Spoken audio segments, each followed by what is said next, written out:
43 women around the world gave birth to children, but the thing is, they weren't pregnant when the day started. This anomaly caused an eccentric billionaire named Reginald Hargreeves to seek out the children and try to see how many of them he could buy. He was able to buy 7 of them. And that's where the show picks up about present day when they all find out their father died. So we'll start out with introducing the kids. There's number 1, his name's Luther. He's extremely big, he's extremely strong, and he's been living on the moon collecting samples, sending them back to Reginald. Number 2 is named Diego. He's basically a vigilante crime fighter who's really good with throwing knives. Number 3 is named Allison. She's currently a movie star, and her power is, if she's speaking to you and she says the words, "I heard a rumor," whatever follows will happen. So she says, "I heard a rumor that you like me," all of a sudden you're infatuated with her. Number 4 is named Klaus. He's a drug addict who can speak to the dead. We don't know what the deal with number 5 is yet. He literally just disappeared a while ago, and no one's ever heard from him since the age of 12. Number 6 is named Ben. His power is basically tentacles shoot from him, and he's able to just beat people to death. But unfortunately for Ben, he's dead. And finally, number 7 is named Vanya, and she has no powers. She's just ordinary. And all of these kids were used by Reginald Hargreeves as like a crime-fighting group. Think of like the X-Men. And Reginald was very diligent in training these kids. He would track their brain waves. He would prepare them, but he wasn't a good father at all. There was no love in him whatsoever. And the kids really grew to disdain the guy. Pretty much all of them left except Luther, who went to the moon, but he went to the moon on the behest of his father. But they're all forced now to come back because the dad is dead. Now, Luther is convinced that the father didn't just die of natural causes, it was indeed a murder, because when the dad was found, he didn't have a monocle on them, and he always had a monocle on him. Diego used his ability of sneaking around at night, if you will, to sneak in the coroner's office and find the autopsy, which says dad just died of a heart attack, even though Luther doesn't buy it. The body was found by the butler, if you will. He's a monkey named Pogo who talks, and he's grown up with the children. He is kind of a caregiver, if you will. But he was also probably the best friend to Reginald Hargreeves. This is a guy who didn't really have a social life. There's also the mother who raised the kids, but the thing with the mother is she's legitimately a computer. She was created by Reginald Hargreeves to take care of the kids, and she doesn't age. But she's also the only loving thing that they know. This is how cold Reginald was. He didn't even name the kids. He left that to the computer mother. Reginald had no interest in actually giving them names. He would literally just call them by their number. So they have a lot of resentment for Reginald, but they also have a lot of resentment for Vanya, who wrote a tell-all book telling the world all of their secrets. Because she was the only one who didn't have powers, she was made to feel inadequate. You end up learning a little more about the characters in this episode, like Allison, who was married and had a kid, but has since been divorced. The father got custody of the child after it was revealed that Allison was using the "I heard a rumor" trick on the daughter. Klaus found out about the dad dying coming out of rehab, which he basically left rehab and went right to a dealer immediately. He's followed around by his dead brother Ben because he can talk to the dead. And then finally, there's number 5, who was missing for the past 17 years. And Reginald was convinced that he was still out there, but the kids have long given up on it. But all of a sudden, he shows up out of a time vortex in the sky. While all the kids have grown up, he's still stuck looking like a 12-year-old boy, though. But he's seen some shit. It was perfect timing by him because he shows up right before the memorial service for their father. But he isn't really interested in the funeral or exchanging pleasantries. He seems like he has a mission to attend to. Apparently, he's been trying to get back to this time period for quite some time and finally got the math right. He sneaks away and goes to a coffee shop at night, and while he's sitting there, he gets attacked by a couple mercenaries who were tracking him by a chip in his arm. He's able to take them out, and he also takes the chip out. But he knew that they were coming. He kind of roped them into this, and he at one point even says, "I'm surprised you guys didn't show up earlier." He heads to Vanya's apartment and explains that you're the only one I can trust because of the fact that you're ordinary. And he ends up revealing what happened to him. He says that when he jumped into the future, he saw nothing. Literally, the world was over. And he doesn't know exactly how it happened, but he does know a day. The world is going to end in 8 days, and I need your help. Finally, the episode ends with Diego, who the whole time had his father's monocle and just chucks it in the ocean. Episode 2 starts out with a flashback of when the kids are all smaller and they're talking at the dinner table. And number 5 chimes up that he wants to start time traveling, but Reginald says, "You're not ready for that at all." Being a young kid who thinks he knows everything, 5 says, "Yeah, I am," but Reginald still says, "You're not ready for that." 5 storms out and starts time traveling, and everything's going well. He's traveling to different eras until all of a sudden he travels to the wrong era where the world's ended, and that's where he was stuck for all those years. We return in present day where he's in Vanya's living room, and he tells Vanya exactly what happened, but she's trying to make sense of it all, and it's not really clicking. He tries to leave, but Vanya says, "Look, I've lost you once. I'm not going to lose you again. Why don't you just sleep at my house?"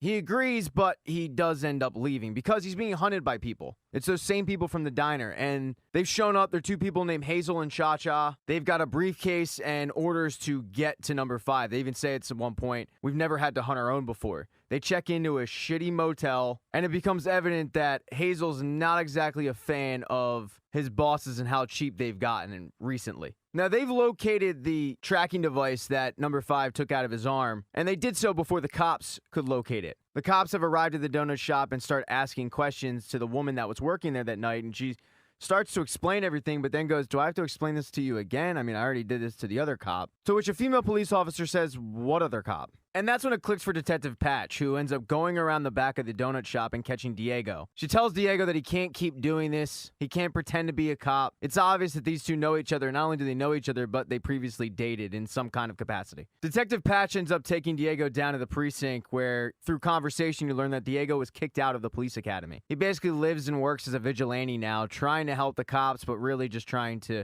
serve the community when the cops aren't going to do it. But Detective Patch is pretty pissed and says, you need to stay away from my witnesses. Now, we'll get back to Diego and move on to Allison, who's going through a tough time because all she wants to do is see her daughter. She's supposed to have visitation rights, but had to come out here for the funeral, and she's kind of going through withdrawal a little bit. She tells Luther that she hopes one day he can meet him, and he's surprised that her daughter even knows who Luther is.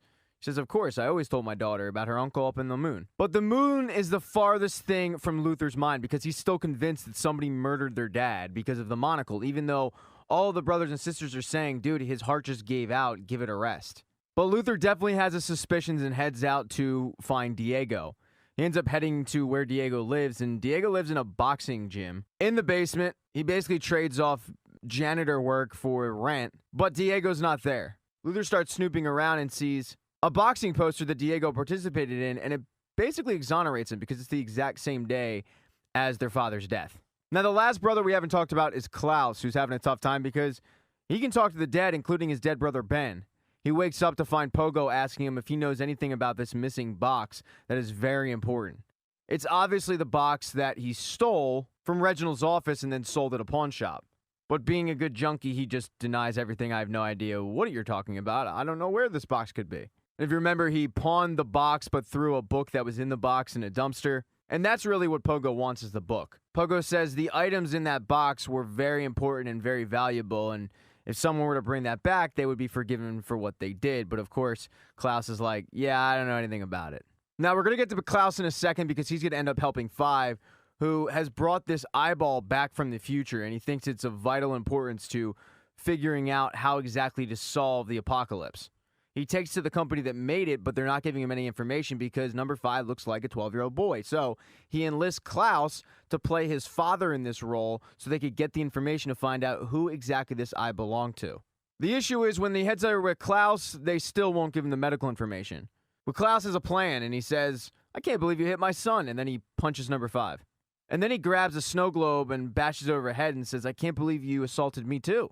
The doctor immediately grabs the phone and calls security, but Klaus grabs it and says, yeah, there's been an assault. Can you head up here? And then he hangs up and turns to the doctor and says, look, there's going to be 2 security guards that show up here, and we're just going to tell them that you beat the shit out of us unless we get these medical records. The doctor reluctantly looks up the information, but the issue is, whoever eyeball that belongs to, yeah, it hasn't been made yet. As they're leaving, Klaus says, why are you so stressed? I mean, I guess it's because you're like 50 years old, but you actually look like you're 12. You haven't gotten laid yet. And he goes, I was with somebody for 30 years. Her name's Dolores. The issue I have is the world's going to end in 8 days, and someone in the next 7 days is going to lose an eyeball, and I need to start getting some answers to figure this thing out. So number 5 heads off, but Cha-Cha and Hazel, the 2 people that are looking for him, have located that driver who is in the coffee shop along with number 5, and they're torturing him for answers. They're convinced that this guy is 5 and he's the person they're looking for, but obviously that's not the case. They finally, after torturing him enough times, come to the realization that this isn't 5. And the only information he can give them is that 5 wanted the location of this department store. We'll get back to number 5 and Hazel and Cha-Cha in a second, but let's get back to the sisters Vanya and Allison, who have had a little bit of a blow-up in regards to Allison's daughter. She's kind of taking her anger out on Vanya and says, how would you know how it feels? You've never been in love with anybody, and you've never had a relationship. Vanya kind of blames her dad, and then Allison shoots back, well, did dad make you write that book? You're an adult. Start acting like it. Take responsibility. So Vanya heads home kind of depressed, but she's a violin teacher, and she has a new appointment. This adult named Leonard. He's pretty dorkish, unassuming, the kind of guy you would expect to want to learn violin at the age of, 35. He starts small talk with Vanya, asking if it's weird that he's wanting to learn violin at this old age, which of course she says no, and you come to find out that he wants to learn violin because of his father. He's really describing the relationship that Vanya had with her father, but this guy had a similar relationship with his father. And he's trying to understand music because his dad loved it. At the end of the lesson, Leonard tells her that he owns a wood shop and invites her there, but she's like, hey, maybe another time. Remember, they've only known each other for maybe like 45 minutes. It's kind of weird you're asking somebody out on a first date. Now, the other end of this blow-up was Allison, who ends up heading up to the attic to smoke a cigarette, and Pogo finds her there and says, yeah, I figured I'd find you here. You always came up here when you were upset. I want to show you something. He brings her into the room with all the surveillance tapes that her dad had collected throughout the years. She says it's hilarious because most families have home videos and photo albums, and we have surveillance tapes. Pogo apologizes, saying, I'm sorry, I thought this would make you feel better, but Allison says, look, it does. I just kind of find it amusing. Pogo says, look, you can watch as much as you want, just lock up, and she starts to watch all the videos, but then she puts in one videotape and just says, oh my God, Dad. And we can't see what's on the tape, but whatever it is pretty upsetting. Now, at this point, Diego has made it back to his basement in the boxing gym, and Leonard apologizes, saying, hey, I didn't know you had a fight that night. I'm sorry. And Diego says, well, I didn't know I had to let you know that I had a fight that night. Luther says, well, I just thought, and Diego cuts him off and says, I know what you thought. So that same night, number 5 heads to that department store that he ended up telling the truck driver about. And you come to learn that Dolores isn't a person. She was a damn mannequin. We're talking like Castaway, Tom Hanks, Wilson type. Like, that's the kind of relationship he had with this mannequin. Unfortunately for him, Cha-Cha and Hazel have also shown up, and they start shooting up the place. 5 is able to jump and avoid their shots and ends up escaping back to the house. And the next morning, Allison finds Luther and says, look, I have to show you something. You were right about Dad. As they head to the surveillance room, 5 is just arriving back and starts walking up the steps, and they're like, dude, you don't look so good. Are you all right? You need help with something? And he goes, there is absolutely nothing you could possibly help me with.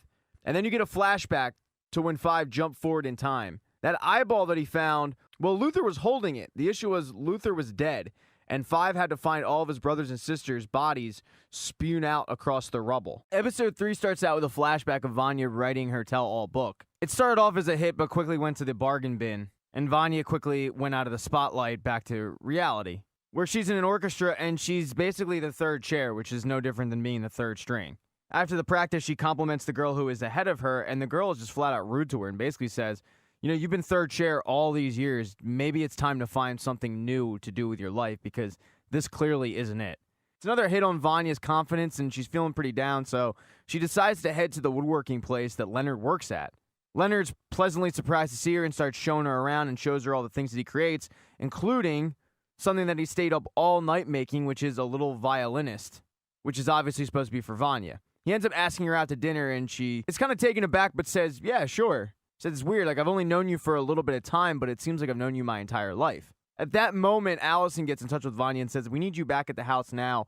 We have a family emergency. And the emergency is that when Allison watched the tape of what happened to their father, she's convinced that the mother had something to do with it. So they go to the mother, and they start asking her, and she's about to say something, but she just stops and changes the subject. Now, there's only a couple of people at the house, and they're trying to find everybody. Diego's off, and he's gone to the department store because he's trying to find the 2 people who have shot up the place. Klaus is sleeping in the back of number 2's van, and number 2 has no interest whatsoever of meeting with the family because he's trying to save the world. But eventually, they do all end up meeting, and they're trying to make sense of this whole situation.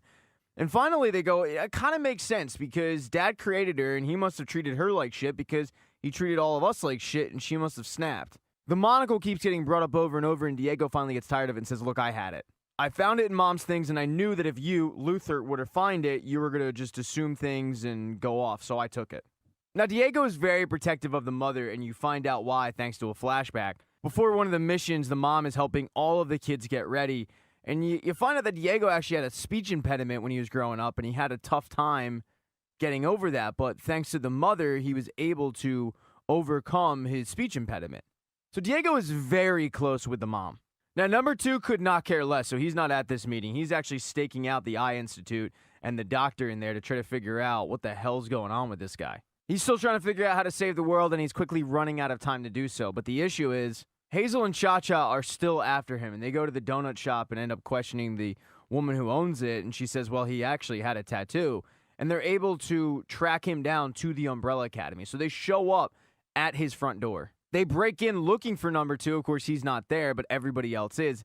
And the issue is they have no idea what they've walked into. They have no idea about the Umbrella Academy. They don't know anything about these kids. And they start with a shootout, but it's not going their way. Cha-Cha and Hazel barely escape with their lives, but Luther is injured, and when he takes off his shirt, you can see he is all messed up. He basically looks like a half monkey, half human being, like Planet of the Apes kind of. It's not a good look for anybody. The more shocking thing is nobody in the house had any idea of what the hell happened to Luther. So this is coming as a surprise to the audience, but also his brothers and sisters. At this point, though, everybody is on edge because of what happened, and Diego ends up taking it out on Vanya, saying, you never should have been here in the first place. So she flees to Leonard's house crying, saying, I really had nowhere else to go. Diego then heads up to the mom's room where she is doing needlework, but she's literally needling into her own arm. So Diego knows what he has to do. He ends up pulling the plug on her and saying, it'll be all right. But the biggest issue is that Hazel and Cha-Cha didn't just escape with their lives. They escaped with Klaus, who they are now holding hostage. All right, on to episode 4, and you quickly find out why Luther looks like a silverback gorilla. After all of the kids left, his dad sent him on a mission that he wasn't ready for, and he basically died at the mission. He gets brought back to the house, and to save his life, his dad injected him with a serum that was from Pogo, and it did in fact save his life, but it also turned his body into that of a silverback gorilla. So he's half man, half gorilla at this point. Once again, it's not a good look. No, on the present day, the rest of the family is trying to deal with some shit because they found the mother dead. They have no idea that Diego did it, but also they're trying to figure out who the hell attacked them in the previous night. Now, they all know that it has something to do with number 5, but the issue is they can't find number 5 because number 5 has successfully located the doctor from the Eye Institute that he was looking for, and he wants some answers. It turns out that doctor is a pretty shady dude who makes prosthetics eyes and sells them on the black market. And there is a chance that he actually already made the eye that 5 found in the future and has already sold it, but he's not 100% sure. Now, he does keep records in his office, so him and 5 end up heading over there, but the place is on fire. And it was set on fire by Hazel and Cha-Cha, who found out about the Eye Institute from Klaus. Klaus was doing a really good job holding out, but then he started going through withdrawal and eventually just gave it up. He told them about how number 5 was acting weird and had him go to the Eye Institute and pretend to be his dad. So they headed over there, lit it on fire. As they're leaving, they read a note on a car that just says, say hi to your brother for us. And that is important because the cop that finds this is the cop that used to date Diego. It's the same cop who, as she left the house, found Diego sleeping on her front step. Like, that's not weird. But hey, Diego's going through a tough time. He just had to murder his mom, and he buried his dad, and people are coming and attacking him in his own place. You kind of understand where he's coming from. Diego confides in the police officer and tells her how his mom died in the previous night, but he's got other issues because him, along with Luther, are now on the mission to find number 5 to not only inform him, hey, mom's dead, but also to get some answers as to who attacked him in the previous night. And by the way, these two don't want to work together, but for the common good, they're going to. So they head to number 5's van and find a note about a library, and when they head there, they find number 5, and he is completely shit-faced. They end up dragging him back to Diego's place to get some answers. 2 people that we haven't talked about are Vanya and Allison. Vanya wakes up in Leonard's place, and the 2 head off to practice together. And while they're walking, they see the girl who's the first chair, and Vanya says hi to her, but she kind of just blows her off and is rude again. Leonard asks, who is it? And Vanya describes, oh, she's the first chair. She's like the number 1 quarterback. But then she starts freaking out because she doesn't have her pills. She wasn't planning on sleeping at Leonard's place, and she feels like she can't function without these pills. She heads off to practice, and Leonard says, hey, I'll go grab your pills for you, and grabs her keys and heads off to her house. He enters the house, but what he didn't know was that Allison had also dropped by. Allison just hears some guy rummaging around, and as he enters her room, she kind of throws him down on the ground, and they're both surprised to see each other. What are you doing here? No, wait, what are you doing here? And when Leonard asks Allison, what are you doing here? She's pretty taken aback and is like, it's none of your business. And that's when Leonard gets really defensive, saying, well, you wanted nothing to do with her yesterday, but now all of a sudden you want to hang out with her. He reluctantly gives the keys to Allison, but it was kind of weird behavior for a guy who's known her for about 17 minutes. Allison ends up getting the keys and finding Vanya and giving it to her, but also kind of giving her a little bit of a warning of Leonard. Now, when Vanya heads back to her apartment, she finds flowers that are left there from Leonard, but Leonard wasn't just leaving flowers. He'd also taken those pills he was supposed to grab and dumped them down the drain. Those are the same pills that Vanya's been taking since she was a little kid. Now, a lot of this episode has to do with Klaus, who's going through withdrawal, and you get more backstory on this whole situation. And because the more he goes through withdrawal, the more the dead start coming to him and talking to him, and it's a pretty haunting situation. When he was a kid, he had to deal with this, and his dad literally just put him in a mausoleum and just trapped him there. And he would keep him in there for hours to get over his fear of the dead. It obviously didn't work because Klaus became a drug addict to make himself forget. As more and more dead people come to him in this room, Ben, the dead brother, by the way, says you can use it to your advantage. Look at how these dead people are looking at Cha-Cha and Hazel. They clearly killed them.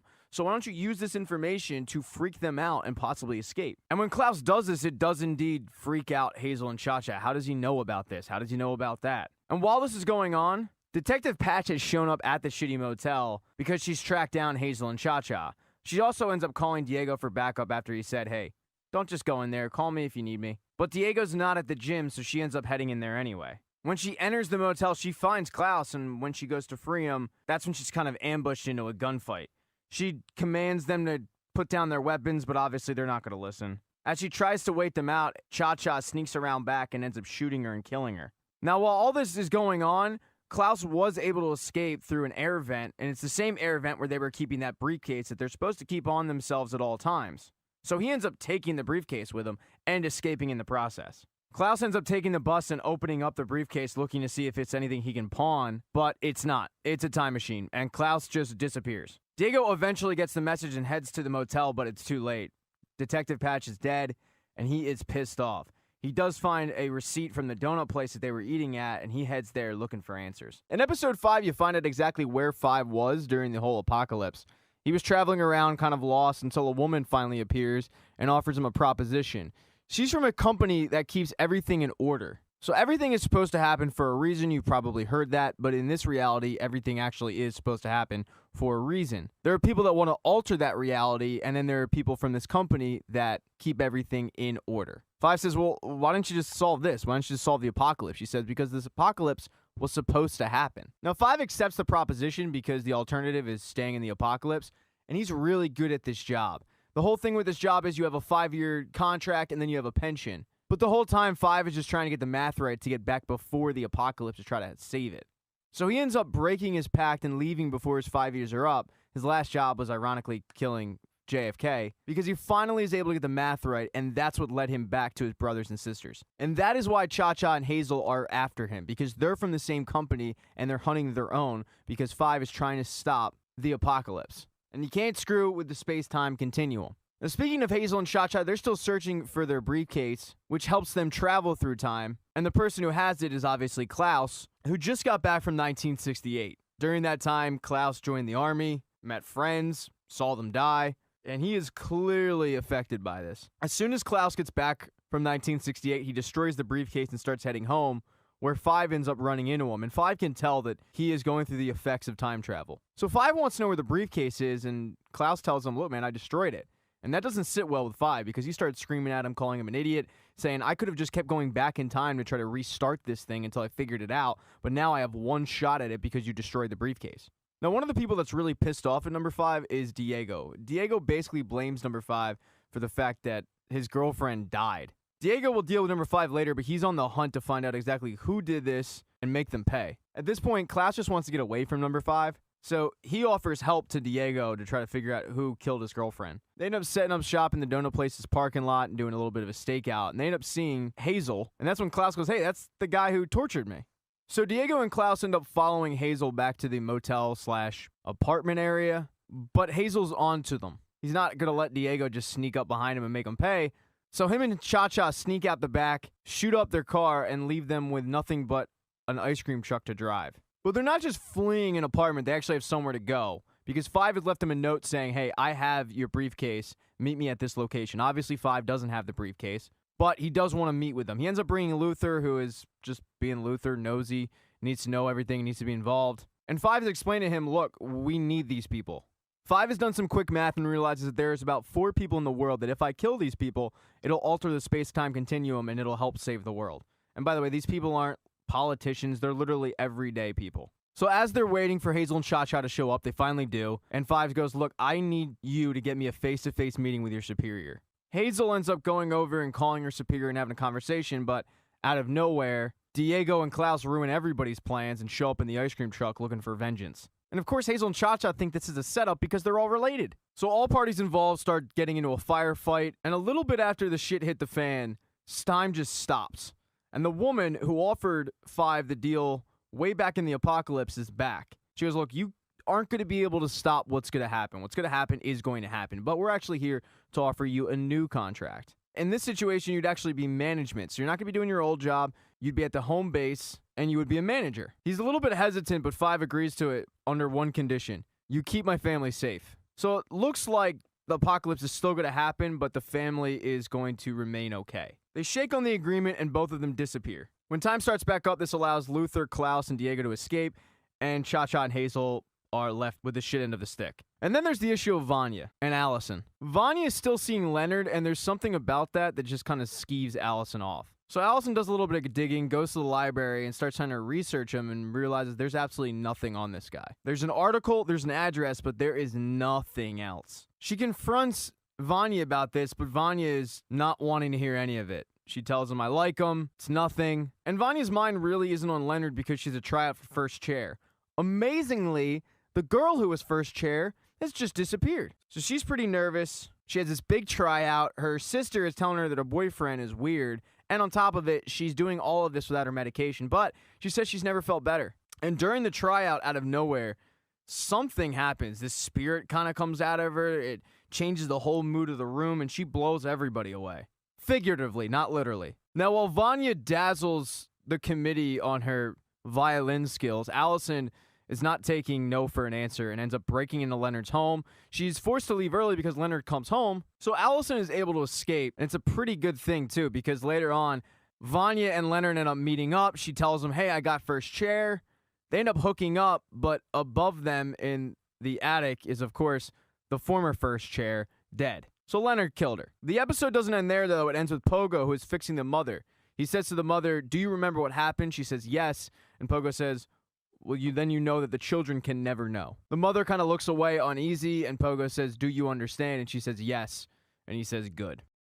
In episode 6, the Umbrella Academy is trying to figure out how exactly they plan on stopping the impending apocalypse. While they're all meeting to try to figure out how to do so, Vanya shows up along with Leonard to tell them that she got first chair in the orchestra. She's planning on inviting all of them to her concert, but when she sees that they're having another meeting without her, she flips out. Basically saying, I was shut out when Dad was alive, now I'm shut out when Dad is dead. She storms out. Leonard goes back for his coat, and another example of him being weird, he doesn't just take his coat back, he also ends up taking an action figure of their father. He ends up meeting up with Vanya in the street, and the angrier Vanya is getting, it's having an effect on literally everything. All of a sudden, it starts storming out, and the light posts are turning inward into the street. Leonard stops her and says, Vanya, look, you're doing this. She scoffs it off, but it's clear that she actually might be. Now, after this meeting, the Umbrella Academy is all trying to figure out what they're going to do. Allison has decided that if the apocalypse is actually going to happen, she's going back to California to be with her daughter. We also get some backstory on what happened with Klaus in the Korean War. He ended up falling in love with a guy, and that's why he didn't leave earlier. But when that guy died, he ended up coming back. He plans on getting clean because he wants to see this guy, and he can't see the dead if he's on drugs. So he gets with Diego and has Diego tie him up, much like Hazel and Cha-Cha did, to try to get him clean. This trick ends up working, and Klaus does in fact see his Korean War boyfriend. Afterwards, Diego walks downstairs and sees the mother, and to his surprise, there's the mother, all good to go. He's shocked, but pretty quickly asks her, do you remember anything? And she remembers something from a week ago, and he says, is that it? She looks over in the corner, and there's Pogo just mean-mugging her. So her only response is, wow, what a beautiful day, I should take a walk. And that's when it dawns on Diego, that's right, you've never been outside, Dad never let you outside. Let's do that, let's go for a walk. And as they walk, the mother turns to Diego and says, there's something I haven't been telling you. We'll get to that later. Because there's the issue of Luther, just being typical Luther, never giving up. He figures there's gotta be a way to stop the apocalypse from happening, and it has to do with his research from the moon. So he goes and searches the entire house to find out exactly why his father sent him to the moon. But when he gets to his father's study, there's Pogo. He confronts Pogo about it, and Pogo just points to the floor, where under the floorboards, there's all of the samples that Luther sent back, completely unopened by his father. Pogo tells him that after the accident, his father figured that Luther needed a purpose in life, so he sent him to the moon to, quote, collect samples for data. But in reality, he was never going to use the samples and never even needed them. This really pisses off Luther. This really upsets Luther, who's basically wasted a bunch of years of his own life on a fool's errand. He's really pissed off, and he ends up seeing Allison and venting to her. There's also strong hints of a relationship when they were younger. But Luther isn't the only pissed off Hargrave. There's obviously Vanya, too, who's trying to be convinced by her boyfriend Leonard that she has special powers. And there's a reason why he keeps harping on it, because he knows that Vanya has special powers. He is the one who stole Reginald Hargreeves' diary out of the trash when Klaus just threw it in there thinking nothing of it. And in the diary, it states that Vanya has incredible powers that need to be suppressed. And the way you do this is with those pills. So that explains why he keeps telling her that she's got all these powers, but also trying to hinder her from taking the pills. But most of this episode has to do with number 5. Hazel and Cha-Cha are no longer hunting him because he's made a deal with their bosses. Now they're hunting something else, each other. Earlier in the episode, they both got messages from the company stating that they were to take out the other. While it's weird, neither of them really question it. But the messages weren't sent from the company. They were sent from number 5, who is getting acclimated to his new position, but also doing some spying. You come to find out that there are people that are all tasked with a possible outcome. And that's all they work on. Assassinations, fires, bombings, and then, of course, the apocalypse. Everything to keep the space-time continuum intact. Number 5 ends up meeting the woman who was charged with the apocalypse, the one who was out to stop him. But really, he's more concerned with his boss. While meeting for lunch with her and trying to kind of weasel some answers out of her, the girl from the apocalypse ends up coming and giving her a folder. 5 later sees her walk up to an older woman whose job it is to send messages out to the agents. And he overhears the apocalypse girl tell the older woman that their boss is on in number 5, is convinced that he is still snooping around for clues, and she has to get this message to Hazel and Cha-Cha immediately. Well, 5 obviously can't let that happen, and he takes the old woman out and ends up grabbing the message that just says, "Protect Harold Jenkins." Now, 5 was never one for the office, so right before he leaves, he sends a message to Hazel saying to kill Cha-Cha. He sends a message to Cha-Cha saying to kill Hazel. He throws 2 grenades in, destroys the entire place, and right before he does, he grabs a briefcase to get back to the beginning of the episode. But now he has his lead. He's got to find out who Harold Jenkins is and to take him out. So who is Harold Jenkins? Well, in episode 7, you find out that Harold Jenkins was born on the exact same day as the Umbrella Academy, except he has no powers. His mother died during childbirth, and he grew up with a very abusive father. At one point in his life, he even tried to join the Umbrella Academy, literally by hopping over a guardrail, but Reginald Hargreeves was having none of it, and basically told him, "Kid, you're not special, go home." Later on, he went home, he was pissed off, and he ends up killing his father and getting 12 years. Harold Jenkins was released from prison 5 days ago, and the first place he went was the Umbrella Academy, where he saw Klaus leaving, and he dumps Reginald's journal into the dumpster, and that's when Harold Jenkins grabbed it. Harold Jenkins is Leonard. When 5 returns to present day, he ends up telling everybody about Harold Jenkins, and with Diego's police contacts, they do end up getting a file on Harold Jenkins and realizing, holy crap, this is Leonard. But Diego also finds out that he is wanted for murder for Detective Patch. But that's not going to deter Diego. They end up heading to Leonard's house, but they don't find anything. Not Leonard, not Vanya, nobody. And that's because Leonard took Vanya to his grandmother's cabin in the woods. His plan is to have her harness this power that she clearly has. One thing they do find out in Harold's place is that he is obsessed with the Umbrella Academy, has been obsessed with the Umbrella Academy, and for whatever reason has a disdain for a lot of the members of the Umbrella Academy. Now, while Diego, Klaus, and 5 go try to track down Vanya, Luther is still fuming over the fact that he wasted a large portion of his life on the moon for no reason. He goes to the one person he thinks he can get answers from, and that's Klaus, because he can talk to the dead. He demands that Klaus talk to their father and find out why he sent him to the moon for no reason. But Klaus can't, because he's not sober yet. On top of it, he ends up getting dragged to a rave by Luther, because now Luther wants to let loose and live a little and live like Klaus does, with not a care in the world. But that's like the worst place to go for someone trying to get clean. At the rave, Klaus ends up getting into a fight and killed, and when this happens, he basically goes to heaven. For anyone curious out there, God is a little girl on a bicycle. She sees Klaus and points to a shack and says he's waiting for you. When Klaus enters the shack turns into a barber shop, and he sits in a chair, and the barber is, of course, their father. So Klaus is going to be able to get some answers. The father admits, yes, I sent Luther up to the moon for no reason. But he also tells them, I know the apocalypse is coming, and I was preparing all of you for this moment. And I knew that something drastic would have to happen to get all of you guys back together, so I committed suicide. Reginald's about to tell him one more thing, but all of a sudden Klaus just pops out of it, and now he's back. But back to the other Hargrave children, who are trying to track down Vanya, and realize that 5 has been concealing a gunshot wound the entire time. So now it's on Allison and Diego. Diego has luckily retrieved an address of Leonard's grandmother's house. And right before they're about to leave, the cops show up and arrest him for murder. So really, it's just on to Allison. So she heads to the cabin to try to save Vanya. But Vanya doesn't need saving. That night, Vanya and Leonard end up going to a bar, and as they're walking out, they get accosted by just a couple of douchebags. And they end up beating up Leonard pretty good.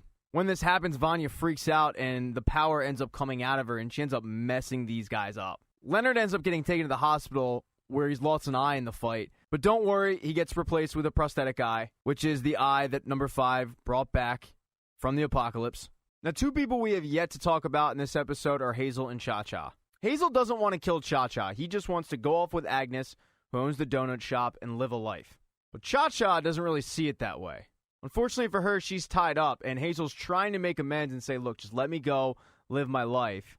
But Cha-Cha says, you better kill me now, because if you don't, I'm going to hunt both of you down, and I'm going to kill her right in front of you, and then I'm going to kill you. You just hate it when a partnership breaks up. In episode 8, Allison arrives at the cabin, but nobody's there because Leonard is still in the hospital. But he doesn't end up planning to be there for long, and he ends up leaving. Right before he leaves, however, Vanya asks one of the nurses what happened to the guys that she messed up, to which she learns that all but one of them died. This really messes with Vanya because she realizes she just killed a guy, but Leonard's thrilled because it's proof positive that she does indeed have powers.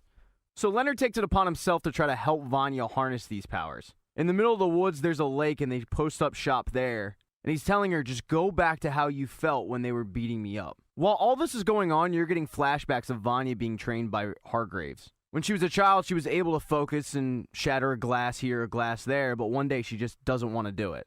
Hargreeves continues to urge her along, but finally she just snaps and shatters all of them. And that's when he realizes she's pretty dangerous. But while Vanya is relearning how to harness her powers, her brothers and sisters are trying to figure out what they're going to do about the end of the world. Diego is broken out of prison with the help of the police officer who gave him Leonard's file. He heads back to the house and meets up with 5, Klaus, and a very hungover Luther, who's still reeling from the fact that his father wasted years of his life. Klaus tells everybody what he saw when he went to heaven and what their dad said. But the thing that 5 can't understand is how their dad knew when the apocalypse was going to hit, but also when to kill himself. So while they're focused on that, they also have to be focused on the fact that their sister is literally with a murderer in Leonard. And their other sister has no idea what she's really walking into, and she's by herself. And because she's alone, Allison doesn't have many leads, so she befriends a cop with her celebrity status and convinces him to bring her along to visit the one remaining survivor. She basically says, hey, I'm training for a bit part in a show. You could help me out. When they meet with the survivor, they learn that Leonard paid these guys to beat him up, and it just went too far. And of course, Vanya has no idea this is happening. Eventually, that lone survivor ends up going to get taken for tests, but you never see him again. Which is interesting because at that exact moment, Vanya is in the woods practicing her powers, but Leonard is nowhere to be found. At this point, however, Allison has arrived at the cabin and does find Vanya. Because Leonard's nowhere to be found, she can alert her sister to the fact that she is with a literal murderer. To which Vanya doesn't really take this too well. And that's when Allison drops a bombshell on Vanya. When Vanya was about 4 years old, Hargreeves realized that her powers were too strong and she was never going to be able to harness them. So he had Allison whisper in her ear that she wasn't special. And that's one of the reasons why she's always thought she isn't special. But she's really the strongest one. And when Allison tells her this, Vanya freaks out. She's blaming not only Allison, but the entire family for making her feel average her entire life when she actually had powers.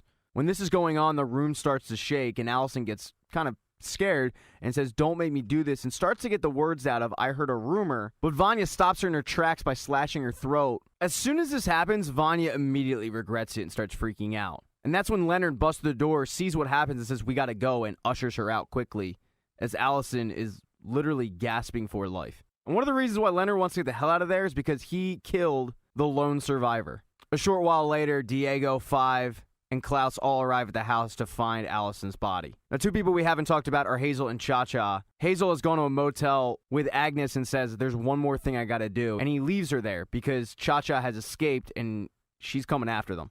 In the 9th episode, we get a little more background into Vanya's powers and the mother. The mother was created because Vanya was literally killing any nanny that would get close to her. So Reginald needed to create a nanny that couldn't die and thus created the mother. But present-day Vanya is still a little freaked out that she might have just killed her sister. She's getting cleaned up with Leonard when she finds Reginald Hargreeves' diary in Leonard's belongings. She actually found this diary before, but when number 5 went back in time, it erased that.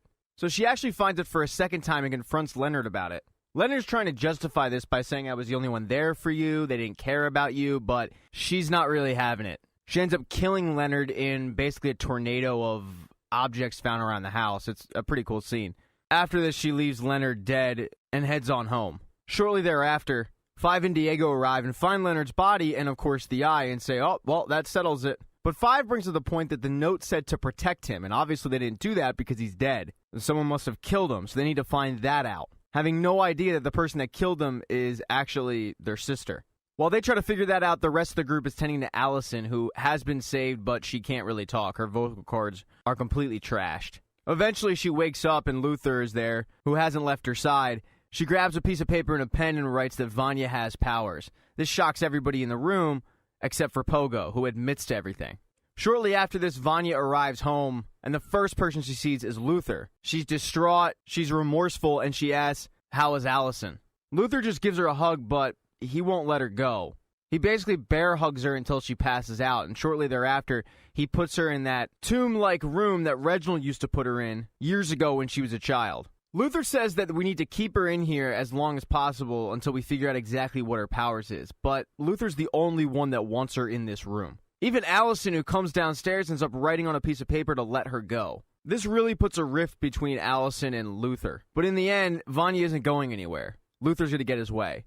And while Vanya is sitting in this room, just a girl with her thoughts, the younger Vanya ends up coming to her and talking to her. The younger Vanya is telling her that Luther is right, the entire family is scared of her, and she needs to harness her powers and get out. The older Vanya is feeding into this thought and ends up breaking out of this room that you're not supposed to be able to break out of. When she does this, she looks completely possessed. That's how the episode ends, but let's get into some minor storylines, and one of them involves Klaus, who wants to go back to a life of drugs, but Ben, the dead brother, is arguing with him and ends up punching him. Normally, this would go right through him, but Klaus actually feels this. Obviously, this isn't supposed to happen because Ben is a ghost, and this forces Klaus to rethink the conversation he had with Reginald when he went to the afterlife. When he was in the barbershop, Reginald said, you never even tapped into half of your powers. So this is making Klaus think that maybe this is a sign of that because he hasn't been on drugs in a while. And then finally, there's Hazel. The place that he had to go was to locate 5. He wants to make amends and help save the world.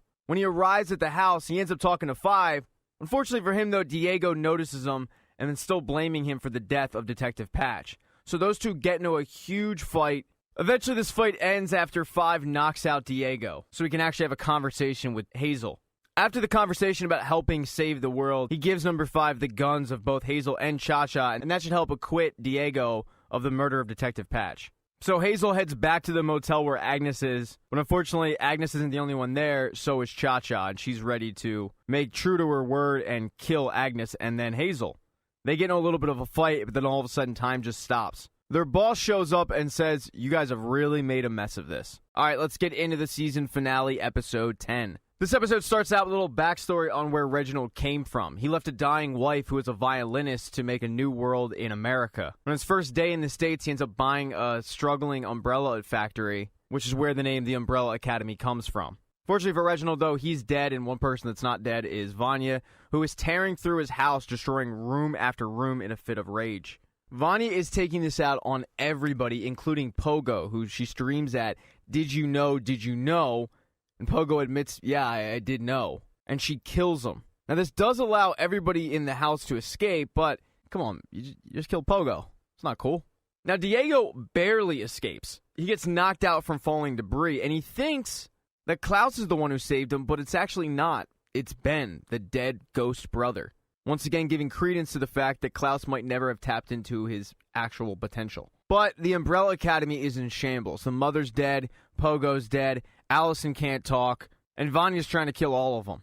They end up meeting up in a bowling alley where number 5 brings a newspaper from the day that the world ended and said, look, nothing's changed. The apocalypse is still on. And we're going to need to act quickly to save the world. So while they're trying to figure out exactly how to save the world, Klaus ends up coming clean and saying, hey, Diego, I'm not the one who saved you. It was actually Ben. But nobody believes him because 1, it's Klaus, and 2, no one's seen Ben since he died. Now, while the entire group is a little suspect of that, he does say, by the way, we know where she is, and he puts up a flyer of her concert. While the group is discussing this, number 5 gets a message from the commission saying that the boss wants to meet with him in the hotel room of Agnes and Hazel. So 5 heads off to this meeting, and when he does, the entire bowling alley is getting shot up by agents. They're able to fend the soldiers off and escape through the back of the bowling alley. But now with no home and no bowling alley, they really only have one place to head, and that's the concert hall where Vanya will be performing. Oh, and that meeting that 5 was to attend? Yeah, that was just a trap to get 5 away from the bowling alley. He's far too valuable to the commission, and they just wanted to kill his brothers and sisters. So when he arrives, his boss basically admits this, so he quickly heads back to the group. So the people left in the hotel room are Agnes and the head of the commission. But where is Hazel? Well, Hazel is back reunited with Cha-Cha. After having a conversation with their boss, they quickly realized that they had been played by number 5. The commission didn't want them to kill each other. It was number 5 all along. And the boss brings up a new plan. Protect Vanya Hargreeves at all costs. If they're able to do this, they're going to let Hazel retire and go back to a time period of his choosing with Agnes. So they're following around Vanya Hargreeves, and after she gets off a bus, Cha-Cha undoes her seatbelt. But when she does this, Hazel speeds the car up and gets into an accident, which forces Cha-Cha to fly out of the front of the windshield. She's banged up, she's bloodied, and that's when Hazel goes back to the motel looking for vengeance. Hazel busts through the door and ends up killing her. He looks at Agnes and says, I understand if you don't want to be with me because you didn't have any idea about my life. But luckily, Agnes is cool with it. Hey, everybody's got a past, and these 2 crazy kids continue their torrid love affair. But back to the topic at hand, though, the whole world ending thing. Vanya is playing out her concert and performing beautifully, but her brothers and sisters are headed there to take her out. They're going to use Allison as a distraction, and it does work because when Vanya sees Allison, she ends up smiling. But stupidly, Luther ends up running on stage to take her out. And when she sees this, she unleashes her powers, to which the entire audience runs out in fear. Vanya continues to play the violin, and when she's doing this, she's getting more and more powerful.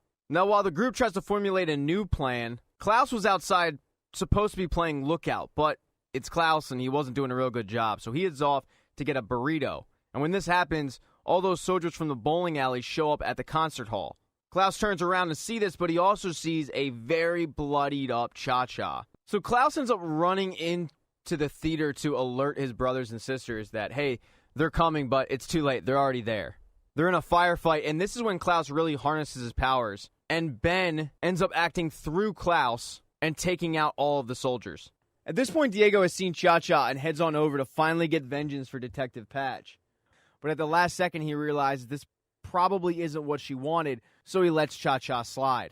Without any real threats from the outside, the brothers and sisters reconvene and realize that we need to stop Vanya from playing this song, because if the song ends, then the world probably ends. They try and go after her, but Vanya ends up picking up all 4 of them, kind of like Ben with his powers, and has them just up in the air.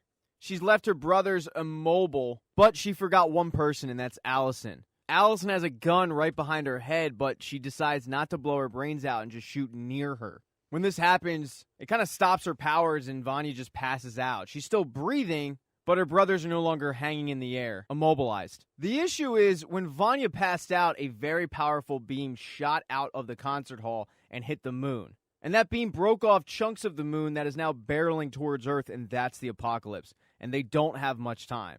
So number 5 says, hey, we can probably rectify this using my powers, but I've never time traveled with this many people. But number 5 realized that we need to change time because this is always going to happen. Vanya's always going to be the bomb. No matter what we do, it's always going to end here.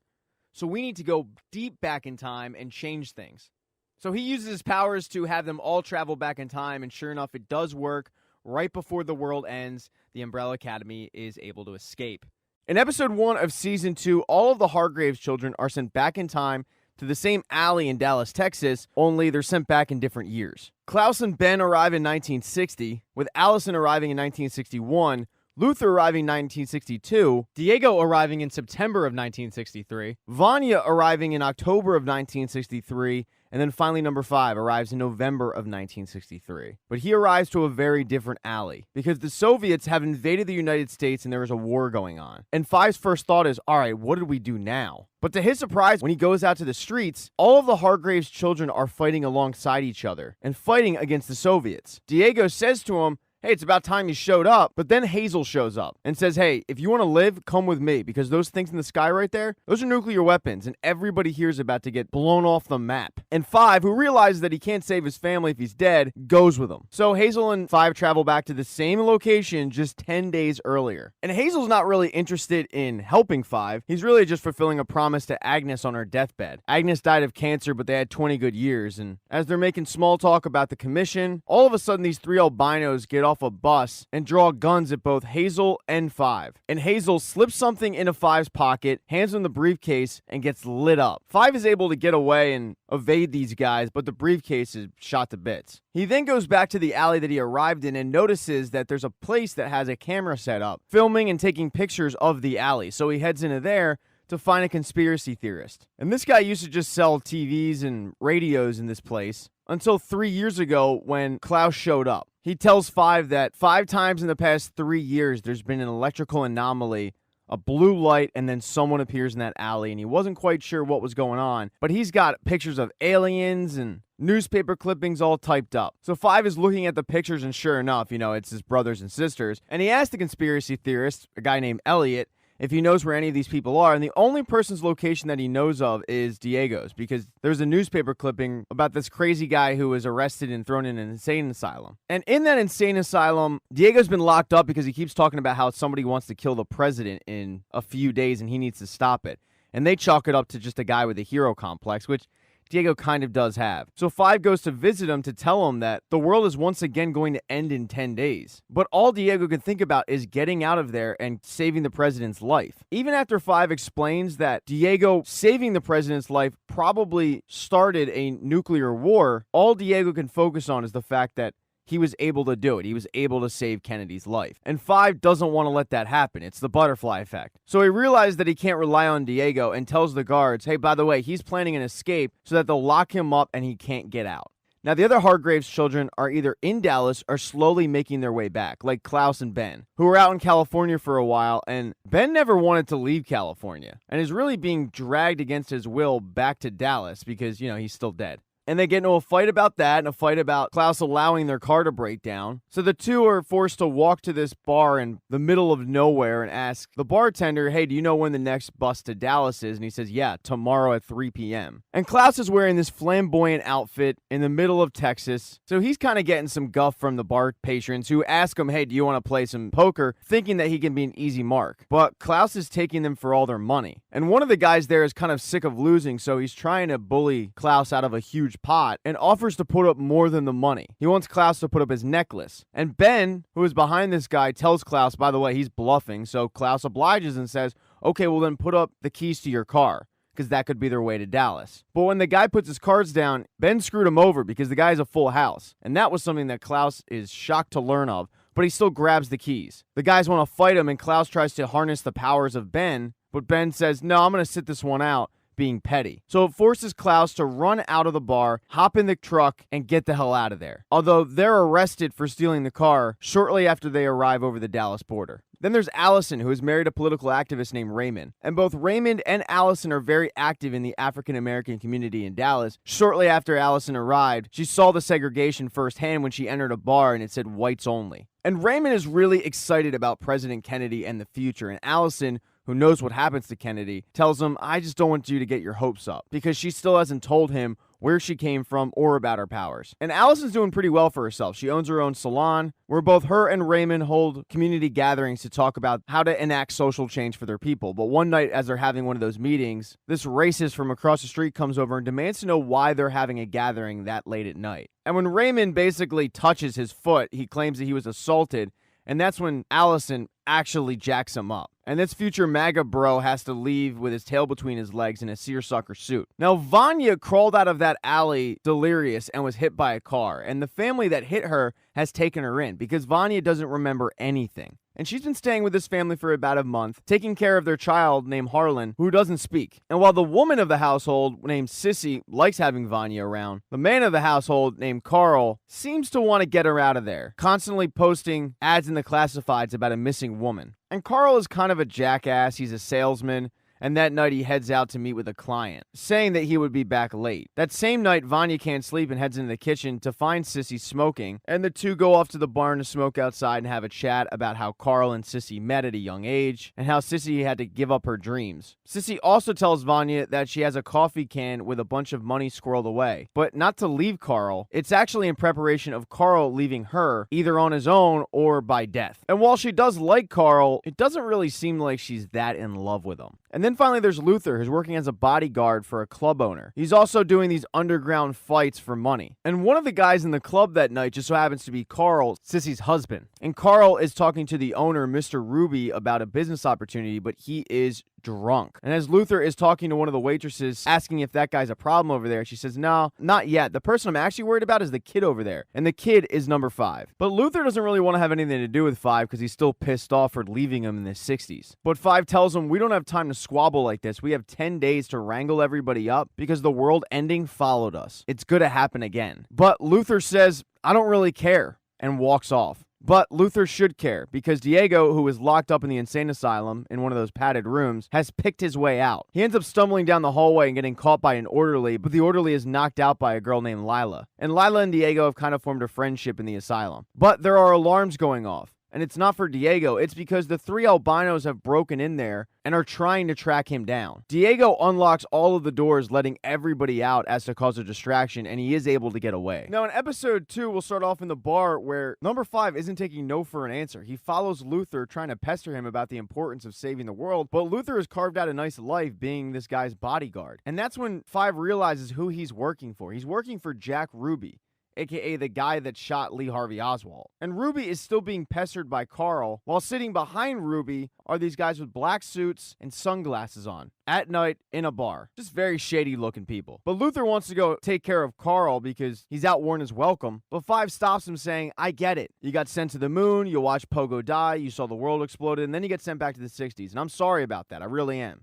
But the Umbrella Academy needs you. You're number 1. And Luther says, I'm not number 1. Because there is no Umbrella Academy in the 1960s. And the Umbrella Academy never needed me. Luther then goes and takes care of Carl, and as he's kicking him out, Carl drops his wallet. And as 5 turns to watch Carl get kicked out, he tears his jacket a little bit. But when he checks his jacket, he finds the thing that Hazel put in his jacket. And it's something called the Frankel footage. And it has the date 11/22/63 on it, which is the day that John F. Kennedy was assassinated. So he heads back to Elliot's place and has Elliot develop the footage, and as Elliot is doing that, he heads off to try to go find Diego, which we'll get back to later. Because after Carl got kicked out, he calls up Sissy to pick him up from the bar. But as Sissy is leaving, Harlan wants her to stay and read him a bedtime story. So Vanya volunteers to go pick up Carl. And you can tell that Sissy is really grateful to have Vanya in her life. And when Vanya picks him up, Carl is asking, does she hate me? Does she still love me? And Vanya says, yeah, she still loves you, but she's pretty pissed at you because you lied to her. At this point, though, back in the bar, Luther has found that wallet. And when he steps outside to see if Carl is still out there, he sees Vanya picking him up, although Vanya doesn't recognize him because she doesn't remember anything. And he still holds a lot of resentment towards Vanya about what she did. So the next day, he heads over to their place to try to talk to her, but when he finds her, she's playing hide and seek in the barn with Harlan. He approaches her, calling her by name, but she doesn't recognize him. And she asks, do I know you? And he thinks she's playing a joke on him, but she says, I'm sorry, I had an accident, I don't remember anything.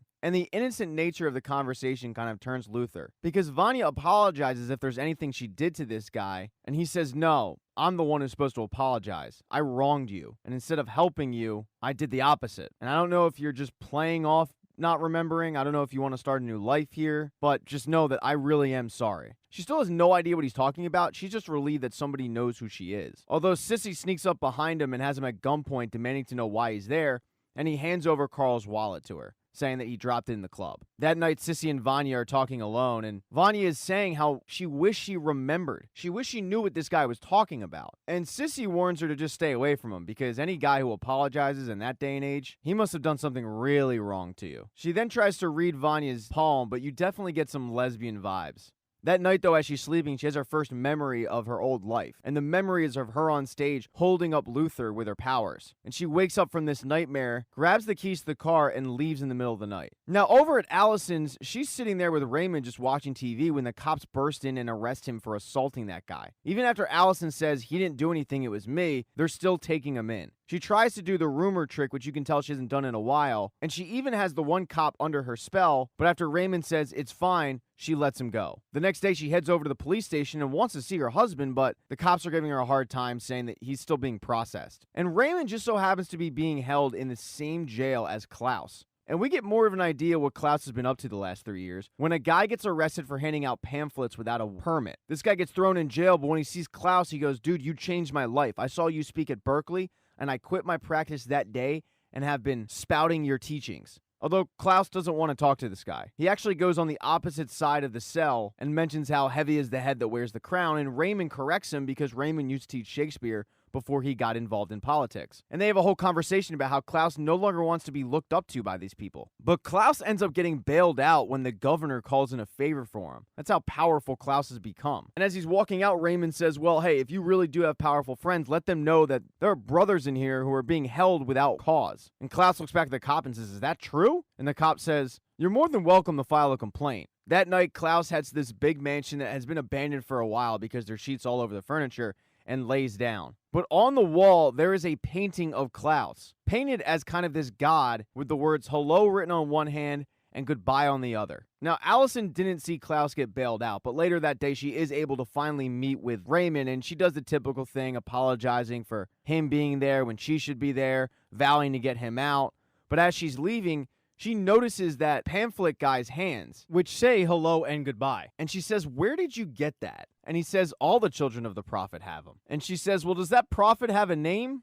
And of course, yeah, the name's Klaus. Now back to 5, who has located Diego, who successfully broke out with Lyla, and they've driven over to Lee Harvey Oswald's work and are waiting to take him out. And 5 teleports into the car and wants Diego to come with him, but Diego has no interest in that whatsoever. Problem is, Diego is wanted by the cops, and number 5 uses that to his advantage, threatening to bring them over there if he doesn't come with him. So Diego reluctantly agrees, but says, "I'm bringing Lyla with me." So the 3 of them head back over to Elliot's place, but Elliot, who has developed the film and seen it, is pretty shook by it. And he's got them at gunpoint, demanding to know if they are enemies of the people. And they kind of look at each other like, well, I guess it depends on the people. But neither Diego or 5 are too worried about this. 5 teleports over to him, knocking the gun away, and Diego grabs it. They then tie Elliot up and watch the tape. And the tape is nothing more than the Zapruder film with just a different name. But they're trying to figure out why Hazel gave it to 5. And that's when they see it. It's Reginald Hargreeves, of all people, on the grassy knoll. So they need to locate their dad, and they head to the phone book and find the address of his umbrella company. And as they're leaving, they're planning on leaving Elliot there, but what do you do about Lyla? And Lyla has hidden off in a closet because she's kind of worried about what she's seen. Not only 5 teleporting over, but film of something that isn't supposed to happen for another 6 days. And the last time she started seeing stuff like this, they threw her in an insane asylum and she doesn't want to go back. So Diego kind of talks her off the crazy ledge and then asks her if she can keep an eye on Elliot. Then both Diego and 5 head over to the umbrella company, and 5 makes mention that he hasn't seen his dad in 40 plus years. But every day that he was alone in the future, he could hear his dad talking to him, telling him, "I told you so." And Diego reminds him, well, this Reginald Hargreeves hasn't met you yet, so he can't tell you I told you so. But 5 has a sneaking suspicion that he'll find his own way. They're able to break into the umbrella company, but it looks like it's a front because everything is covered in dust. And upon snooping around, they're wondering what kind of stuff Reginald is into, because he's got rooms set up with mannequins and fake cul-de-sacs on the walls. He's even got an invitation to the Mexican consulate in Dallas. And as Diego is snooping around, he hears somebody leave, and it's Reginald, so he starts following him. 5, who is also snooping around, hears something, but it's a monkey. And he's relieved to see baby Pogo, but when he gets down, Pogo doesn't know him like that. He's also not talking yet, and Pogo attacks him and escapes. Diego, who was tracking his father, has lost him, and Reginald now has the jump on Diego, and they start getting into a fight. Diego ends up getting the better of him, but as he's about to hit him with a pipe in the head, he can't bring himself to do it, saying, "Dad?" Although once again, Reginald doesn't know these guys. So Reginald takes that opportunity to stab Diego, calling him an amateur, and leaving him to bleed out. And as he's walking away, he claps for Pogo to join him, and the two escape in an alley. And finally, you find out what happened to the handler. Yeah, she was shot in the head, but she survived because there was a plate in there. And after 3 months, she heads back to work, but she heads back to a different commission. And when she goes into her office, she finds a talking fish named AJ who has told her that while he's thankful for her service, she is being demoted. And she is not happy about that because she wants to go after number 5. And he says, no, we've already taken care of that. And they've taken care of it by sending those 3 albinos that they call the Swedes, who are being instructed to go after all of the Hargreeves children. And they have posted up shop at this old woman's house after they killed her, where they await instructions. So the handler heads over to her new desk, pissed off, and she gets even more pissed off when she sees the irony in the fact that she is sitting at the desk that she put number 5 at.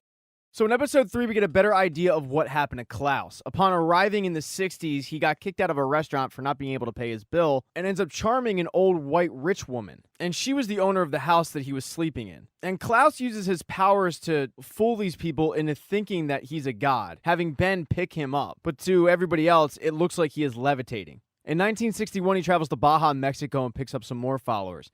In 62, he heads to India and picks up even more. And in 63, he heads to California, but at this point, he's burnt out and doesn't want to do this anymore. And that's when he picks up and heads back to Dallas, Texas. Now we'll get back to present day, where Diego was saved by Lyla, who was following him and found him lying in the alley. And she's brought him back to Elliot's place and is patching him up, but he's in pretty rough shape. And when 5 shows up, he unties Elliot, and Elliot has set up a bunch of equipment to track electrical anomalies, and one of the pieces of equipment starts picking up something on sound waves. And that's because Vanya, when she took the car, ended up running into the Swedes who tried to kill her, but she ended up fleeing into a cornfield. And she does end up running into one of the Swedes, but instinctively uses her power to push him back and get away. And she's been hiding in this cornfield ever since. And because of Elliot's radar, number 5 is able to find her the next morning, where he introduces himself as her brother. But at the moment, he doesn't really have a whole lot of time to discuss what's going on. He just wants to get out of there and away from the Swedes. So he gives her the options of either staying here and running into the IKEA Mafia or coming with him. And she doesn't understand why they're coming after her, and he explains how you're not supposed to be in 1963. And as they're walking back to number 5's car, you're able to see the destruction that Vanya's powers caused in the field. So Vanya and 5 head to a diner where 5 asks, do you really not remember anything? And she says, no, I remembered being dropped off in that alley and being hit by a car, and that's about it. So 5 explains everything and how the world's going to end, her whole backstory, and it's a lot to take in. So she runs to make a phone call to Sissy,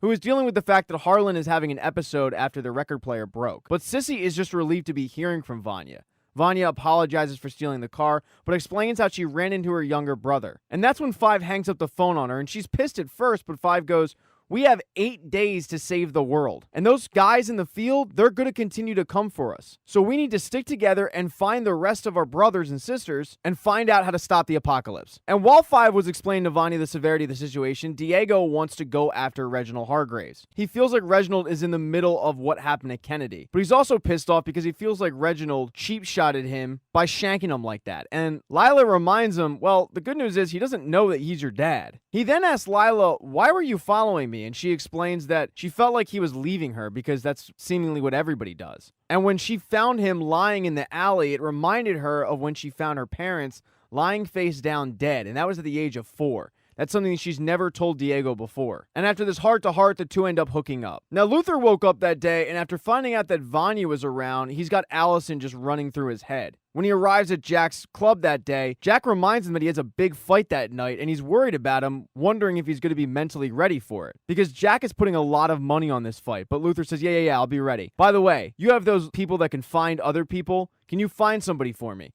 And he writes down Allison Hargreeves on a napkin and gives it to Jack, and Jack says, is this like your ex or something? And Luther says, yeah, something like that. And Allison is trying to find somebody of her own, but that happens to be Klaus, and she's been able to locate where he's staying, and Klaus is thrilled to see her because they haven't seen each other in 3 years. And Klaus tells her what he's been up to, and she tells Klaus how she remarried, and she's now a political activist. She also no longer uses the I heard a rumor trick because it took her over a year to regain the ability to talk. Eventually, her husband comes up, and Klaus remembers that name, saying, I served time with that guy. And Klaus feels like he should help get him out of jail. After meeting with Klaus, Allison heads over to her salon where she's supposed to host a meeting with her civil rights group. And they've been planning on doing a sit-in, but with Ray in jail, some people don't think that they should do it. And Allison reminds everybody that with Kennedy coming to town in a couple days, they're never going to have more cameras on the town than right now. And now is the time to have a sit-in. So after a little bit of back and forth, everybody's in unison that they will do the sit-in that day. And while Allison was having that meeting, Klaus and Ben head over to the police station, and Ben uses his powers to type on a typewriter, release Raymond Chestnut or die. And that scares the hell out of the cops, so they end up releasing Raymond, who comes out of lockup and sees Klaus there and is shocked, saying, "You're the one who got me out?" But Klaus says, "Hey man, anything for family." And Ray just thinks this is a phrase, but Klaus says, "No, you're my brother-in-law."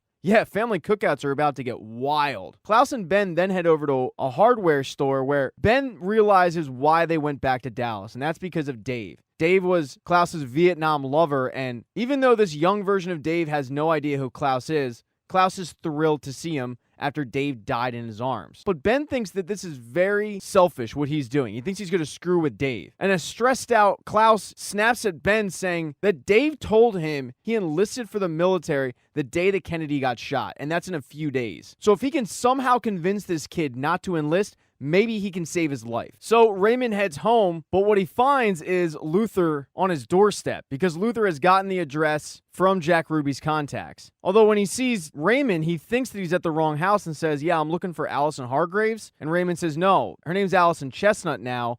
That's my wife." And this has Luther shook. He can't believe that she remarried. And Raymond says how Allison mentioned she had family up north, but nobody that looked like you. Although Raymond then gets a phone call that the sit-in is on and he has to leave. And he asks Luther, "Hey, do you want me to leave a message for Allison?" And he says, "Yeah, just let her know that I need to talk to her." The whole time, not taking his eyes off the wedding pictures. So Luther heads on to the fight that night, but he is not in the right mindset. And he's fighting a guy that he could easily defeat. I mean, he could break this guy in half by sneezing. But because of what happened that day, he just wants to feel pain, and he begs the guy to keep punching him. And this isn't just in front of Ruby, because Vanya and Five have also shown up, and they're wondering what the hell's going on with Luther. But the guy does what he's told, and he keeps punching Luther in the face until finally he knocks him out and wins the fight. And Ruby leaves pissed off, having lost a lot of money, as Luther is just lying on the ground staring up at his former home, the moon. And this all has to do with Allison, who is going through the sit-in at the same restaurant that kicked her out the day that she arrived in the 60s. And Raymond shows up late, but he's also not in the right headspace. And Allison can sense the fact that something's wrong with Ray. And he says, "Yeah, well, I just had a hell of a day. I mean, this crazy guy bailed me out and said that he's my brother-in-law, and then the biggest guy I've ever seen is sitting on my doorstep, and he also says that he's your brother." But while they're having this conversation, one of the guys that works at the restaurant pushes a cup of hot coffee on Allison's lap, and that's when all hell breaks loose, with the cops busting in and arresting a bunch of people, and also beating the hell out of Ray. And Allison's begging the cops to stop, but they're not. So finally she just says, "I heard a rumor that you walked away," and the cop walks away. But this is in front of Ray. And this is the second time that Ray has heard her say, "I heard a rumor," but now he's seeing the powers. And this, on top of the family that seemingly popped up out of nowhere, has Ray wondering, who the hell are you? Ray tries to get away from Allison, and Klaus runs in and says, "No, Allison, we gotta go right now," and pulls her away. Now that same night, as Diego is sleeping, having no idea what's going on with his brothers and sisters, Lyla wakes up in the middle of the night and heads to a pet store. And she starts fishing around in one of the fish tanks and finds a hotel room key. And when she heads to the hotel room, she asks the other person there, "Hey, can I order room service?" And that's when the handler walks out saying, "Yeah, sure, you earned it." And Lyla says,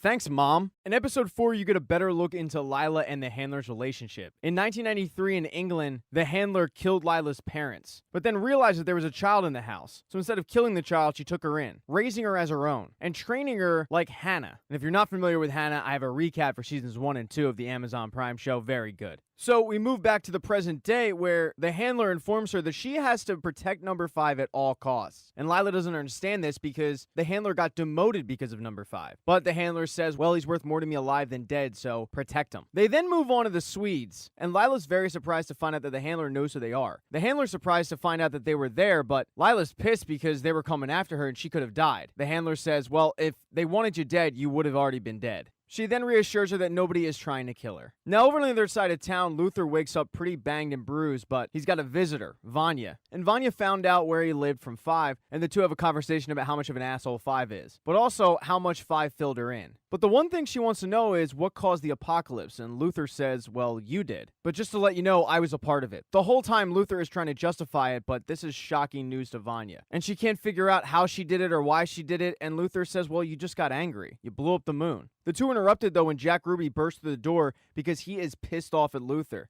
Luther cost him a lot of money to a lot of people that could make his life a living hell. And Luther is vowing to make it right with Ruby, but Ruby says, no, you know what? I'm done, and walks out. And Luther is so mad that he punches a hole through the wall to see that number 5 is waiting for Vanya outside. So Vanya thinks that it's best to leave Luther by himself for a little bit, but when she walks outside and sees 5, she says, I'm going to the farm. She no longer wants to hang out with 5 because she's so pissed off at him for not telling her the truth about how the world ended and everything else, and says to him, do you have any other family secrets that you want to share? And he says, yeah, a bunch, but I don't have time for it. Right before she's about to leave, he says, look, the clock is ticking on doomsday. I just need to know that you're going to be ready once I call upon you. And Vanya looks at him and says, I can't help you. I don't even know who I am. And 5 says, well, you're our sister and you're a part of the Umbrella Academy. And she says, no, 5, that's who I was, and speeds off. So 5 heads back to Elliot's place where, under the cover of night, Lyla has returned and she's patching up Diego, and Diego is just surprised that 5 allowed Vanya to leave. He asks, how do we know that those Swedes aren't going to go after her? And 5 doesn't know. Lyla asks, hey, any idea who sent those people? And 5 says, yeah, I have my suspicions. But right now, the priority is finding out where Reginald Hargreeves is, and luckily, 5 has an idea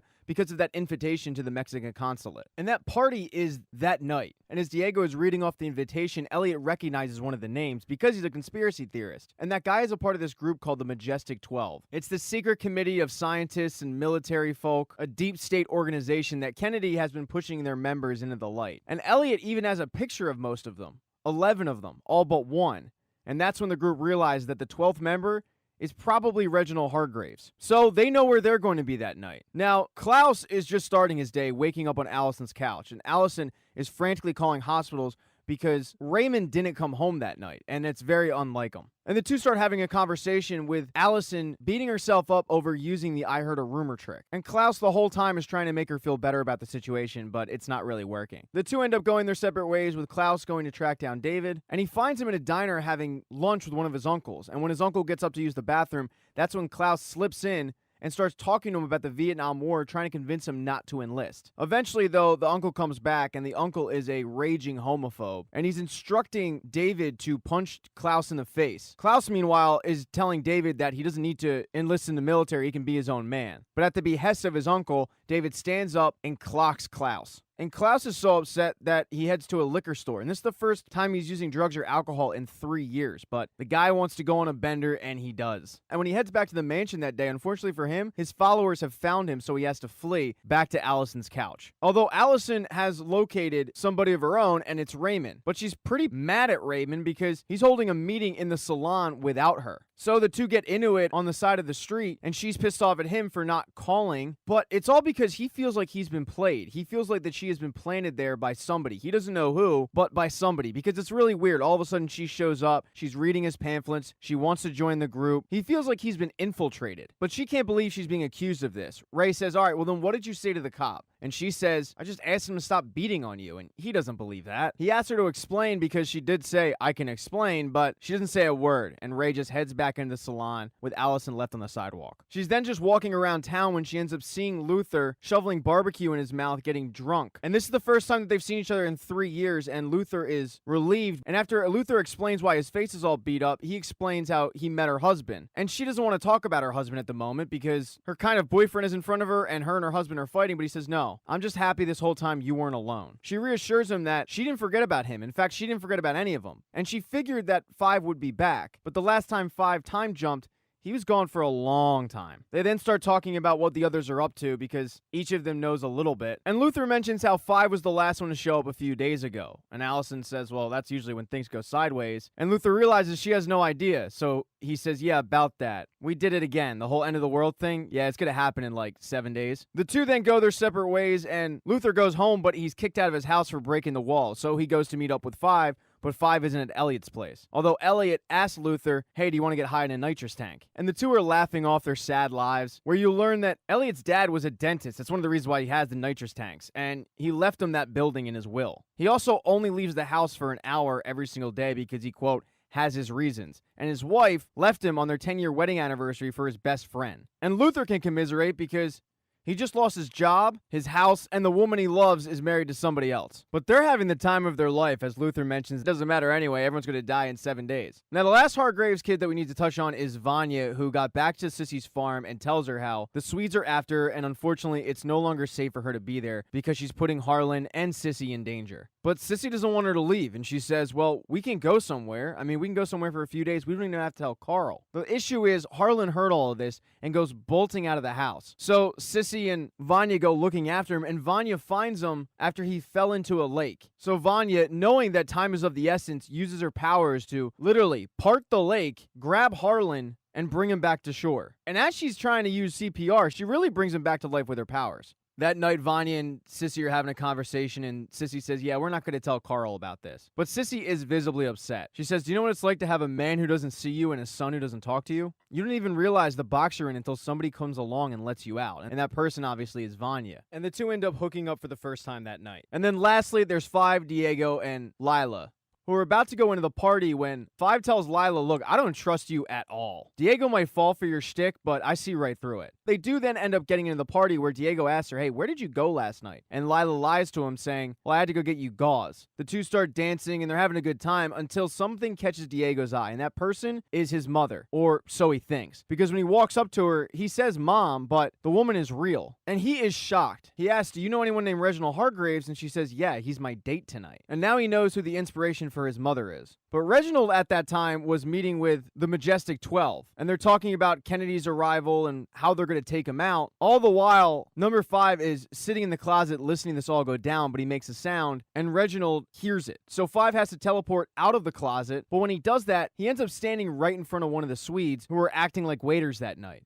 5 and the Swedes start battling it out, and the Majestic 12 realize that they've probably been compromised, so they agree to meet in their other location. Diego comes upstairs, and he ends up getting double-teamed on. And this leaves Lyla with a conundrum, because while she wants to save Diego, she remembers what her mother said. So she grabs Diego's knife and goes and frees up number 5. And the three of them are able to take out the Swedes. Number 5 makes it downstairs just enough time to see Reginald leaving, and he says something to him in another language, but Reginald definitely recognizes what he said. Although Grace, who is in the car, urges him to get in, and as they're leaving the party, Grace says, who was that? And Reginald says, nobody important.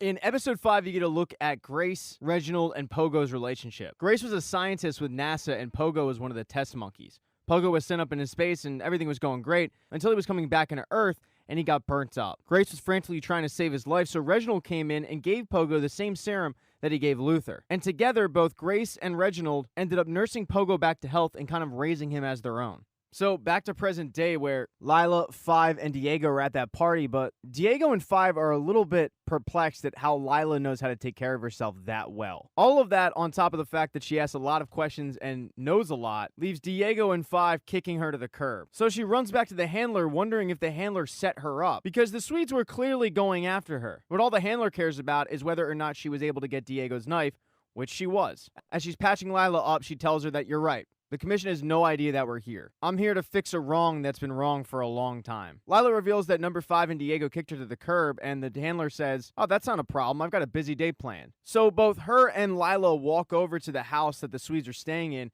and she has Lyla drop off a canister message to the Swedes, pretending that it's the commission. And the message gives them coordinates to locate Diego. But when they go to the coordinates, Diego's nowhere to be found, although his knife is in a tree. And as they get closer, one of them triggers a bomb and he blows up. And that night, the 2 remaining Swedes have a Viking funeral for their fallen brother. Now, as Lyla and the handler were taking care of the Swedes, Diego and 5 headed back to Elliot's place where Luther is cooking breakfast. And Diego's having trouble figuring out where the hell the Swedes came from, why they're after him. And 5 lets him know that they're hired guns sent to eradicate them before they do any more damage to the timeline. But we don't need to focus on them right now because we have 6 days until the end of the world, and the closest anyone's gotten to Dad is him leaving that party. And Luther says, that's not entirely true. Because when Luther arrived in the 60s, the first place he headed was back home. He hopped on a Greyhound bus and arrived at the Umbrella Academy, but it was very different. And when he walks in, Reginald is having a party, ironically enough, talking about time travel and how you can't predict the future. And Luther walks up to him and says, this is going to sound really weird, weird, but I'm your son. And Reginald says, no, you're not, completely blowing him off and dismissing really anything he has to say, even after Luther makes the case that he knows all about Reginald, the moon base, the work with chimpanzees. But Reginald just thinks that he's sent from somebody, KGB, CIA, he doesn't know. And after Luther tells him, I'm one of your kids, you adopted 7 children in 1989, Reginald says, that's impossible because I have a strong disdain for kids, and I would hope that if I ever did have kids, I would expect more from them than what's standing in front of me. And then he kicks Luther to the curb. After this heartwarming story, Diego says, well, the important thing is the fact that Dad is in the middle of killing Kennedy, but Five says, ignore him. The way I see it, we have one option, and that's to get the Umbrella Academy back together. So they all go their separate ways to wrangle everybody up. And that includes Klaus, who woke up in Allison's living room and the two started day drinking, and Vanya, who woke up next to Sissy, but they had to quickly get dressed because Carl showed up early from work. And he's pumped because he just had a big sale, but he's making everybody in the room uncomfortable. At no fault of his own, he's just unaware of what happened the previous night. And Carl kind of asked Vanya to take a walk so him and Sissy can, consummate the marriage. So Vanya heads over to Elliot's where Luther and Diego are sitting, and this is the first time Diego is seeing Vanya, and he's still pissed off at her for ending the world the first time. And she says, look, I don't know what I did, but if it's any consolation, I'm sorry. And to his credit, Diego says, no, that doesn't make me feel better. I'm just going through a lot. And that's he's explaining his relationship with Lyla that nobody cares about. In walks Five, who has located both Allison and Klaus. And the Umbrella Academy, for the first time in the 60s, is back together. The first thing that number 5 does is apologize, but then say, we brought the end of the world back with us. And they have 6 days to figure out how to save it again. And the only lead that they have at the moment is Reginald. And this is news to Allison, Vanya, and Klaus, who didn't even know he was around. 5 goes on to explain that him and Diego have been trying to talk to their father, but with no luck. And while they know that he's probably planning on killing Kennedy, they don't know who or what triggers the end of the world in this war that's going to come on. Vanya brings up how none of them are supposed to be there, and what if it's them? Because they've all kind of made an impact in their short time. Allison's involved in politics, Klaus is running a cult, Luther's working for Jack Ruby. I mean, it could very well be them. And Diego is convinced that it all has to do with Kennedy, and they were all sent back there to save his life. But 5 cuts everybody off and says, I watched you guys die in this war. Hazel risked his life to get me this information. Now, I don't know if what we did is connected or there's a reason for any of it, but Dad will, and that's why we need to get to him. But Luther has heard enough. He's sick of every time there's an issue, everybody wants to run to Daddy. So he tries to leave, but 5 gets in his way, saying nobody leaves until we figure this thing out. Although Luther's a little bit bigger than 5, and he picks him up and throws him. And when he does that, 5 teleports into the alley. But there's somebody else in that alley, and that's Lyla, who is on a rooftop, runs away, and 5 goes after her. Diego goes after Luther, trying to convince him that he's needed in this situation. It's their duty to help save the world. But Luther doesn't see it like that. He thinks they're all overrating their self-importance. Although the two get interrupted when a black car shows up with a skeleton covered in skin who gives them an invitation from Reginald Hargreeves that says, to my pursuers, I'm inviting you to a light dinner, and then gives them a location. Now, Klaus, Allison, and Vanya were just left at Elliot's place, so they go off to get trashed. And they end up back in the salon where Allison is just complaining about her relationship with Raymond, and somehow it turns into telling those that we love the truth because the world's going to end in 6 days. So Klaus heads back to his cult to address them. Allison heads back to her place where she sits Raymond down and says, I'm going to tell you the truth. And then there's Vanya, who heads back to Sissy's and wants to run away with her because they discussed it in the morning, but Sissy's no longer interested in that, saying, I can't just pack up and leave. Vanya's urging her, why can't you do that? But it's just a different time. And Sissy doesn't feel comfortable just leaving the life that she has, leaving Carl, picking up her child, and going. And even after Vanya continues to plead with her, Sissy just cuts her off and says, you know nothing about the pressures that I'm under. And even though Sissy really does want to go with her, she says that she can't. Oh, and then 5, well, he followed Lyla back to an abandoned warehouse where the two get into a fight, but 5 ends up winning it. And as he's got his foot on her throat, the handler pops out of the shadows, and 5 is not exactly thrilled to see the handler, who says, look at us, back together again. In episode 6, you get a better look at what happened to Allison after she arrived in the 60s. We already know that she went in that restaurant and got kicked out, but when she was leaving, a couple of white dudes were starting to give her a hard time, and she just punched one of them in self-defense, but they started chasing after her. And they chased after her right into the salon, where the women in the salon protected her. She started working there, cleaning up hair, all the while not being able to talk. But as they started to hold those meetings at the salon, she started to take more of an interest. And Raymond also started to take more of an interest than her. Slowly, she did start to get her speech back, and the two started dating and, ended up getting married. And in present day, Ray just is having trouble wrapping his head around what he just heard. The whole backstory of where Allison came from, and the fact that she has this superpower. So he says, all right, well, prove it. So they head to a tailor that normally refuses to serve black people, and Allison does the trick, and it works. they outfit Raymond in new suits. And Raymond says to her as they're leaving, why don't you use this for good? I mean, think of the good that you could do with the movement. But then we realize why she doesn't use it a lot. Because she sees that same restaurant where they kicked her out when they first arrived and they had the sit-in, and she walks in. And of course, they refuse to give her service, but she does the I heard a rumor trick, shutting the guy up and forcing him to pour hot coffee on his hand. And it gets to the point where Ray actually has to get her to stop. As they get home, something isn't sitting well with Ray, and he asks her, did you ever use that on me? And she says, no, of course not. But he asks, would I even know? And the answer to that, of course, is no, he wouldn't. But then she notices an invitation on the ground, and it's the same invitation that Diego and Luther got from Reginald. And Luther and Diego, along with Vanya, are at Elliot's, and they're discussing whether or not they're going to want to go, and Diego wants to go, but Luther has no interest in it. He just doesn't want to face his dad. And Vanya can't figure out why he wouldn't want to go, and Luther lets her in on the fact that she had such a shitty childhood and all the things that her dad did to suppress her of her powers, and that actually makes Vanya want to meet him even more. But Diego convinces them both to go, saying, we're going to go in there as a unified front. No more number 1, 2, 3, 4, 5, no. We're Team Zero. We're together on this. We're no longer children. We're adults, and we'll face him as such. Now, while Diego was convincing them to go, Klaus is facing his followers. And Bennett's been pressuring him to do the right thing and tell them the truth, and he does that, standing up in front of all of them and saying, I'm a fraud. But they just think this is another teaching of his. Very similar to in Fight Club, the whole his name is Robert Paulson thing. They just aren't getting it. And no matter what this guy says, they're twisting it to be a bigger deal than it is. Not actually hearing what he's saying, thinking there's a deep meaning to it, when in all honesty, there's not. And it gets to the point where Klaus walks off saying, you know what, here, I tried. Klaus and Ben then start getting in an argument about how Klaus handled it, and Klaus says, you know, you're turning into dad. And Ben gets really upset when he hears this and ends up running through Klaus. And it's a really weird sensation. It's the first time it's happened, and they both aren't quite sure exactly what just went down between the two. Although two people that saw it, although they're unaware of it, are Ben's crush in the cult and Dave, who showed up at the mansion because he saw a flyer with Klaus's picture on it. And he wants to apologize for everything that happened the previous day, but he also is curious of how Klaus knew all that information about him. And Klaus plays it off like, well, I'm a prophet. It's the same reason I know your favorite song, your favorite food, and I know about the fact that you don't feel comfortable in your own family, and you think that joining the military is going to help with that, but it's not. Dave, who knows all of this to be true, is just trying to convince himself that everything that Klaus is saying is bullshit. And Klaus says, no, in 1968, you're going to die on a hill in Vietnam. Here. And then he hands him his own dog tags, saying, this is the only thing I have left of you. Dave, who at this point is trying to hold back tears, says, well, it's too late. I already enlisted.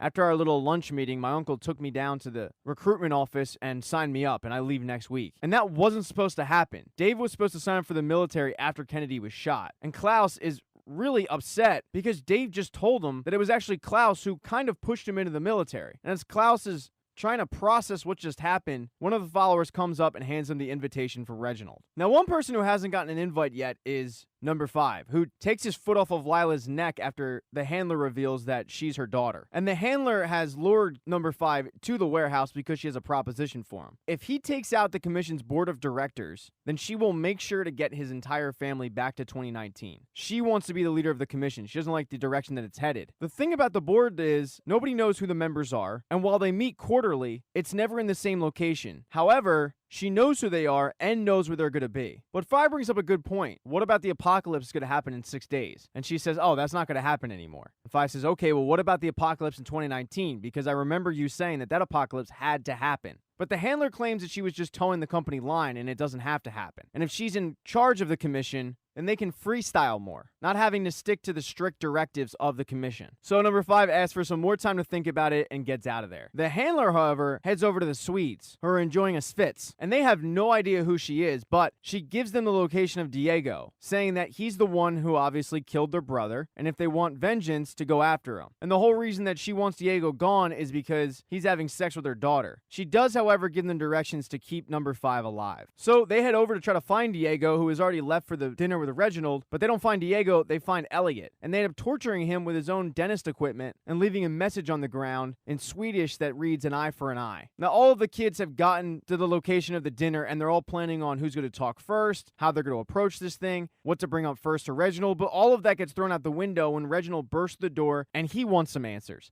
He knows they're not KGB, CIA, FBI, but they seem to know an awful lot about him. They seem to be stalking him, and the weirdest thing is they're all calling him Dad. Why? So 5 takes the lead and explains everything, including the fact they all have powers, and Reginald wants proof of that, and while they don't want to be show ponies, one by one they all start showing off their powers. Diego then once again brings up the fact that they know he's involved in killing the president, but Reginald completely dresses him down and makes Diego feel about 2 inches tall, and the verbal tongue lashing actually brings back Diego's stutter. 5 explains though how the world is ending, they need some answers, and Reginald says, well, if you're all superheroes, figure it out yourself, and gets up to leave. But before he does, he has to have a private word with 5. And the first thing he wants to know from number 5 is why he was quoting Homer and in Latin. And 5 explains how Reginald made all the children learn it. 5 then asks what he knows about time travel, because 5 has yet to master it. And Reginald's advice is to stop jumping decades and start jumping seconds. An acorn can't become an oak tree overnight. But that's not exactly the advice that 5 is looking for. Reginald reminds him that seconds can change the world, but 5 was looking for more concrete advice. 5 then apologizes for giving Reginald a hard time when he was a kid, and he's kind of expecting an I told you so back, but Reginald just says, that's no skin off my teeth, don't worry about it. And it might be the first normal conversation that 5 has ever had with his father. But without a real idea of how to save the world, 5 is forced to go and accept the handler's offer, where she gives him the information on where the board of directors is meeting, and it's 1982 in Oshkosh, Wisconsin. Now the rest of the kids have left the dinner, and as Diego is leaving, he notices that Grace is in the car waiting for Reginald. So she gives Grace the picture of Reginald on the grassy knoll and tells her how he's planning on killing Kennedy in a couple of days. And the guy that she's dating isn't as nice of a guy as he's playing it off. And she might want to ask him about it. And as Vanya is leaving, she runs into Sissy because they delivered the invitation to Sissy's house and she figured that's where Vanya would be.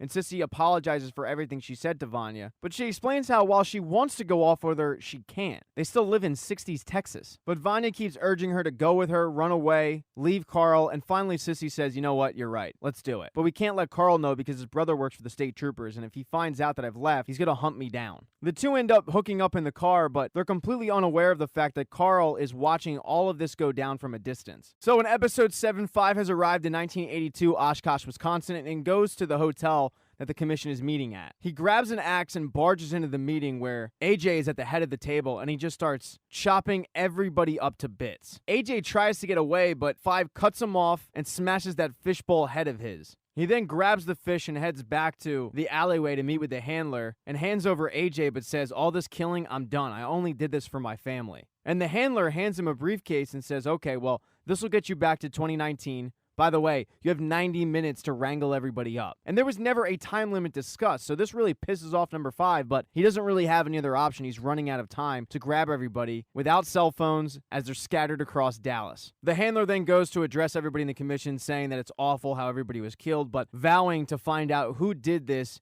and bringing them to justice as she takes over power. 5, however, needs to go to the one place that he knows people will be at, and that's Elliot's, where Luther and Diego found Elliot's dead body along with the message of an eye for an eye, although they don't know what that message means because neither of them speak Swedish. And Diego actually thinks that it was done by the feds, although Luther reminds him if it was the feds, they would have taken him in for questioning. They wouldn't have killed him and left the body like this. When 5 shows up, he lets him know that it was the Swedes, but also the fact that they're running out of time and they need to get everybody to the alley within 90 minutes. So he synchronizes some watches and sends both of them out to try to find their brother and sisters. Although 5 is meeting some resistance from Diego, who wants to go and meet up with Lyla. And 5 lets him know that Lyla was playing you. The whole time, she was playing you to get to me. She doesn't give a damn about you. So be in the alley in 90 minutes. And this is really tough for Diego to hear. So Diego is in charge of wrangling up Klaus. And Klaus has given permission for Ben to possess him, all in an attempt to talk to Jill, the girl that he has a crush on. And Ben and Jill, through Klaus, do end up talking, and she even offers to have sex with him, but it gets interrupted when Diego shows up and says, let's go, we gotta go back to 2019. And Ben lets him know that he's not talking to Klaus, he's talking to Ben, and he even proves it by telling Diego something that only Ben would know. Klaus asks him for just 10 extra minutes, and Diego says, you know what, there's something I gotta do anyway. Just don't be late, be in the alley. Now, 5 went to go find Vanya, who wanted to spend the day with Sissy and Harlan, but Carl said that he needed her, and he doesn't really give any wiggle room on that demand. So the two head off to a farm where Carl says that if she doesn't leave, then he's going to send his own child to a facility where they, quote, know how to take care of his kind a little bit better. He tells her how he's well aware of what is happening between her and Sissy, but it's not going to happen under his roof. So as she is heading back to the house, she runs into Five, who tells her, we got to go. But she wants to bring Sissy and Harmon along. And Five says, no, that's not possible. She tries to make the case that they're insignificant. They're not going to matter in the timeline, but Five says, no one is insignificant. I'm sorry. It sucks, but they have to stay. Vanya says no, they're coming with me, and then tries to bully Five with her powers, but eventually she gives in and says, fine, I'll be there, but I want to say goodbye first. And he says, fine, but just don't be late. And then finally there's Luther, who is sent to go get Allison. And Allison's a little taken aback when she finds out they have about 40 minutes to leave, but the one thing that she's really focusing on is the fact that she can go see her daughter that night. Although Luther makes no promise, saying, I don't know what kind of world we're going to go back to. But she's really upset because if Five gets it wrong again, she doesn't know if she can take losing everybody that she cares about for the second time. But Luther reminds her, Allison, we don't belong here. Ray then walks in and wants to know why his wife's so upset, and Allison explains and then asks him to come with her. And he says, I can't leave the movement. But she says, the movement's still going on in 2019. But the work that he's doing in 1960 has an impact in 2019 and basically gives Allison his blessing to go. But as she gets ready to go, the Swedes have shown up, posing as vacuum salesmen. And they start attacking both her and Ray, but she uses the I heard a rumor trick to get one of them to kill the other. And he's so upset about the fact that he just killed his other brother that he ends up leaving. Vanya, meanwhile, has headed back to Sissy's farm, but it's not to say goodbye. It's to pick her and her child up. She explains that they have to go right now and not tell Carl. Don't leave a note. Just grab the coffee can full of money and leave. But as they're trying to do so, there's a police roadblock. And Sissy reveals that she did in fact leave a note. And the police in front of her is her brother-in-law, who demands that they get out of the car and Sissy head back to the farm and settle this with Carl. But Vanya isn't going anywhere and uses her powers to take out some of the police, but gets distracted and gets knocked out when one of the police hits her with the butt end of his rifle. Now, Diego headed back to bury Elliot. Everybody felt bad about what happened to Elliot, and nobody thought that he deserved that. So before Diego leaves, he wants to take care of him. But as he's burying him, Lyla shows up. And he doesn't want to talk to Lyla because she lied to him. She claims that she only lied to protect him. He tells her that he's going to finish that whole save the world and just forget that the two ever met. She then pulls out a flask and gives a toast to Elliot, whose body she's just now seeing, takes a swig of it and hands it over to Diego, and Diego drinks it. But she ends up spitting out her part, because whatever was in that flask had rufalin in it, and Diego is knocked out. She then drags Diego's body to go meet her mother, and when he comes to, she introduces Diego to her mom and says,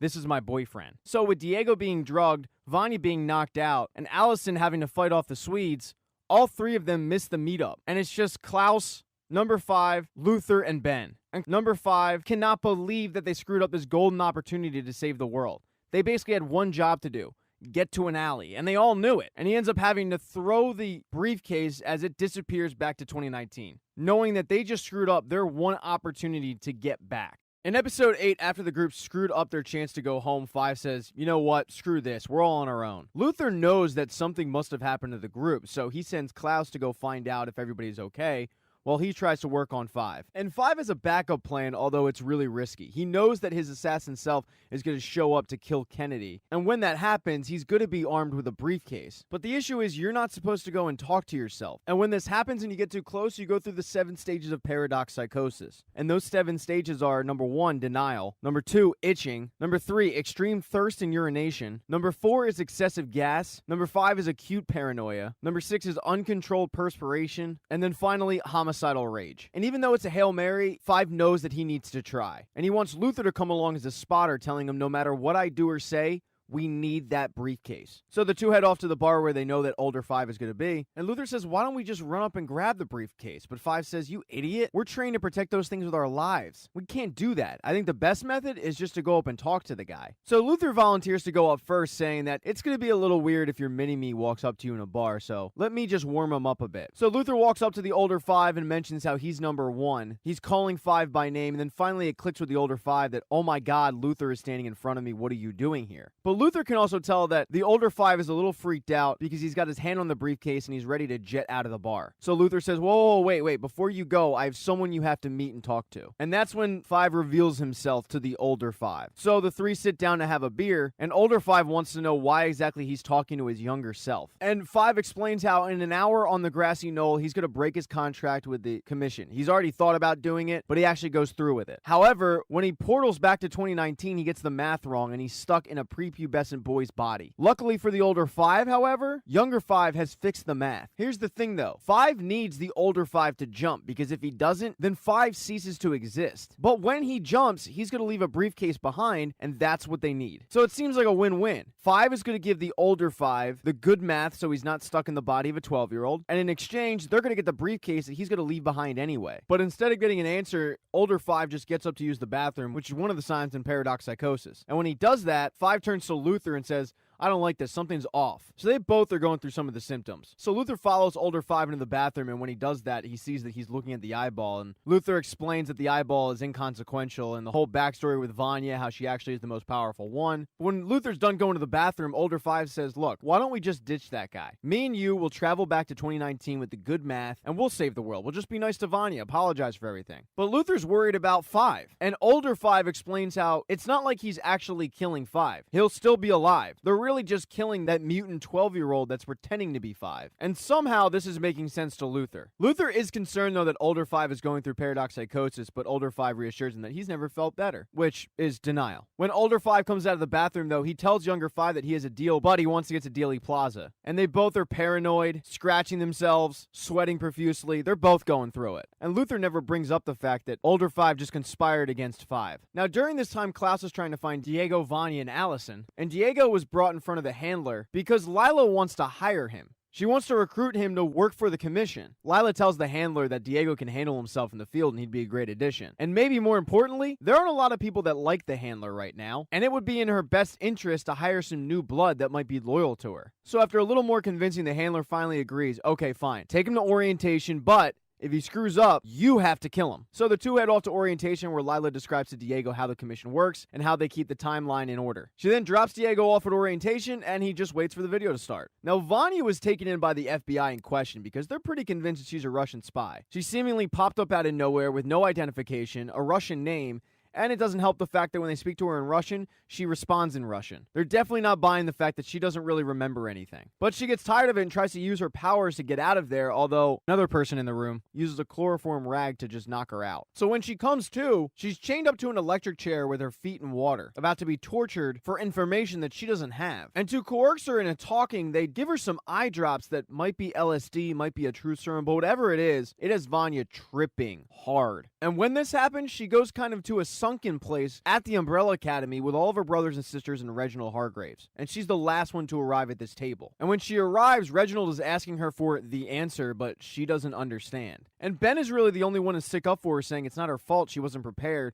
Well, the others kind of laugh her off, saying how she's lazy, she got hit in the head. And Reginald says, no, that's not true. She deliberately chooses not to remember. Everyone then gets plates put in front of them, and when the lid is lifted, they all have a brain in front of them. And for whatever reason, Vanya just lost her appetite and doesn't want to eat, but Reginald says, why don't you just try it? It'll help you remember. Some memories come rushing back into her, and also, on the other side of town, Harlan is now mimicking her actual body, which is being tortured in an electric chair by FBI agents. And when this happens, the lights in the building start to flicker, and the FBI agents decide to turn up the voltage on the electric chair. But back in the sunken place, she's continuing to get chastised by Reginald as he tells her that she can no longer deny her true self. And if she eats one more bite, then she can go. So she decides, all right, I'll eat one more piece of brain. But when she does that, even more memories rush back. Everything that she forgot comes back. But back to actual physical Vanya, the FBI agents still don't know what's going on with her, so they up the voltage yet again. And her powers are starting to come through. Now, back with Diego in orientation, something in his video piqued his interest. It's called the Infinite Switchboard, and in the video they claim that it's the key to everything. So Diego sneaks out of the orientation room and finds the Infinite Switchboard and goes in. But he gets caught by Herbie. But when he finds out that Herbie recognizes him, he uses it to his advantage, because Herbie is a massive fan, telling him that everybody knows who he is, everybody knows who all of the Hargreeves children are, they're celebrities. Unfortunately, though, celebrities still aren't allowed in the Infinite Switchboard room. And Diego looks at him and says, now, that's no way to talk to a celebrity. Do you know how to use this thing? Because I need to look at November 22nd, 1963, the day that JFK was assassinated. And Herbie, being such a fan, agrees to show him it. But when they rewatch the video, JFK isn't shot. In fact, it's the opposite. The motorcade comes around Dealey Plaza, but the federal building, which is down the block, ends up blowing up. And that causes the motorcade to speed away. And when this happens, the United States blames the USSR, which kicks off a nuclear war. But when they zoom in on the federal building exploding, Diego sees that it's Vanya. And he remembers something that 5 said the first time this happened. Vanya is the bomb.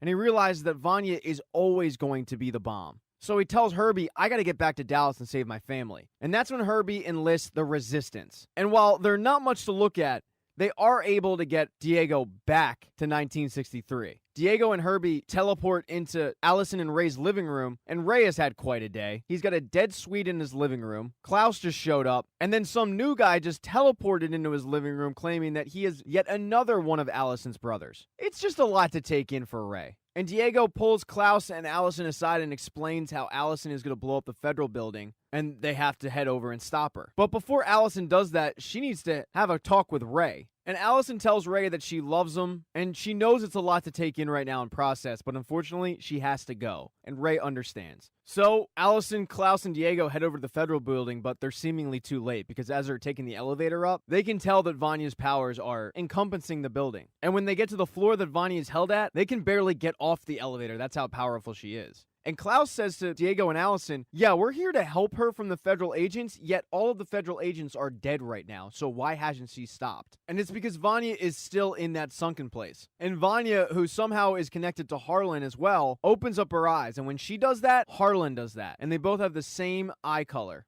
Now finally, someone that we didn't touch on was Grace, who took Diego's advice and started snooping around Reginald's office, and she found a secret room, and when she went in it, she found plans for Dealey Plaza, and at that moment she knows that what Diego said is probably correct. And when she approaches Reginald about it, he asks her to trust him, but it's too much, and she leaves. In episode 9, Luther, along with the two Fives, head over to the grassy knoll, but Five is on to older Five's plot. He's figured out that he probably talked to Luther about time jumping to 2019 and saving the world with him because he is Five, and that's exactly what he would do in that situation. And Luther admits, yeah, no, you're right, but the guy's making a lot of good points. And Five reminds Luther that while he looks to be about 12 years old, he's actually 14 days older than old Five and thus has seniority. And the issue is both Fives are going through paradox psychosis. And when they arrive on the grassy knoll, the paradox psychosis is getting worse and worse, with Five making a beeline for the briefcase, to which older Five teleports out of the way and the two end up fighting. Eventually, the two both time jump into each other, and Luther grabs the gun and points it at both of them as they both urge Luther to take the other out, and Luther decides to knock down the older Five. And when he does that, Five opens up the time portal to 2019 and tells the older Five, get close to the time portal, I'll give you the good math, you leave, and we take the briefcase. So older Five does that. Regular Five explains where he went wrong in the math, but then Klaus throws that fire extinguisher through the portal and it knocks down Luther. And when it happens, older Five makes a break for the case to try to escape with it, but when he does that, the portal is quickly closing. So Luther gets up and kicks older Five into the portal back to 2019, but damaging the briefcase in the process. Now, back over with Vanya, Diego, Klaus, and Allison have all tried to get to Vanya, but unsuccessfully. And the only person that's able to do it is Ben. He reaches Vanya and possesses her. And when that happens, he goes into the sunken place with Vanya,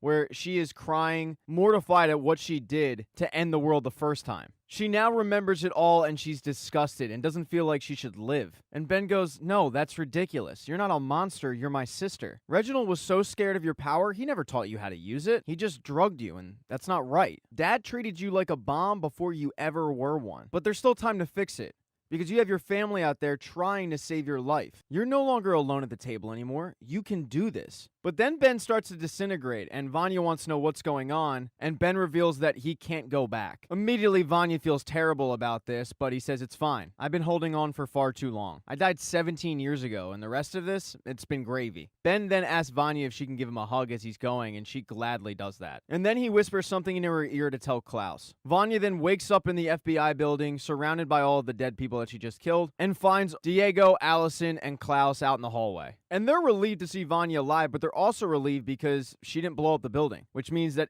there's still time to save Kennedy. All right, let me clarify. The only one that's pumped about saving Kennedy is Diego, because Diego is convinced that doomsday was caused when the building blew up. And now that the building didn't blow up, Kennedy doesn't have to die. So he heads down to the grassy knoll as the motorcade approaches, and he tackles who he thinks is his father, but in reality was just the driver that was delivering the invitations to the Umbrella Academy. And the driver hands him a note that's on Reginald Hargreeves' personalized letterhead, and it just says, I told you so. And then gunshots rain out as Kennedy is assassinated. Now, Vanya was somehow connected to Harlan. And when Sissy and Carl went to go check on Harlan, he was in that possessed state, but he also spoke. He just kept repeating Vanya over and over. And Carl is like, what did she do to our child? He then picks him up and takes him to the car because he's going to, quote, get him the help that he's been needing. But Sissy grabs a shotgun and stops him from doing that, holding the car up, saying, "You're not taking my boy anywhere." The two get into an argument about Vanya where she admits that she does love Vanya, and she no longer wants to be in a relationship with Carl. But during this argument, Vanya has left the sunken place, so is Harlan.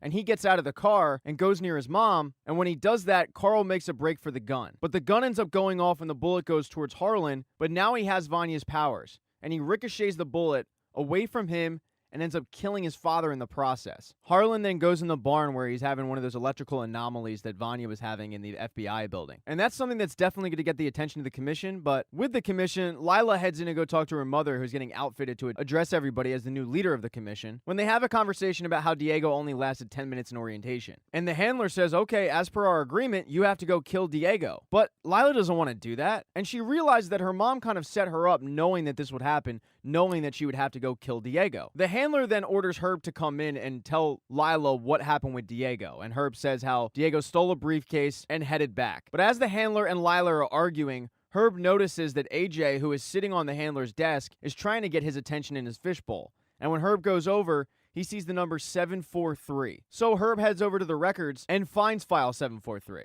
And then he goes to find Lyla, who wants to know where exactly Diego went, and Herb admits that he helped Diego escape. But then he shows Lyla what was in file 743, and it's the file on the execution order for her parents. She was always told that it was a burglary, but this file states that it was number 5 who killed her parents. And it was signed off on by AJ. And this is depressing news for AJ to hear because he knows what really happened, and he knows that the handler must have gotten into the file and changed it because she's actually the one who was there, and she's actually the one who ordered the killing. Lyla is pissed off, and the handler spins this, saying that Diego used her to get this information for his family. And while he's not smart enough to actually orchestrate this, it was all at the behest of number 5. He was the puppet master. So she has completely turned Lyla's attention to number 5. And after Lyla leaves, the handler knows what AJ did, so she decides to swallow him whole. But right before her coronation, she gets a phone call about the anomaly that's going on in Harlan's barn. And she ends up stabbing the guy who noticed it and then recalling all of her personnel, saying that she's going to go to war. Now, after Kennedy was killed, the Majestic 12 end up meeting up in the same restaurant where Reginald met the Umbrella Academy. And Reginald is pissed because they're all patting themselves on the back on a job well done, but he says Kennedy wasn't supposed to be harmed. That wasn't our agreement. But the one member of the Majestic 12 says, well, he pissed off too many people. He just had to go. But hey, we all got what we wanted. The rocket technology that's going to enable us to beat the Russians to the moon. And in turn, when we do arrive to the moon, your interest in the dark side of the moon won't be affected. But Reginald looks at the group and says, you all will never contact me again. And as he's leaving, the same guy says, well, we will be contacting you about all that technology, because if you don't answer,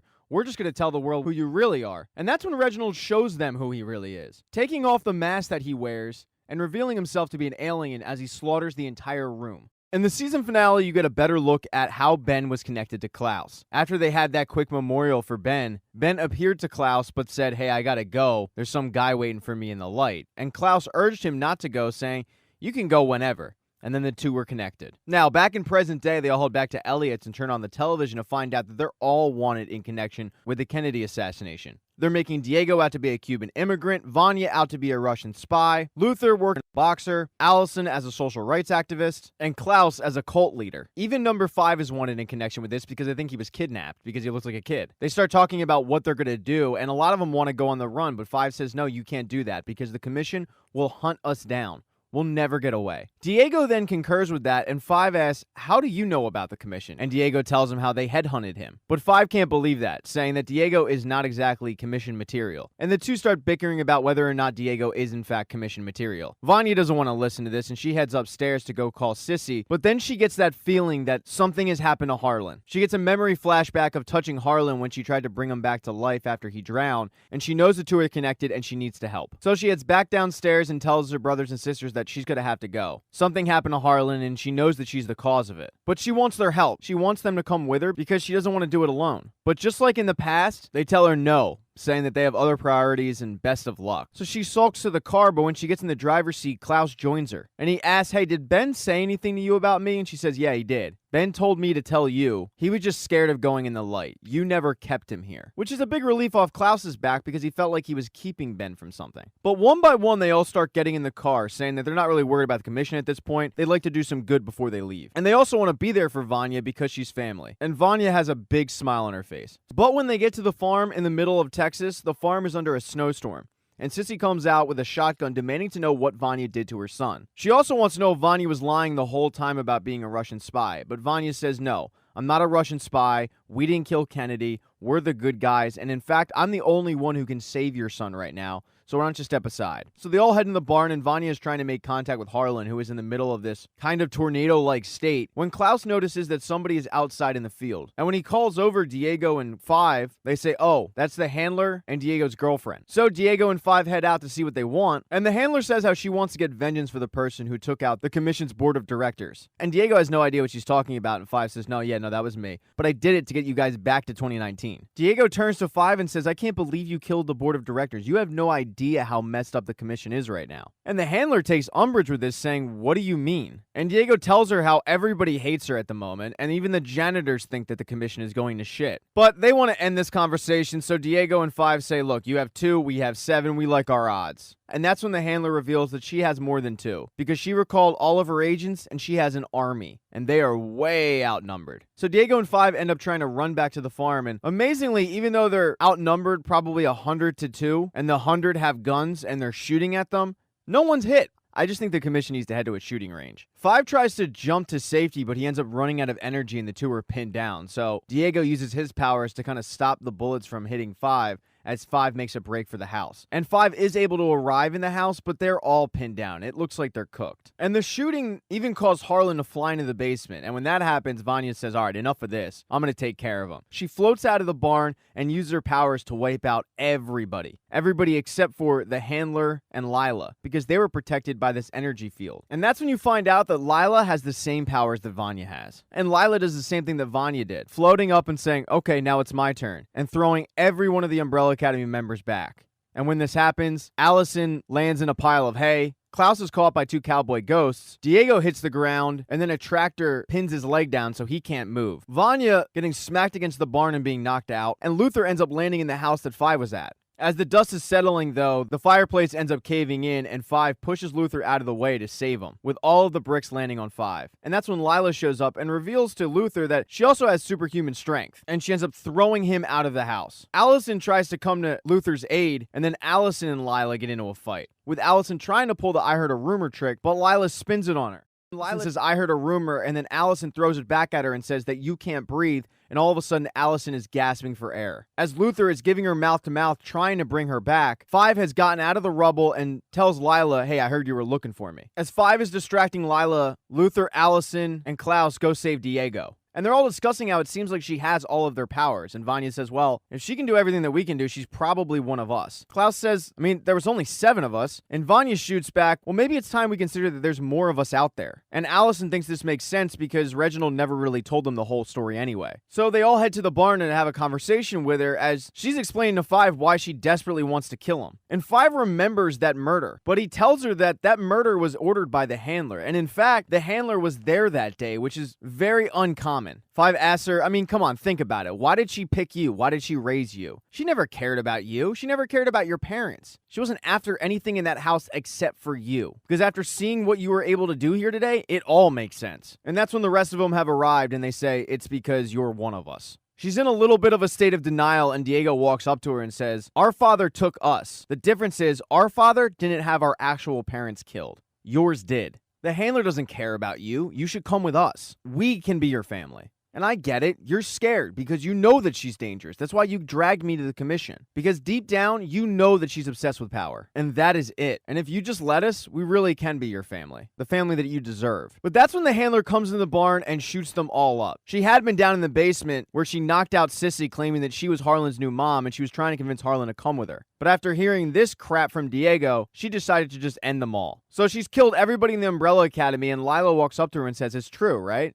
what they just said. And the handler says, I just hope we can get past this. But when Lyla tries to make a move to kill her because in her mind they can't get past it, the handler ends up shooting her as well. The handler then notices that 5 is not dead yet. She goes to kill him, but she ends up getting shot because the last remaining Swede has come back to get vengeance for his fallen brothers. He then walks over to 5 to end the job that the handler couldn't, but 5 remembers what Reginald said, master seconds. And that's when 5 uses the last remaining energy that he has to go back in time about 15 seconds before they were all killed. He stands on the side of the barn waiting for the handler to arrive, and he ends up taking the gun away from her. Lyla confronts her the same way, and the Swede ends up killing the handler. Really, the only difference is the Umbrella Academy wasn't killed. It then looks like 5 and the Swede are in a Mexican standoff, but they both put down their weapons saying, all right, it's enough. The Swede, then really with no purpose, ends up joining Klaus's old cult who is leaving town. However, shortly after the Swede leave, Lyla makes a beeline for the case, and Diego actually knocks Luther out of the way, letting Lyla get away. Luther asks him, why did you do that? And Diego says, it's because I love her, man. Vanya then hears Sissy calling from her down in the basement and heads down there and tells Harlan that she is able to take the power away from him. And she is in fact able to do that, and it seems like Harlan is okay. Sissy is relieved, and Vanya turns around to see all of her brothers and sisters standing behind her,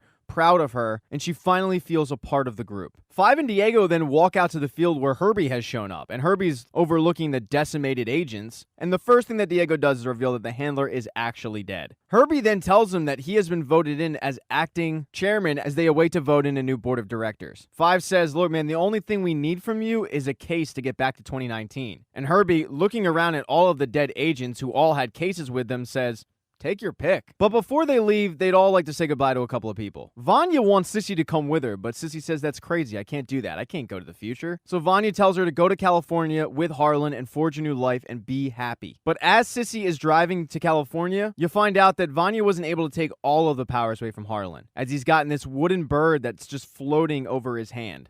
Luther tries to get in touch with Jack Ruby, but he is transfixed on the television and grabs a gun to go take out Lee Harvey Oswald. Allison had left a note in a book that Ray had gotten her. And the note says that the good news is that they were able to do it. They were able to save the world. But, unfortunately, she is long gone. And while she wishes she could be with them, she doesn't belong in 1963. But her time there has truly changed her. And not just her, but all of her brothers and sisters. Unfortunately, Klaus wasn't able to say goodbye to Dave, who shipped off for basic training for the Marines. So the group then gets together and they pack up, grab a briefcase, and head back to 2019, and they arrive in the Umbrella Academy. And luckily, there's a newspaper sitting there that is dated the day after the apocalypse was supposed to happen. So they did it. They saved the world. But when they walk in the living room, they notice that there's a picture of Ben over the mantle that wasn't there before. And then Reginald speaks up, saying, I knew you'd come back. And they're all shocked to see him alive. And he says, well, why wouldn't I be? And Luther says, no, you're right. I mean, it's just good to be back home. But Reginald says, you're not home. Allison then says, what are you talking about? This is the Umbrella Academy.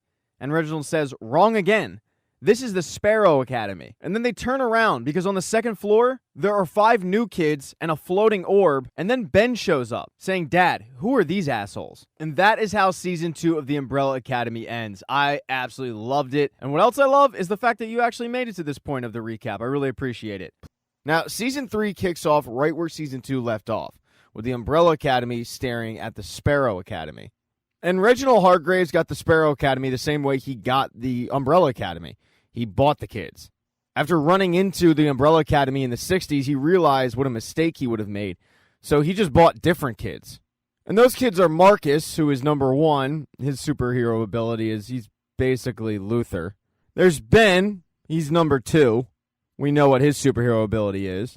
Number 3 is Faye. Her superhero ability is the fact that she sees the world through ravens that she's able to summon out of her body. Number 4 is Alfonso. Unfortunately for Alfonso, he looks like a ball sack, but his superhero ability is pretty cool. He's able to inflict pain on others by taking pain. So you can punch him as hard as you want in the face, but you'll be the one to actually feel it.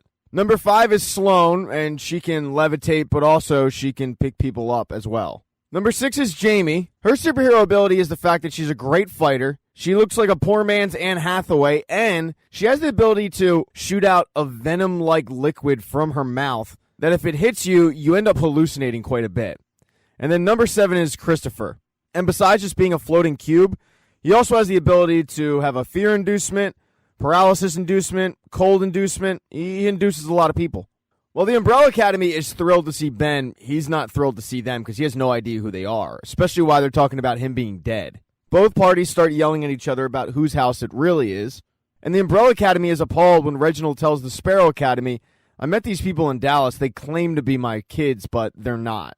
So in a nutshell, it's confusing for both parties.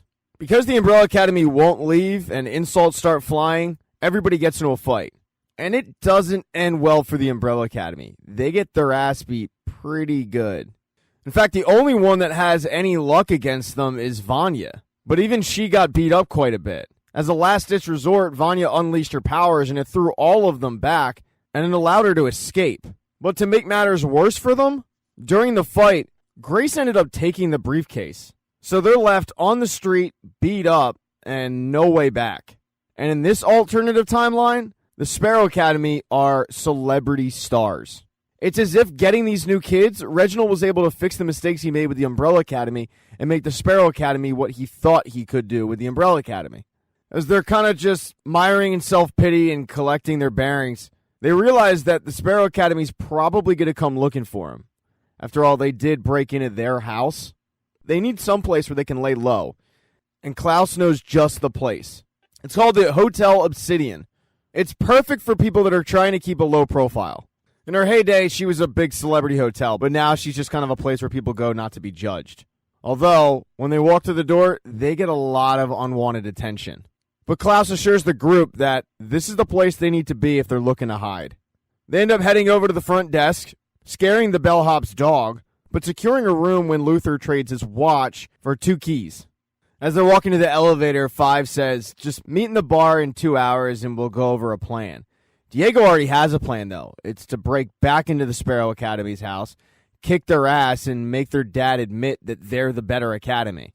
But nobody wants to do that plan after just getting their ass kicked less than an hour ago. The group split up. It's boys in one room, girls in another. And while the boys are talking about stupid crap, Allison and Vanya are talking about the ones they left behind. Vanya can't believe that she kissed Sissy goodbye a few hours ago. And Allison can't believe that last night she was sleeping in her own bed with her husband, but now that she's back, her mind has gone to her daughter. In fact, since returning, that's all Allison can really think about. And Vanya tells her, you need to go home. Hug your daughter. Allison's worried if she does that, though, the Sparrow Academy might attack. But Vanya reminds her, we fought the entire commission. We can handle 7 jerks in uniforms. So after a little more urging from Vanya, Allison takes off for the airport and heads to Hollywood. As the Umbrella Academy was settling in, the Sparrow Academy was not celebrating their victory. As they're working out and rewatching the tape of the attack, the only thing they're focused on was how Vanya was able to throw virtually all of them back in a period of 5 seconds. Marcus starts yelling at the group, do you guys have any idea what would happen to our reputation if anyone saw that video? But then he thinks to himself, we haven't faced decent enemies in years. Maybe this could be good for us. That is, only if we're smart with our next move. Reginald ends up walking into the room, and Marcus asks him, what's your assessment on them? And Reginald rips into the Umbrella Academy, basically just saying they're dysfunctional and not very loyal to each other. But Reginald does warn the Sparrow Academy not to underestimate the Umbrella Academy. Even though they're dysfunctional, he did watch them save the world. That sits with Marcus. He goes out to the top of the Sparrow Academy to do his daily routine. Down below, there's a bunch of adoring fans that are waiting to catch his towel that he throws every day. But then he notices one isn't a fan at all. It's Vanya. He decides to go meet with her and see what she has to say. She explains that her brothers are convinced that the Sparrows are going to come after them, and she doesn't want a war. Marcus makes it clear that the Sparrows are the only superhero game in town, and Vanya tells him we're not going to do anything, but he doesn't think he can just take her word for it. And he tells her, I'm sorry, but if you came here to beg me not to make the next move, and she cuts him off and says, I came here to tell you mine. Tomorrow morning, when that busload of fans shows up, I'm going to be on your front lawn. And then I'm going to call you out for a fight, just me and you. Because while your team is good and probably better than mine, I don't think you're better than me, Marcus. I ended the world twice. And you're just meat and spandex. And I'm sure you don't want the whole world watching as I prove it to you. At this point, Marcus is pretty scared, and he asks her, what do you want? And she tells him, I want the briefcase. So Marcus is going to head back to the Sparrow Academy, grab the briefcase, and then meet Vanya the next day to hand it over. But while they thought they were having a private conversation, they weren't. The whole conversation was being watched by a raven from Faye. And she ends up telling Ben, Marcus is making a deal with them, and that doesn't sit well with Ben at all. You get the feeling there's a little battle over who's in charge, Marcus or Ben. And as Vanya was trying to make a deal with Marcus, her brothers had gone down to the restaurant and the hotel to grab dinner. Five lets them know that, in his professional opinion, they are in the clear. There is one small thing. Reginald didn't adopt them as children, but there are children still in this timeline. It means there's another Diego, another Luther, another Klaus running around. They just grew up in a different place with different people. Now here's where the problem comes in. If you're near your doppelganger for too long, you'll go insane. But it should be pretty easy to avoid the doppelganger. They don't know where they are. Klaus points out that he's kind of offended about the fact that their dad not adopting them didn't really seem to change anything. But Five tells him, I didn't say that. The point is, we did it. We saved the world. And whatever timeline we're in now, we can handle it. We won, guys. All of a sudden, Diego's chair is hit with a knife, and when he looks behind him, and it's Lyla, holding one of the briefcases. Diego chases after her, and he can't believe that she showed up, but she tells him, I'm just here to do a little bit of a drop-off. And that drop-off is Diego's son, Stanley. At first, Diego thinks it's a joke, but Lyla tells him it's not a joke. She's had Stanley for 12 years, and now it's time for Diego to do his part. She then takes off and leaves Diego with this child. But unbeknownst to everybody in the hotel is hit by a sort of shockwave. It permeates throughout the hotel, and then it reverts back to where it came from. And when it reverts back, it kills the bellhop's dog. And the shockwave came from the basement of the Sparrow Academy. When Marcus went to go find the briefcase, what he found was Grace writing a bunch of hieroglyphics down as she sort of prayed in front of this orb-like black hole. Grace tells Marcus to listen closely to it because you'll be able to hear a message from God. And Marcus gets close to it and he tells her, I can hear it. That's when the shockwave bursts out of the orb. And when it goes back, it not only killed the dog, it also disintegrates Marcus as well. Now, far away from all of this, a man named Lester Pocket leaves his small cabin in the woods, packs up a suitcase with 6 sandwiches, and heads into town. He's also got with him a bunch of cassette tapes with just ASMR sounds like bees, whales, running water, and he uses those things to kind of keep his sanity. In episode 2, Luther starts his day out with a run, but it doesn't go well. He's chased by a bunch of ravens, and that's because the Sparrow Academy is after him. With Marcus missing, they figure that Luther, who is number 1, must have had something to do with it. And if he didn't, maybe they can pull off an even trade. So using their powers, they knock him out and take him back to the Sparrow Academy. When Luther wakes up, he's ready for a fight, but all he finds is breakfast. They go around the room and introduce themselves, and he's pretty surprised about their hospitality. But that all changes when the topic of Marcus comes up. Luther is very confused, but they tell him that the last time Marcus was seen, it was with Vanya. And Luther knows that Vanya is not the kidnapping type, so this is all weird. Must be a big misunderstanding. And Luther just figures he'll be able to go back to the Umbrella Academy, find Marcus, and send him back. No harm, no foul. But when he tries to leave, Ben stops him. He's not going anywhere. And just so he understands, he's told that if he does try to escape, Faye's birds will peck his eyes out. Most of the Sparrow Academy is pretty rude to him. The only one that's nice to him is Sloan, who's number 5. Sloan and Luther really hit it off. They have a thing for each other. And he starts telling her about all the differences between the Umbrella Academy and the Sparrow Academy and how everything changed for them when their Ben died. He tells her all about his trip to the moon, and she thinks that's amazing because deep down she doesn't want to be in the Sparrow Academy. She wants to live her life. She wants to travel. So she thinks that's awesome. But then Luther starts wondering if she's just trying to trick him into telling her where Marcus is. Now back over with Luther's family, the truth is they haven't even noticed he's gone. One person has returned though, Allison. She went to Hollywood and it didn't go well because she found out that her daughter doesn't even exist. Her husband does, but he's remarried with a completely different child. That's a really tough pill to swallow, so when she gets back to the Hotel Obsidian, she is depressed. Vanya ended up heading to the hotel's library to find out any information she could on Sissy.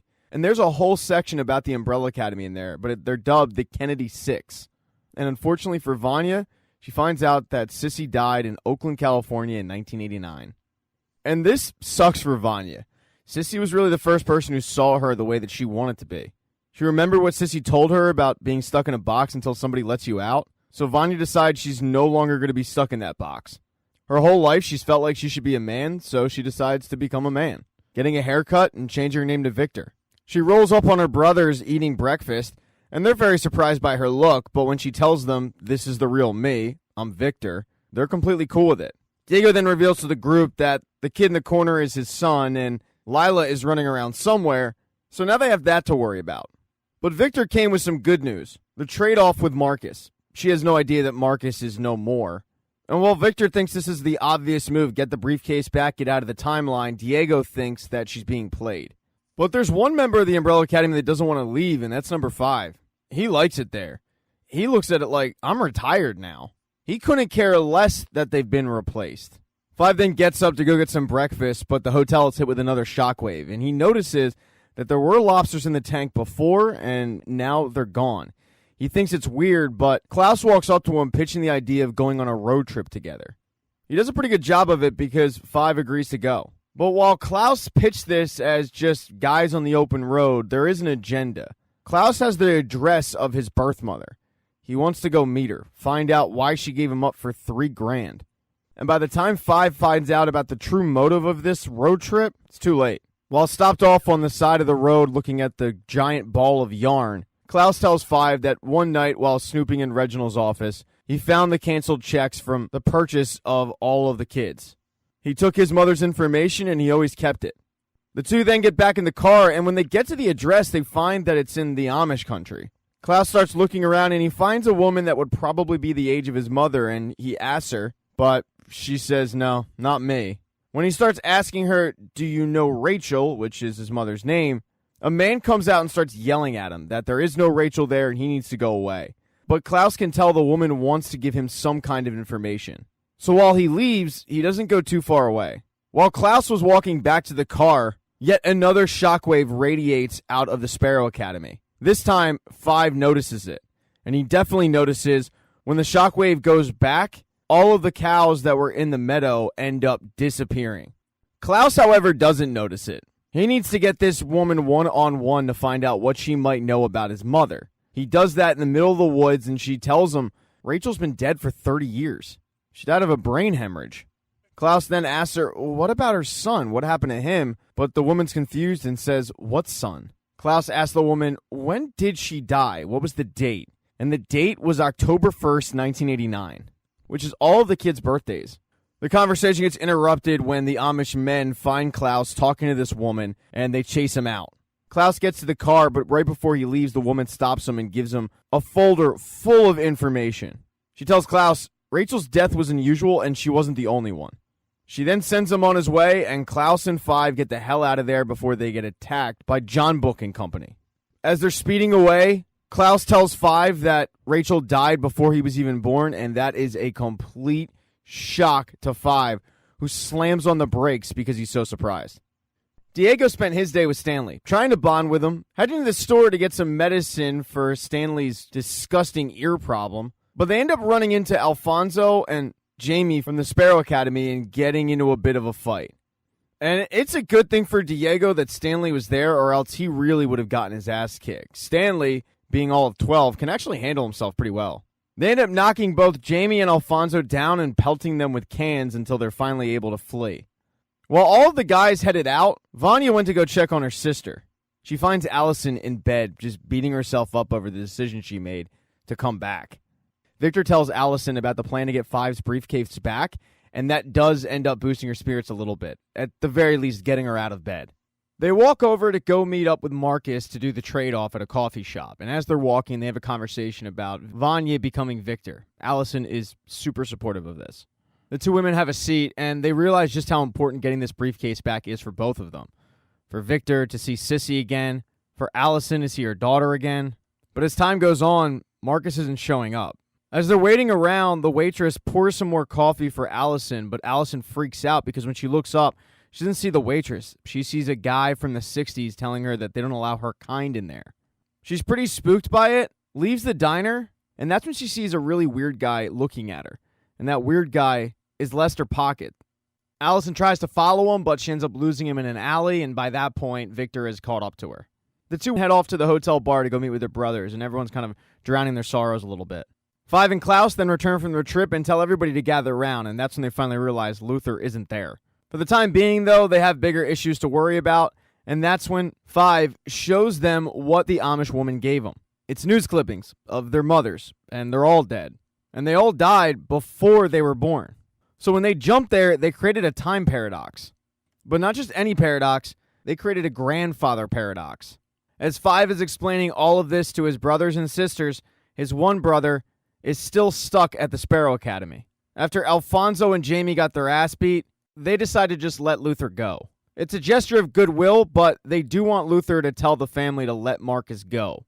As Luther is walking out, he looks back at the building, and that's when he sees Sloane staring at him, motioning for him to join her. He's very into it. She uses her powers to levitate him up to her bedroom, and the two end up hooking up.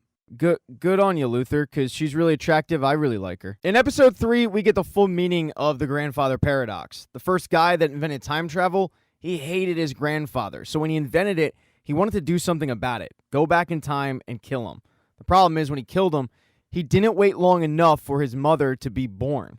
Thus, his mother was never born because his grandfather never met his wife, and it means that he was never born. In a nutshell, Elmer killed his grandfather, so his mother was never born. But if his mother was never born, Elmer no longer exists. But if Elmer no longer exists, how could he possibly kill his grandfather? Thus, you're seeing the paradox. So that's what number 5 figures they've opened up. The thing is, if somebody killed their mothers, they shouldn't exist, but clearly they do exist, and it seems the universe can't handle it, which is the big problem. 5 tells the group that all of this is theoretical, until now at least, and he doesn't quite know what it means, but he has noticed things disappearing. All 5's noticed are animals. He's not noticed the people, but the shockwave that's taking things away has continued. Lots of people are starting to go missing. Klaus wants to figure out who killed their mother, and Diego's just convinced that it was Reginald. All of it makes sense. He knew where they were born. He hated them in 63. Not hard to figure out. But Klaus isn't so sure. Allison figures this should be an easy fix. Just go get the briefcase back and go home. But 5 looks at it like this is our home and you need to accept that. Hard to tell a woman that just lost her child and her husband. 5 can't take discussing this with people that just don't understand it. So he goes and has his conversation with somebody who does understand. Lyla. He finds Lyla enjoying a nice bath and the two start trying to kill each other. When the fight finally dies down, he asks Lyla, what do you know about the grandfather paradox? And she tells him, I know what you know. He asks Lyla to hand over her briefcase so he can go and talk to her about the commission to figure out how this whole thing happened. But when she gestures to where the briefcase is, he says, Lyla, how do you have 2? And that's because Lila's briefcase wasn't working, so she stole the other briefcase from the Sparrow Academy. But that one also isn't working. And it's very unlikely that 2 briefcases wouldn't be working at the same time. They're going to need to figure out how this happened, which means they're going to have to work together. As they're walking out of the bathhouse, they run into Diego, who wants Stanley to be disciplined, and the only person that Stanley's going to listen to is Lyla. But her message to Diego is, figure it out. Just be a dad. The other issue for Diego is he's still hung up on Lyla, but to Lyla, it's been 12 years. She's over him. The only connection they have is Stanley. And for now, Stanley is Diego's problem. 5 and Lyla then head down to the basement because they're going to try to use the power from the hotel to just hotwire the briefcase. When only 5 tries to do that, it doesn't work. But when Lyla and 5 try to do it, it does. When they use their powers together, they're able to get to the commission, although it's not the commission they remember. It's freezing cold in a shell of itself. But they head in to get some answers. With Lyla gone, Diego tries to get rid of Stanley, but he's unable to. He wanted Stanley out of the hotel so he could fortify it just in case the Sparrow Academy comes calling. And by fortifying it, he's planning on making some Molotov cocktails. He also wants Luther to help out with this, but Luther's head over heels in love with Sloane, and all he cares about is making a mixtape. So this is going to be all on Diego. But when Diego gets the supplies for the Molotov cocktails, there's Stanley standing there, waiting to learn from old Pops. So with father-son time going down, and number 5 at the commission, that leaves just Allison, Victor, and Luther to try to figure out the rest. Luther confirms to the group that people are missing too, and Allison and Victor figure that must have been what happened to Marcus. That's why he didn't show up. The bad news is they're probably not going to get the briefcase back, so Victor suggests just going over there and being honest with them. It's not the best idea, but if they pitch it well, they'll get the briefcase back and restore order. But over at the Sparrow Academy, it doesn't really seem like Ben is itching for Marcus to come back because without Marcus, Ben is now the number 1. Although Faye reminds him, the last time you had your chance to be number 1, it didn't end well. And that's when Ben, who is a much angrier Ben than we remember, grabs one of the ravens. And as the raven is shrieking, it's hurting Faye. Cooler heads, though, eventually prevail, and Ben explains, That while he respects Marcus, for the time being, the hierarchy is Ben is the 1 and Faye is the number 2. And if Marcus returns, then yeah, it'll go back to the way it was. But if they play this right, the Sparrow Academy will be all theirs. The two then get word that Allison and Victor are in the courtyard, and they go and meet with them and hear what they have to say. First thing Ben asks is, where the hell's Marcus? But before Victor can explain, Allison pipes up and says, he's fine, for now. But that'll all change real quick if you don't do exactly as we say. This really pisses off the Sparrow Academy, so Victor jumps in and explains that it's really not their intention to keep Marcus. They opened up a paradox. It's a time travel problem. She's not great at explaining it. That's kind of Five's job, but this whole paradox is swallowing things. They need to fix it. They need to work together is what they need to do. As Victor is trying to explain this, Allison jumps in and says, just give us the briefcase and we'll give you Marcus. But neither Faye or Ben have any idea about any briefcase. That doesn't stop Ben from yelling out, deal. So it's kind of set. The Sparrows are going to hand over a briefcase that they don't have, and the Umbrella Academy is going to hand over a brother that they don't have. Faye and Ben head back into the house, and they figure that if a briefcase was found, it would be down in the basement. And while they don't find a briefcase, what they do find is Grace genuflecting in front of that orb that sucked in Marcus. Grace is convinced that this orb is some kind of god, and she reveals to Ben and Faye that that orb sucked Marcus in. They ask Grace when this thing got here, and she says, 2 days ago, with our new visitors. And unbeknownst to them, one of those new visitors is in the house. It's Klaus. He couldn't believe that Reginald, even with his gruff disposition, would actually have their mothers killed. He needed to get some answers, so he snuck back in the house, and Reginald says, no, I didn't kill them. Klaus then needs to hide because Alfonso and Jamie come in with Reginald's food for the day and also the pills that he has to take. And Klaus can overhear the conversation, and they're not very nice to Reginald. They bully him into taking the pills, and they also bully him into signing something that they won't even let him read. It actually makes Klaus feel really bad for Reginald. The two start having a little bit of a heart-to-heart, and Reginald actually starts to like Klaus a little bit.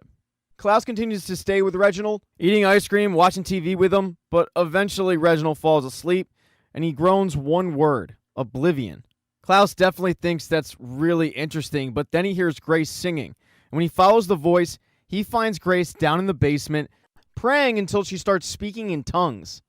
Back at the hotel, Allison and Victor walk back in, and they find Luther and Diego discussing a party. Luther really wants to throw Victor a welcome to the Brotherhood kind of party, and Diego's more concerned about saving the world for a third time.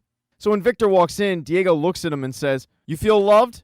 And he says, yeah, I do. They then all sit down and start talking about what they're going to do when the Sparrow Academy shows up looking to make this trade. They can't even really formulate a plan because the Sparrow Academy shows up early. As they're kind of posturing, Sloane is mouthing to Luther, run. And that's when Ben says, yeah, deal's off. Chris starts attacking each one of the members of the Umbrella Academy. And that is when Lester Pocket shows up. He had checked into the hotel earlier in the day, and he unleashes a blast from his body, the likes that the Sparrow Academy and the Umbrella Academy have never seen. This power wipes them all out. And it even seems to kill Alfonso and Jamie. Ben yells for the group to pull back, but the group is just him, Christopher, and Faye. Sloane is knocked out being attended to by Luther. The Umbrella Academy starts looking at Lester Pocket like, who the hell's this guy? But that is when Victor recognizes him, because Lester Pocket is actually Harlan, all grown up. We'll start off episode 4 at the commission. It's not the commission that either Five or Lyla remember. They start looking around for Herb, but all they find is a video. In it, you see Herb yelling that there's been a rift in the space-time continuum. It's swallowing everything. Herb then says this is the end, and he also disappears. While Five doesn't get any more answers, he doesn't really need them. He tells Lyla this is way bigger than the timeline. This is the entire universe. It's basically the opposite of the Big Bang. Instead of the universe expanding, it's now collapsing on itself. Hope isn't lost, though. Layla was able to find the Master Handbook, and in it, it states that in the event of a grandfather paradox, the founder and any essential personnel will be immediately put in the operations bunker. So they head off, looking for it. They end up finding it all the way in the basement. The only problem is they can't get in. There's a retinal scan, and it doesn't accept Lyla. But Five has been noticing that he's been going through paradox psychosis. He's starting to show signs. So he decides to take a stab at the retinal scan, and it works. The door opens up, And it's a pretty nice room, but it only has one person in it, and they're being kept alive by this tank. It's this old, wizened guy. He's the founder, although nor Lyla or Five have ever met this guy. And through their first impression, they're not very impressed. But that's when Five realizes that he was going through paranormal psychosis because the founder is himself, all grown up on death's door. Lyla starts laughing because the whole time he's been complaining about the commission and he's the one who invented the damn thing. Five has no recollection of this, but it appears that way. The founder explains to both of them that he constructed that room as a panic room, just in case of a collapse in the time continuum. And he realizes they must be there because of something called the Kugelblitz. The Kugelblitz is that orb-like figure in the basement of the Sparrow Academy. In a nutshell, it's a black hole, but a really special one. One that seemingly can't be fixed. Because when they ask the founder, he starts laughing, and he says, "You don't fix it." The founder is having a really tough time breathing at this point, but he does tell them, all that will be left is Oblivion, the same word that Reginald used. Lyla leans on the tank, and it ends up opening up. They're then able to see the full magnitude of what happened to older Five. He's got no arms. He's old as hell. He does have a tattoo. He's got that going for him. But, yeah, it's not painting a pretty picture. Five is frustrated, and he starts yelling at the founder, asking how to fix this thing. But the founder's only answer is, whatever you do, don't save the world. And then he dies. Five then asks to have the room with his former dead self, and he decides to take a souvenir. He cuts out the tattoo. Now, over with Five's brothers and sisters, Klaus shows up right as the fight ends. Perfect timing. He figures it was Victor, but then he's surprised when everybody's looking at this old dude. Harlan doesn't quite know what to do, so he runs away. Victor goes after him. When Sloane wakes up, she looks over and sees her dead brothers and sisters. She's mortified, so she runs away. Luther, Diego, and Allison go after her. They chase her all the way into the showers, and she starts thinking that Luther set her up the whole time, even though he didn't. But as she's levitating Luther up, Diego grabs her from the back and holds a knife to her throat. If she had any doubts whatsoever that Luther set her up, they go out the window because Luther starts yelling at Diego to let her go. She had nothing to do with it, and vowing to put him in the grave if he even harms her. They don't harm her, though. Allison just makes her talk, using her "I heard a rumor" power. Although Allison takes it way too far. When it becomes clear that Sloane has no idea about the whereabouts of the briefcase or even that it existed, Allison continues to try to use her powers until eventually Sloane is bleeding from the nose. They finally let Luther take Sloane upstairs, still kind of holding her as a hostage. But there's an unnerving trend with Allison. She's become angrier, way more on edge, and she even goes into the bathroom and uses the "I heard a rumor" trick on herself. Fighting through it the whole time, but saying, "I heard a rumor you were happy." Yeah, she's not in a good state. She smashes the mirror, takes a shard of the glass, cuts her hair off, and walks outside to see Victor talking to Harlan. Harlan has learned how to talk after all these years, and he tells Victor a little bit of his backstory. They moved around constantly after Victor left them, changing their name to the Pocket family. But everywhere they were at didn't last too long because Harlan couldn't harness his powers. Even till this day, he can't harness his powers all that well. He really wasn't built for this. He decided to go move out in the woods, but when they returned, he felt something. It was like a tuning fork. He had to follow it. Because when Victor saved Harlan, she created like a connection between the two that he could constantly feel. So Allison interrupts the trip down memory lane to let Victor know that the Sparrows never had the briefcase. This is yet another blow in their attempt to just get back. Victor tells Allison she'll deal with it later, and her and Harlan head up to the room to continue to get caught up. He tells Victor that his mother never blamed Victor for leaving them. She always thought one day that Victor would come back, and she never gave up hope. It's really Harlan the one who kind of blames Victor because he needed her in that moment. Victor tells him they figured Harlan would be better off with Victor not around, but in hindsight, he wishes he stayed. Luther then walks in and tells Victor that there's a meeting downstairs, family only. But as Victor and Harlan were getting caught up and enjoying some quality time together, so was Klaus and Stanley. After finding out exactly where Klaus was, Diego ends up pawning off Stanley on Klaus. Stanley's going to have to clean the hotel for damages to it, and he needs a babysitter. Klaus doesn't really do anything, so Diego figured that Klaus could look after him. At first, they're hesitant to buy in, but after spending a little bit of time together, It's clear that Stanley and Klaus actually like each other. They surprisingly have a lot in common. But Klaus is not going to be able to make that family meeting. As they're going room to room cleaning it, there's one room called the White Buffalo Suite, and even though it's not on the list to be cleaned, Klaus decides to break on into it. Klaus, having stayed at the hotel, might want to check it out for nostalgia purposes. When they get inside, Klaus is transfixed on the white buffalo head that is mounted to the wall. Reginald had a painting of a white buffalo in his office that is very similar. He starts walking around. Then he says, all right, let's hurry up, Stanley. We got to go see a man about a white buffalo. But when he turns around, Stanley shoots him through the chest with a spear. Complete accident, but it ends up killing Klaus. Klaus's brother and sister have no idea about this because they're in the family meeting. And the family meeting was called by Luther because him and Sloan have come up with a plan to let Sloan go as an olive branch. Sloan will take the bodies back, and once she is back, she'll convince the Sparrow Academy that Harlan wasn't with them and the Umbrella Academy had nothing to do with that guy. Tensions are still pretty high, and the real question is Harlan with them or not? While he wasn't initially, after saving their lives, the Umbrella Academy is inclined to say, yeah, he's with us, but that kind of screws up the whole Sloan going back to the Sparrow Academy and saying that guy wasn't with them. They also start questioning Luther's loyalty because he's clearly sleeping with the enemy, but it's Victor who steps in and reminds everybody that having somebody on the inside could help. At the end of it, Allison storms out. Diego follows her, while Luther and Victor call at the Sparrow Academy to do the trade-off. And poor Sloan doesn't realize what a fractured house she's walking back into. There's a real strife between Ben and Faye. Ben and Faye are convinced that the Umbrella Academy is going to come back and finish them off, and they need to come up with a plan, but Ben doesn't really consult Faye on the plan. So when Sloan is handed over in a back alley, Ben demands that Victor and Luther hand over Harlan as well.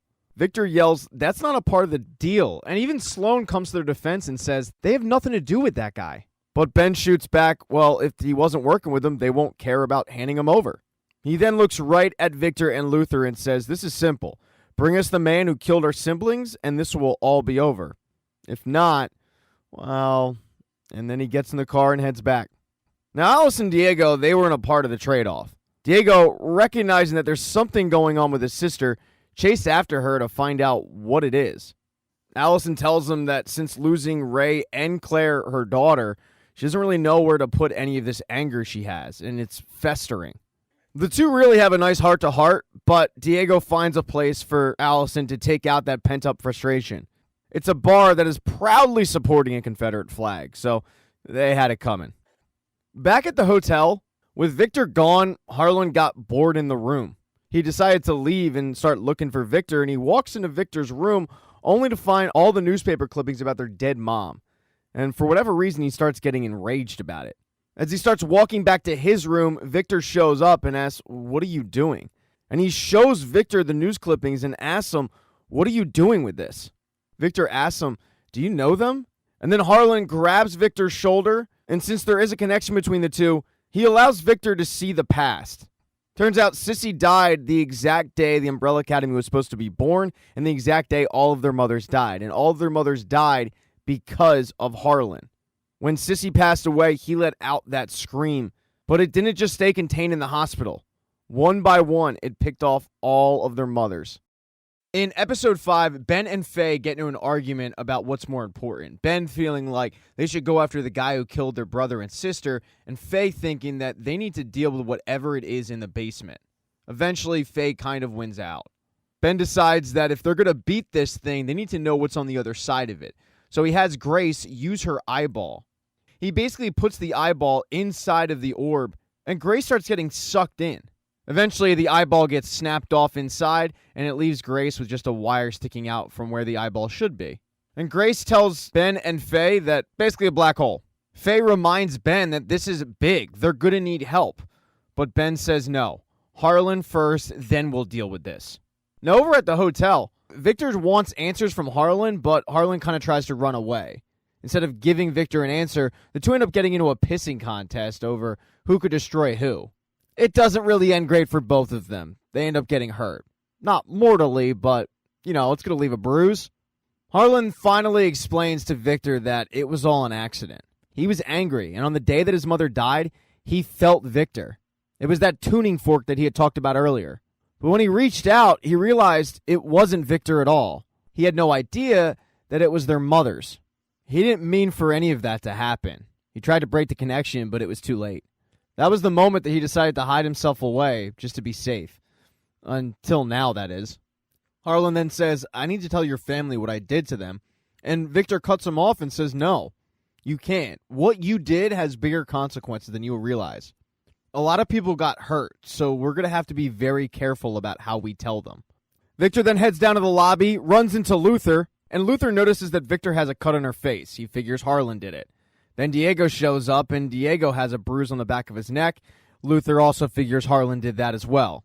Allison shows up a little while later, and she's got bruises all over her hands, and Luther is convinced that Harlan did that.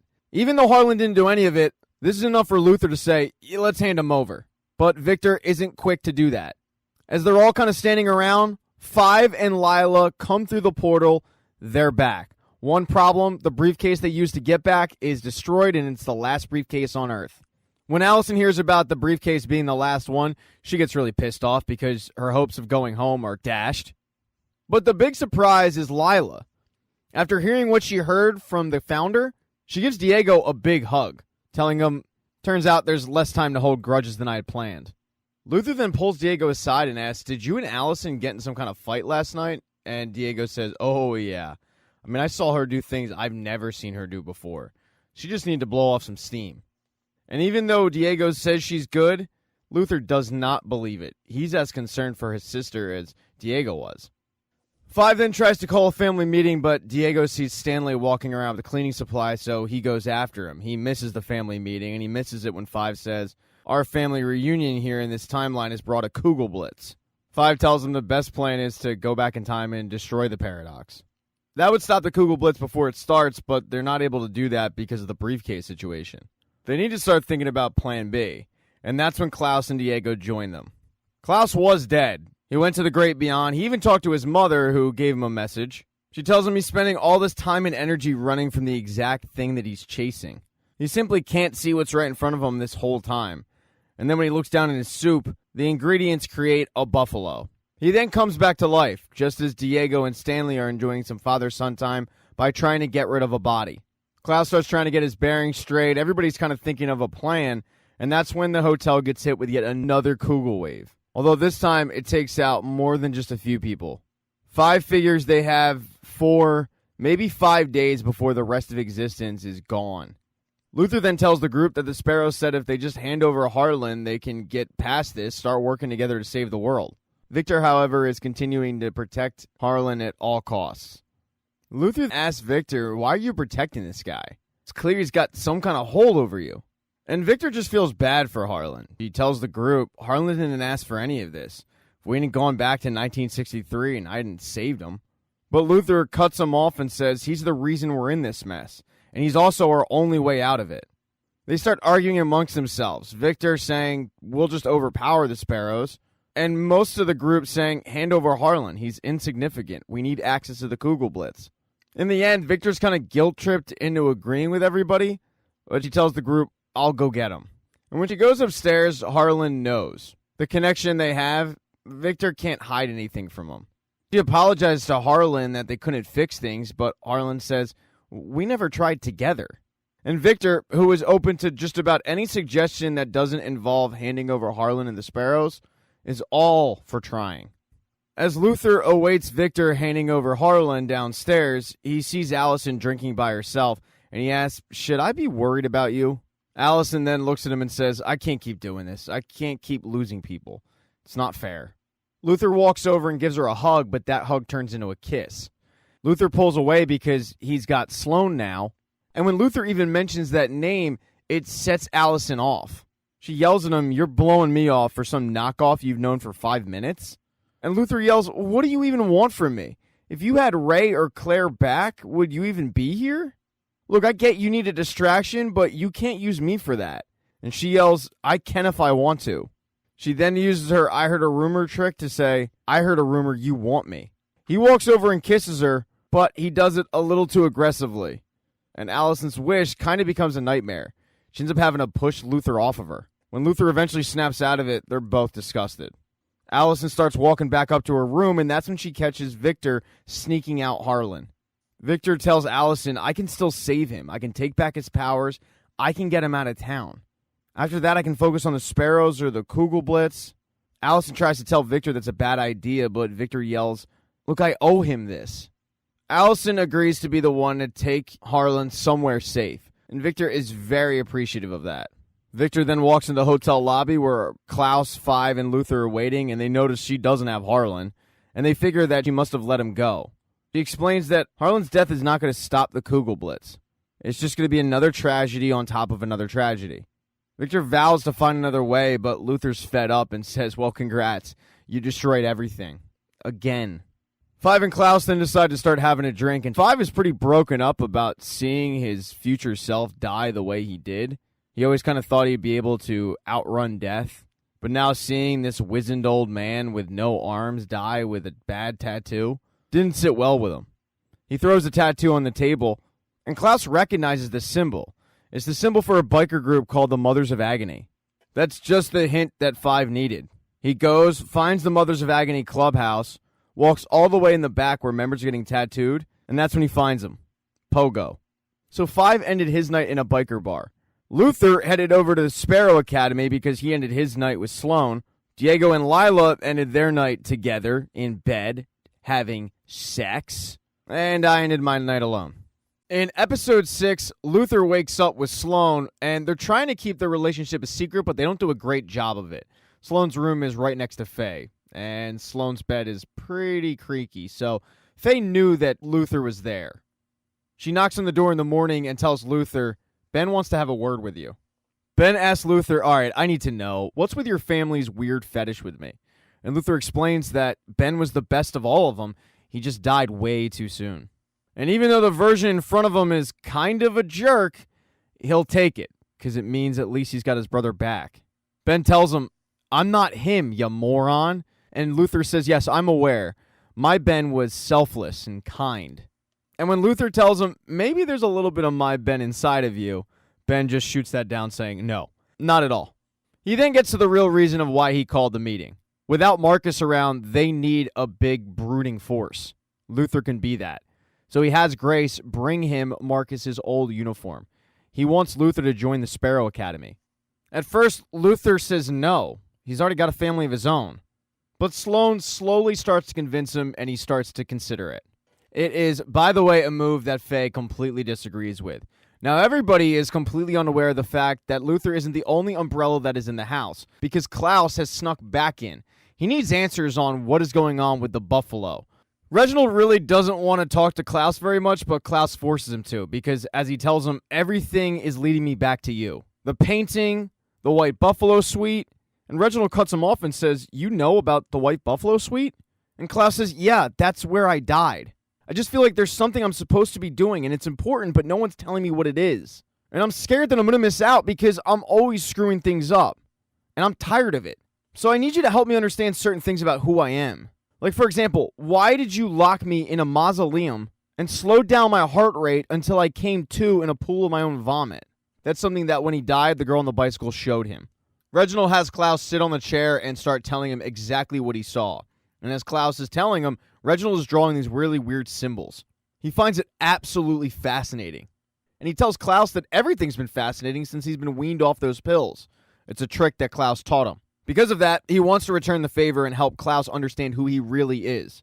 Klaus is all on board. So Reginald hooks Klaus up to an electromagnetic machine and shocks him. And Klaus drops to the ground like a stone. As Klaus tries to find out who he really is, Diego is trying to find Stan. He wakes up with Lyla, but Stan is nowhere to be found. He then notices that right around the area where the arrow went through Klaus, it looks like there's a secret door, and when they open it up, they find Stan's lucky lighter just sitting there, and they figure that he must have gone down this tunnel.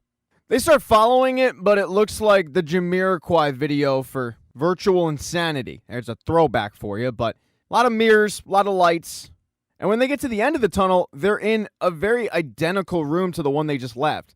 But there are differences. Like instead of a buffalo's head mounted on the wall, there's the backside of a buffalo mounted to the wall. The paintings are also different, and it just seems like it's a very Asian-themed room. They head downstairs, and the Hotel Obsidian is now called the Hotel Oblivion. It is also empty. Diego goes to ring the bell that's at the front desk, but Lyla stops him because there's a sign written in Mandarin that says, "Don't ring the bell." And Diego can't understand why they would put a bell there if they don't want them to ring it. But he gets distracted when Lyla says, "Trudy's going to kill me." And he says, "Who's Trudy?" And Lyla tells him it's Stan's mom, because Stan isn't actually their child. This was all a setup. Lyla just wanted to see how Diego would react if he found out he was a father. Diego finds this absolutely insane, and Lyla reminds him, "You met me in an insane asylum." Which, she's got a point with that one.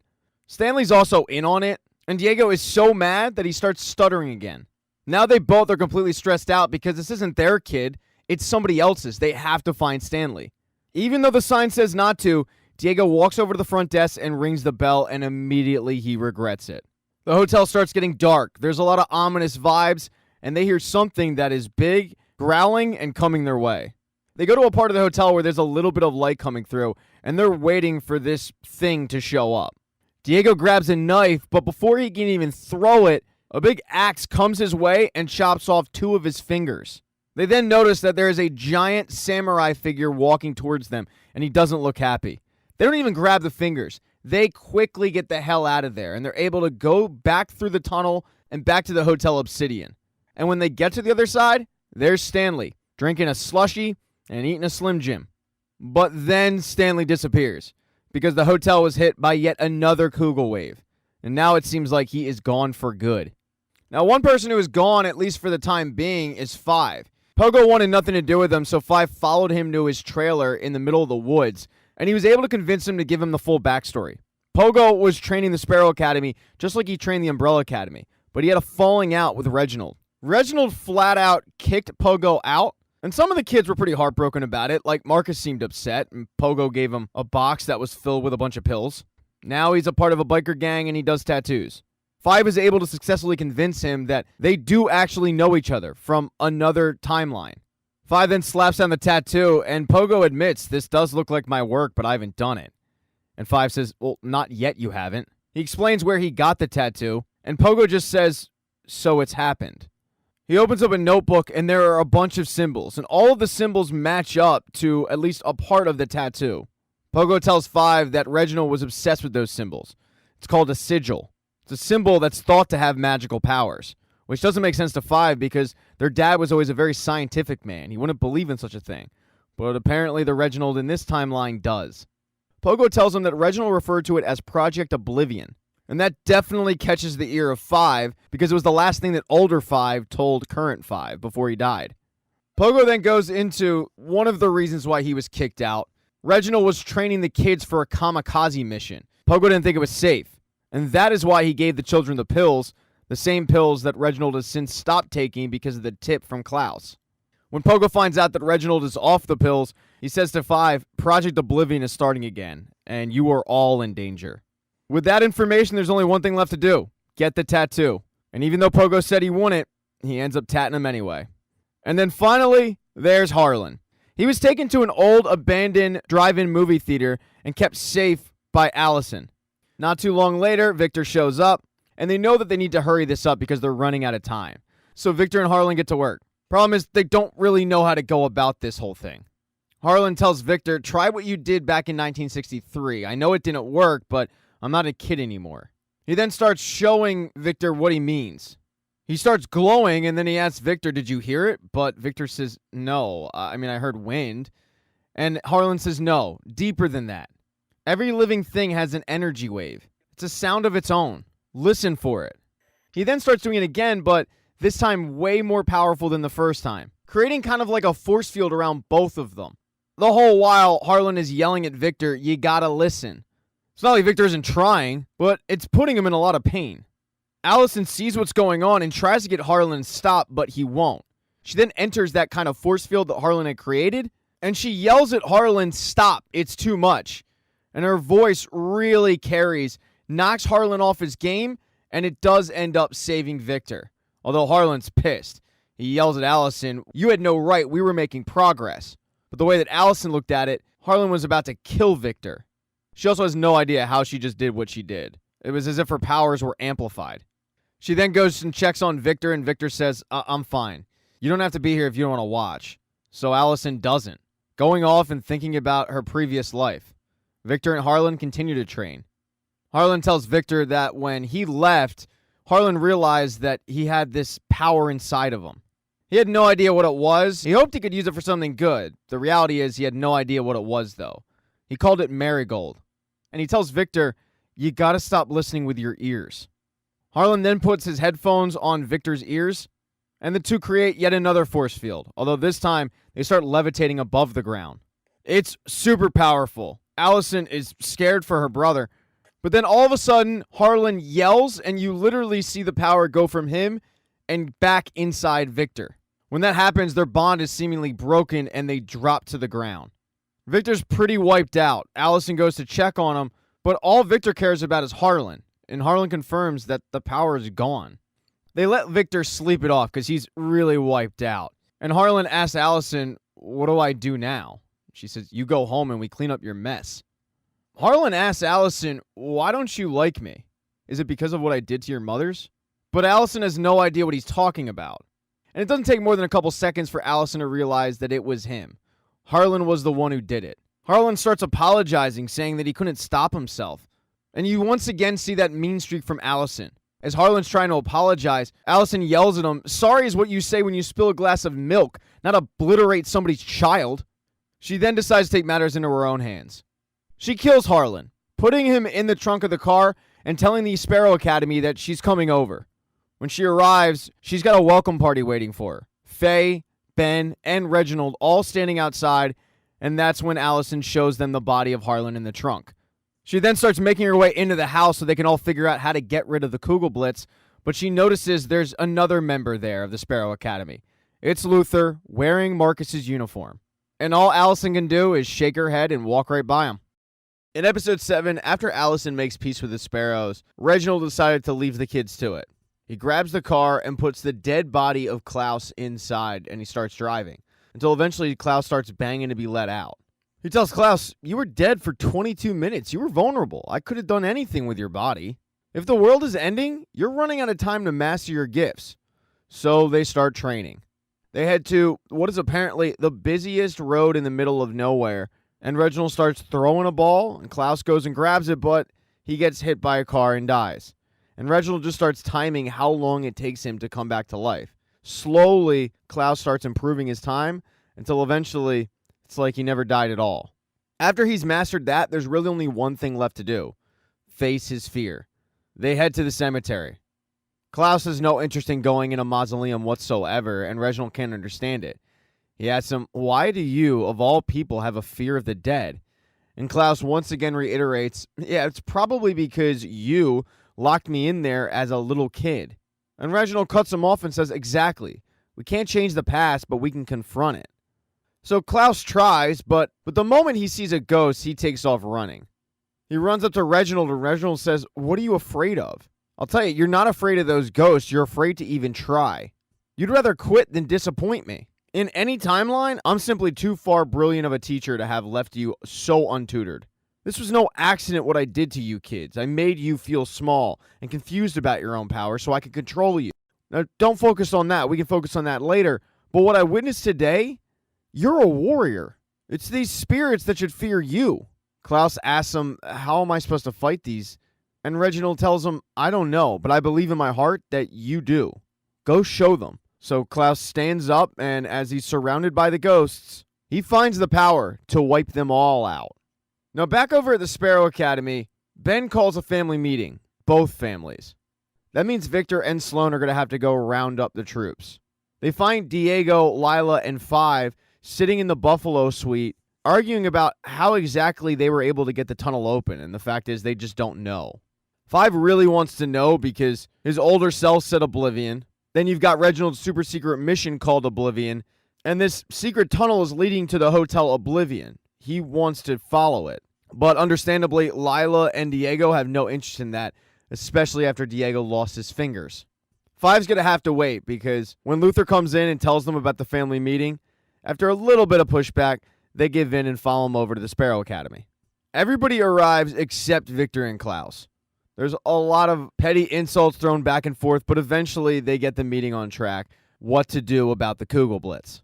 As they're discussing what they're going to do, Victor runs into the room and says, "Where is Harlan?" Victor assumes it was the Sparrows, but Allison pipes up and says, "They didn't do anything. It was me. I killed Harlan." This sparks a big fight between Victor and Allison, to the point where Ben and Five start taking bets. It gets nasty. It gets contentious. Allison reveals to everybody that she found out Harlan killed their mothers. And it segues from Harlan into their own personal issues with each other. As tensions build, Allison screams at Victor, "Shut your mouth." And when she does that, her eyes glow yellow, and Victor starts to choke. Five asks her, "How did you do that without saying I heard a rumor?" And Allison tells him it's just a little residual gift from Harlan. So she still has some of Harlan's powers.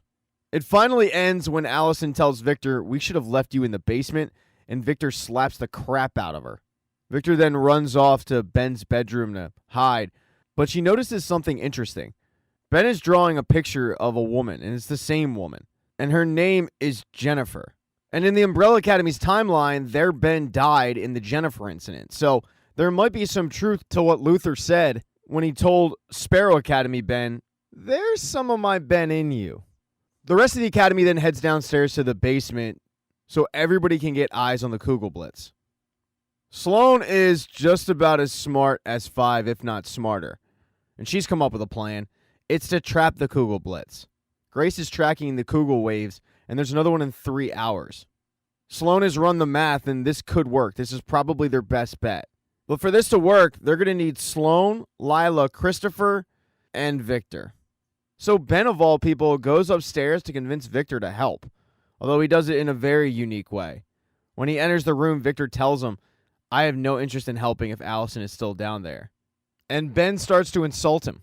He says it's pathetic that she's been sitting up there the entire time waiting for somebody to chase after him. And in the end, it's not even going to matter. They're all going to be dust in a day or two anyway, and Harlan's going to have died for nothing.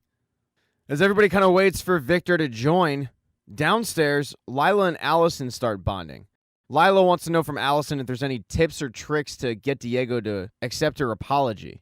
That kind of morphs into what Allison's going through, feeling lost and confused because, well, she's lost everybody she's loved.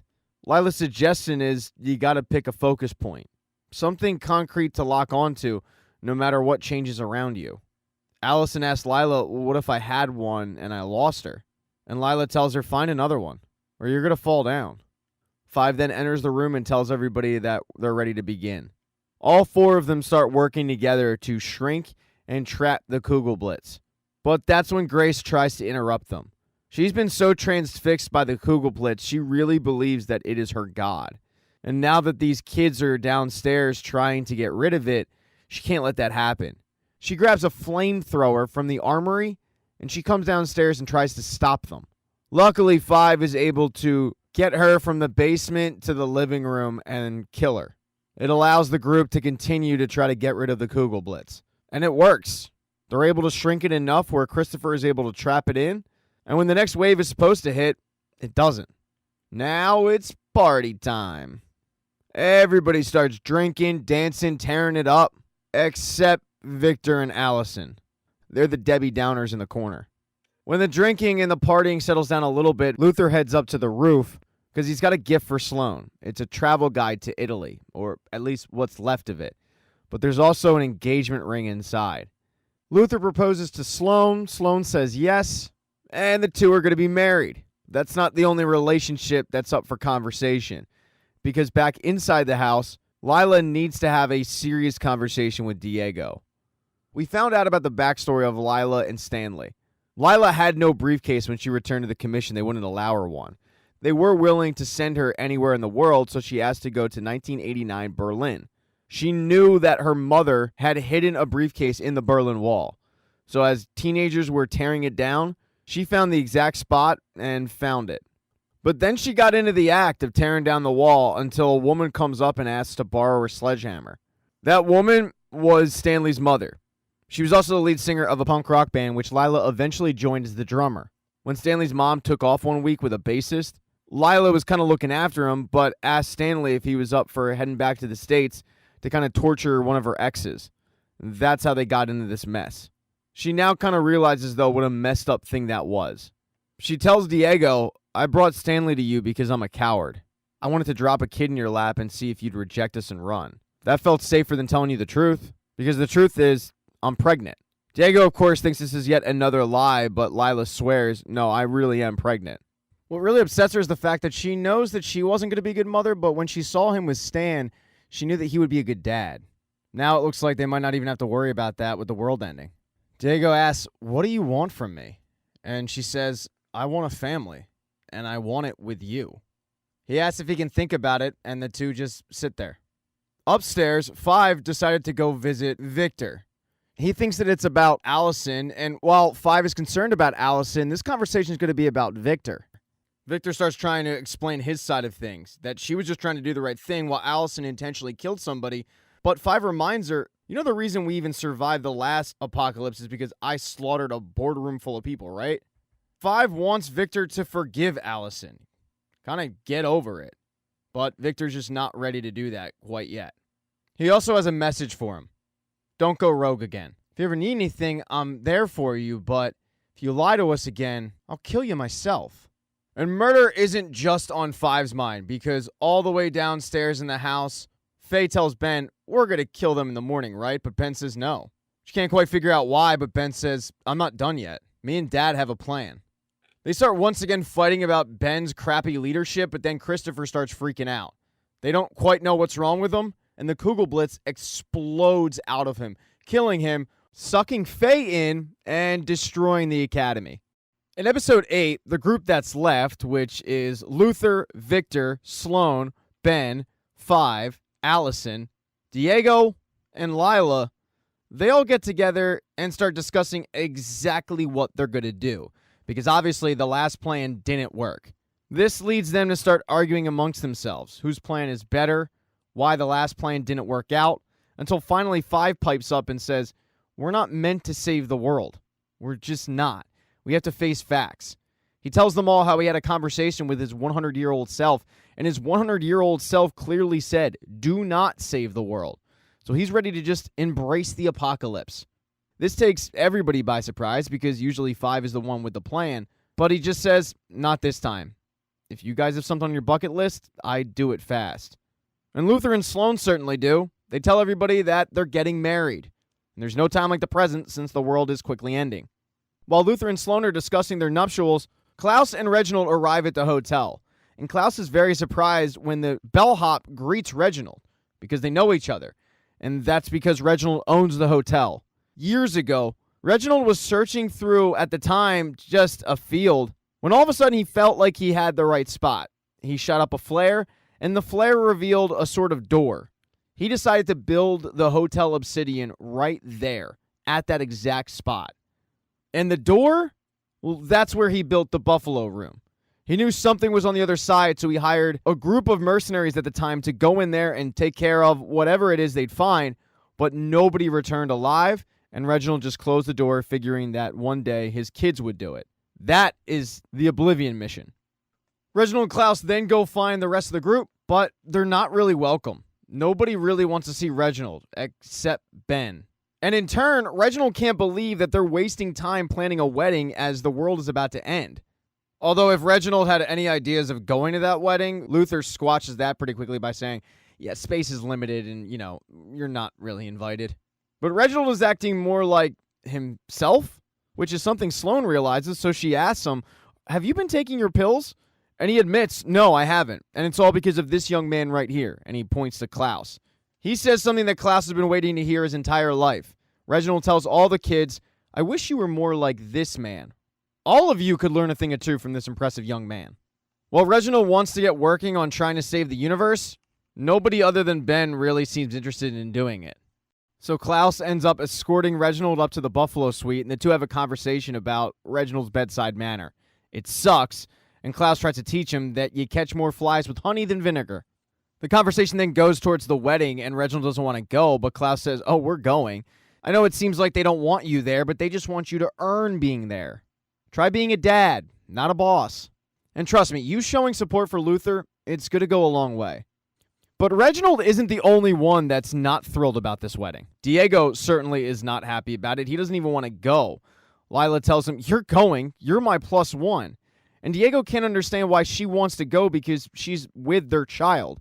She, of all people, should really want to get the universe saved, but it doesn't seem like she really cares. She tells him, odds are we don't even survive this one. But Diego shoots back, "I'm willing to try if it means I get to spend more time with you and the baby." Well, she really appreciates that. She tells him, "You could either spend your night fighting some apocalypse with your brother and your father, or you could spend it with me." He chooses to spend it with her. That night, everybody's enjoying themselves at the bachelor party, but there's one guy that wasn't invited. It's Ben. It's because nobody likes him, and when he sees everybody having a good time, he feels very left out.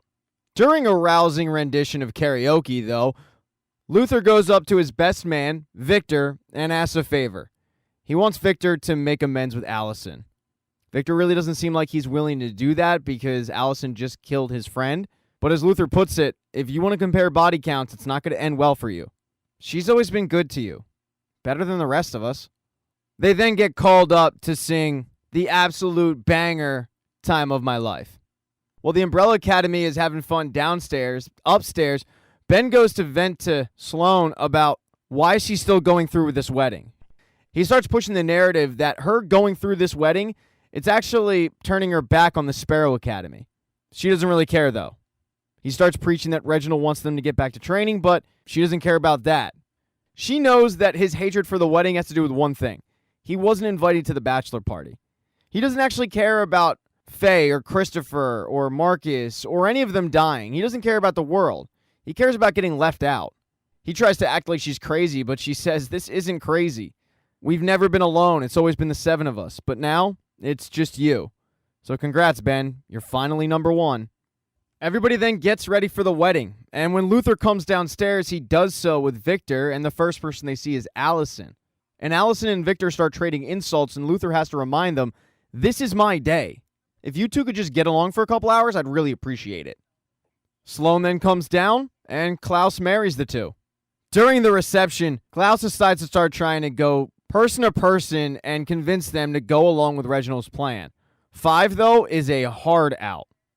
Klaus tries to make his way over to Diego, but Lyla stops him, telling him that even though he's unkillable, she'll find a way if he goes over there and says anything about trying to save the world. Klaus heads over to the bride and the groom, but Luther nicely reminds Klaus that it's their wedding and they don't want to think about it. But Klaus's job is done when Reginald surprisingly shows up. Luther actually gets pissed off, and it's Sloane who convinces him to just let the guy stay. Don't let him ruin their day. But truthfully, nobody wants him there. As Reginald grabs a plate and eats by himself, Lyla decides that it's time she met the father of the guy she's in love with. She all but forces Diego to introduce the two. And Reginald could not be nicer. They actually get along really well. And as they're heading back to their seat, Reginald tells Diego, "Wow, she's incredible. Well done. It's just unfortunate timing. You would have made a superb father." Somehow, Reginald just knows. Reginald then stands up to make a speech, but two people that aren't listening to it are Victor and Allison. Victor tried to go over and do what his brother wanted him to do. Apologize, make amends, but Allison isn't into it. Victor proceeds, though, telling Allison, "You are the most important thing to me in the entire world, and I'm sorry I betrayed your trust. Will you forgive me?" But Allison says no. Allison then goes in on Victor. And afterwards, she just walks off. And it's a shame that they missed Reginald's speech because it was really nice, really heartfelt. It takes all the kids by surprise. After he puts the microphone down, everybody just dances the night away. Eventually, most of them make their way outside. They're all just watching literally the world end. And that's when Klaus shows up with a very drunk Ben, proclaiming this is the new Ben. Because alcohol has a way of people telling the truth, and Ben asks Klaus, "Why don't you guys like me?" And Klaus was honest with him. He said, "Dude, you're an asshole." So, because of Klaus's guidance, Ben is going to try to be a little bit nicer, at least until the world does end. But the night is wrapping up, so is the universe. 5 checks out. He is pretty blitzed.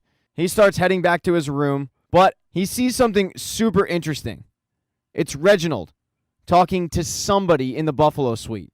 He can't see exactly who he's talking to, but he sees that they've come to an agreement on something, And then 5 passes out. In episode 9, everybody wakes up extremely hungover and still alive. Klaus makes a comment to Ben like, man, that was such a fun night. And Ben agreed, it was a fun night. But when Klaus tells Ben, I knew there was some of the old Ben in you, Ben takes a little bit of offense to it. And Klaus tells him, you're a good person, but you're trying really, really hard to be a bad one. That sparks New Ben. New Ben's back. Victor wakes up with Reginald at her bedside, giving her breakfast to deal with the hangover. She's quite surprised and says, since when did you care? But he reminds her, I'm not the Reginald you grew up with. And being the only sober person at the wedding, I'll remind you, I was the one who was privy to watch your argument with Allison. Reginald starts giving Victor a speech on family, but at this point, Victor is out on it completely. And when he looks outside, the world's about to end anyway, so what does it matter? But Reginald is actually the topic of conversation in the honeymoon suite. As Luther and Sloane wake up, Luther still isn't willing to give this new Reginald Hargreeves a chance, and Sloane reminds him he is different. Luckily for both of them, though, they have their clothes on because Allison walks in and apologizes to Luther for just being crappy lately. Luther tells her, if you're handing out apologies, Victor needs to be at the top of the list. And Allison knows Victor is on the list. She's going to get to him. She turns around to leave, but then she remembers something and says, oh, wait, your dad called a meeting at noon today. Suddenly, Luther becomes very suspicious, but Allison reassures him, no, he's got a plan that can really save the universe, so please, come to the meeting. Luther says no, but Sloane says, we'll be there. And Luther just learned the first rule of marriage, which is, you listen to your wife, like, every time. 5 seems to be the only one that woke up alone. He can't get that visual of Reginald making a deal with somebody out of his head. He's trying as hard as possible to figure out who Reginald was talking to, but he can't.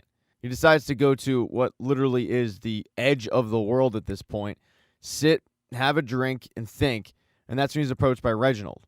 When Reginald approaches, 5 knows why he's there, and he says, I'm going to save you the time. No, I'm not interested in whatever plan you're cooking up. Sorry, I got a message from my future self not to save the world. Reginald reminds him, you ruined your life before by not listening to me. Are you prepared to do it again? And that's all Reginald needed to get 5 to agree to attend the meeting. Right before Reginald leaves, 5 has to know, and he asks him, who were you talking to last night? But Reginald lies and says, no one. I was alone, thinking that 5 was too inebriated to remember anything. They then head back into the Hotel Obsidian together, and everybody's waiting for him. He tells the group that as a boy, he heard the legend of the 7 bells. There are similar stories out there, and they're pretty much all the same. The village is under threat by a flood, by a fire, by something. Then a shaman brings his disciples to a sacred cave. He tells them that if they can ring the 7 magical bells, the village will be saved and it'll be restored just as it was. Now, while these are stories, there is truth to these myths. The universe is going to be gone by the end of the day, but whoever wove together space and time, they made a way so you could put it back together, just in case they faced this situation. He then tells the kids about the portal to the Hotel Oblivion, and that on the other side of that portal is the answer to resetting the universe. There is just one problem, though. The Guardian. That's the person that Diego met. Victor asks, why would the people who created this even need a Guardian? And Sloane pipes up and says, well, to protect it from people who want to use it for nefarious means. But because this Guardian's so powerful, it's going to take all of them. Ben is the first one to stand up and say, I'm in. Because Ben did it, Diego then gets up and joins him. But Victor wants to take a vote. And while Reginald thinks it's ridiculous because they're running out of time, Luther and 5 agree with Victor. They are going to risk their lives again. They don't know if it's going to work. They don't know if it's going to be worth it. So the group takes a vote. They don't take it right away, though. Reginald walks away, and it gives the group a little bit of time to talk amongst themselves. It also gives Allison a little bit of time to pull Victor away and apologize. She tells Victor, last night you're right. I mean, Claire and Ray are gone, but hating you isn't going to bring them back. And my pain doesn't give me permission to hurt you. Allison then starts slowly pitching Victor on the idea of going through that portal. While those two are talking, 5 and Luther go and have a conversation. Luther's mind is made up. 5, though, is on the fence. But 5 tells Luther all about what he saw the previous night, and he feels like there's something their dad isn't telling them. Deep down, 5 just feels like this is a trap. Everybody then has a little bit longer to think, and a little while later, everybody meets back downstairs to cast the vote. Allison gives a very impassioned speech on pro-saving the universe, which Lyla joins her in that vote. But as soon as Lyla says yes, Diego says no. Klaus is the ultimate daddy's boy, so he agrees to go on the mission. Ben is right there with him. Victor can't shake the feeling that they don't know what they're getting themselves into, so he votes no. And boy, that pisses off Allison. Sloan and Victor are also out. And that leaves Five, who is the only one on the fence. He tells the group that he saw the future and it told him to sit this one out. So the nays have it, 5-4.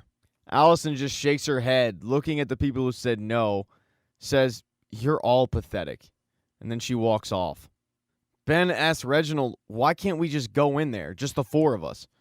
But he tells him that's going to mean certain failure. There must be 7 of you. Reginald tells the kids, look, I'm not happy about this, but now I see that the blame, it's on me. I clearly failed you when you were young, and I've failed you now. And in doing so, I've doomed the entire universe. Everybody then kind of goes their separate ways.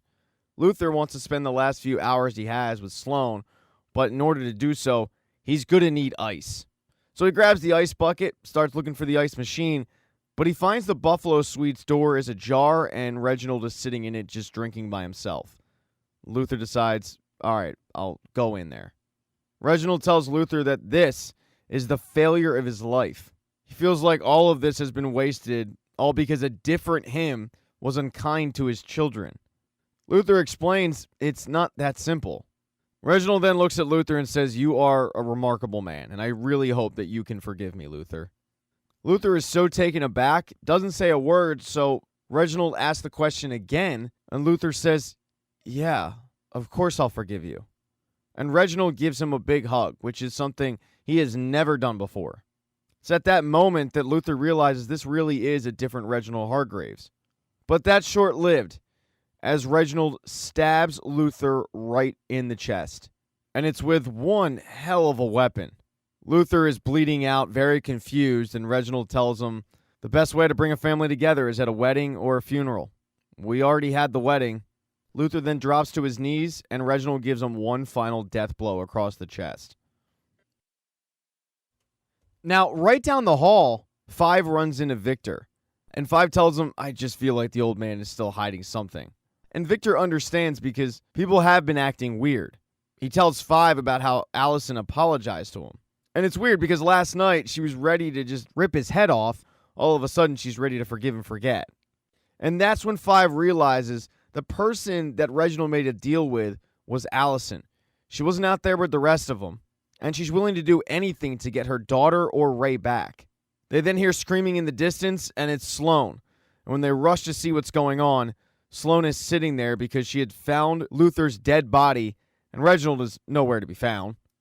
Everybody comes to the Buffalo Suite, and Reginald is the last to run in, acting surprised, and his plan starts to go into motion, because Ben mentions how if they just attacked first, Luther would still be alive. Reginald had set this thing up so it looks like the Guardian had attacked Luther. But they don't have a lot of time to mourn, because time is up. The hotel gets hit by the black hole, and it is quickly disintegrating everything around them. So they have 2 choices: stay and die, or go through the passage to the Hotel Oblivion. And Reginald's little plan works, because those that voted to stay end up going through the portal, including Five, who knows something's fishy, but he just hasn't figured it out yet. The last person to try to go through the tunnel is Klaus, but he is stopped by Reginald. He tells Klaus, you've done a fine job bringing me back into the family fold, but you're just more trouble than you're worth. Sorry, Klaus. Then he shoves him back, and he closes the door for good. To give himself any hope of coming back, Klaus doesn't let the black hole suck him up. He jumps up and impales himself with the horn from the mounted buffalo. In the season finale, the group comes on the other side of the portal, and they see just what a weird room they're in, that everything's backwards. But then they quickly realize that Klaus isn't with them. Reginald closes the door and says, I'm sorry, I did everything I could, but he got sucked into the black hole. And that is extremely fishy to everybody because he was right behind Five. Doesn't really make a lot of sense. But unfortunately, it's too late. There's nothing to go back to. They're stuck in the Hotel Oblivion. And Klaus has joined Luther on the other side. They're just kind of chilling. And while Klaus is used to it, Luther does not take it well because he just found the love of his life and now he's dead. It then hits Luther that it was Reginald who killed him, which Klaus can relate to. Luther starts screaming at Klaus, "You gotta go back, you gotta warn the others." But Klaus is done. He's realized that he just belongs in that afterlife. He also figures that everybody's just gonna join them soon enough. There's no guarantees that they outran the Kugelblitz. But Luther isn't willing to accept that, and he takes his wrath out on dead Klaus. Anger turns to pleading, and Luther says, "If you don't want to help out the family, fine, but do it for me because the love of my life is in danger." And Klaus tells him, "I don't even know if I can. I mean, who knows where they even went?" But Luther, wanting him to at least try, boosts his ego up and says, "You can do anything, man." But it does work. Klaus agrees to at least try it out. But the group they're looking for is currently in the lobby of the Hotel Oblivion, and Reginald is really taking it all in because he's never seen the other side. Diego warns everybody, do not ring that bell. To take out this thing, we need to be in the right state of mind. Reginald tells the group that this hotel is a test and a trap and a means of salvation all at once. But the thing is, Reginald doesn't really know what to do. And as he's trying to figure it out, there's a little bit of infighting. Lyla is certainly not happy with Diego after Diego said, "Well, I'm not going." She also kind of picks a fight with Ben. And then there's Five, who definitely thinks there's something else going on. He doesn't think it's a coincidence that Luther died and then suddenly Klaus couldn't make it on the other side. He feels like it is absolutely the doing of Reginald Hargreeves. Victor isn't so sure that he'd even be capable of that, but Five reminds him, "Do you remember how we came back together in the first place? It was Dad's funeral. He pulled the strings before, he's just doing it again." I mean, think about it. He lost the vote to come through the tunnel, yet here we are anyway? I think he could kill Luther, Klaus, and the rest of us without breaking a moral sweat. And what's worse is I think Allison's involved. And while Victor has trouble believing the Reginald part, he absolutely does not believe that Allison could be capable of anything like that. Five, though, points out that Allison's been unraveling since they arrived in the timeline. Sadly, it's just not something that they can rule out. But unbeknownst to both Five and Victor, Allison didn't have anything to do with it, and she's also suspicious of Reginald. She approaches him and says, "We need to talk. Luther and Klaus, did you kill them?" Reginald brushes it aside, saying, "That's ridiculous. There's a guardian lurking in this hotel. We need to defeat it for this mission to succeed. Why would I kill off 2 members? But Allison points out that's not an answer.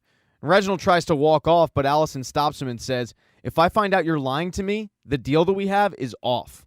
He assures her that he will keep his side of the agreement, but he expects her to do the same.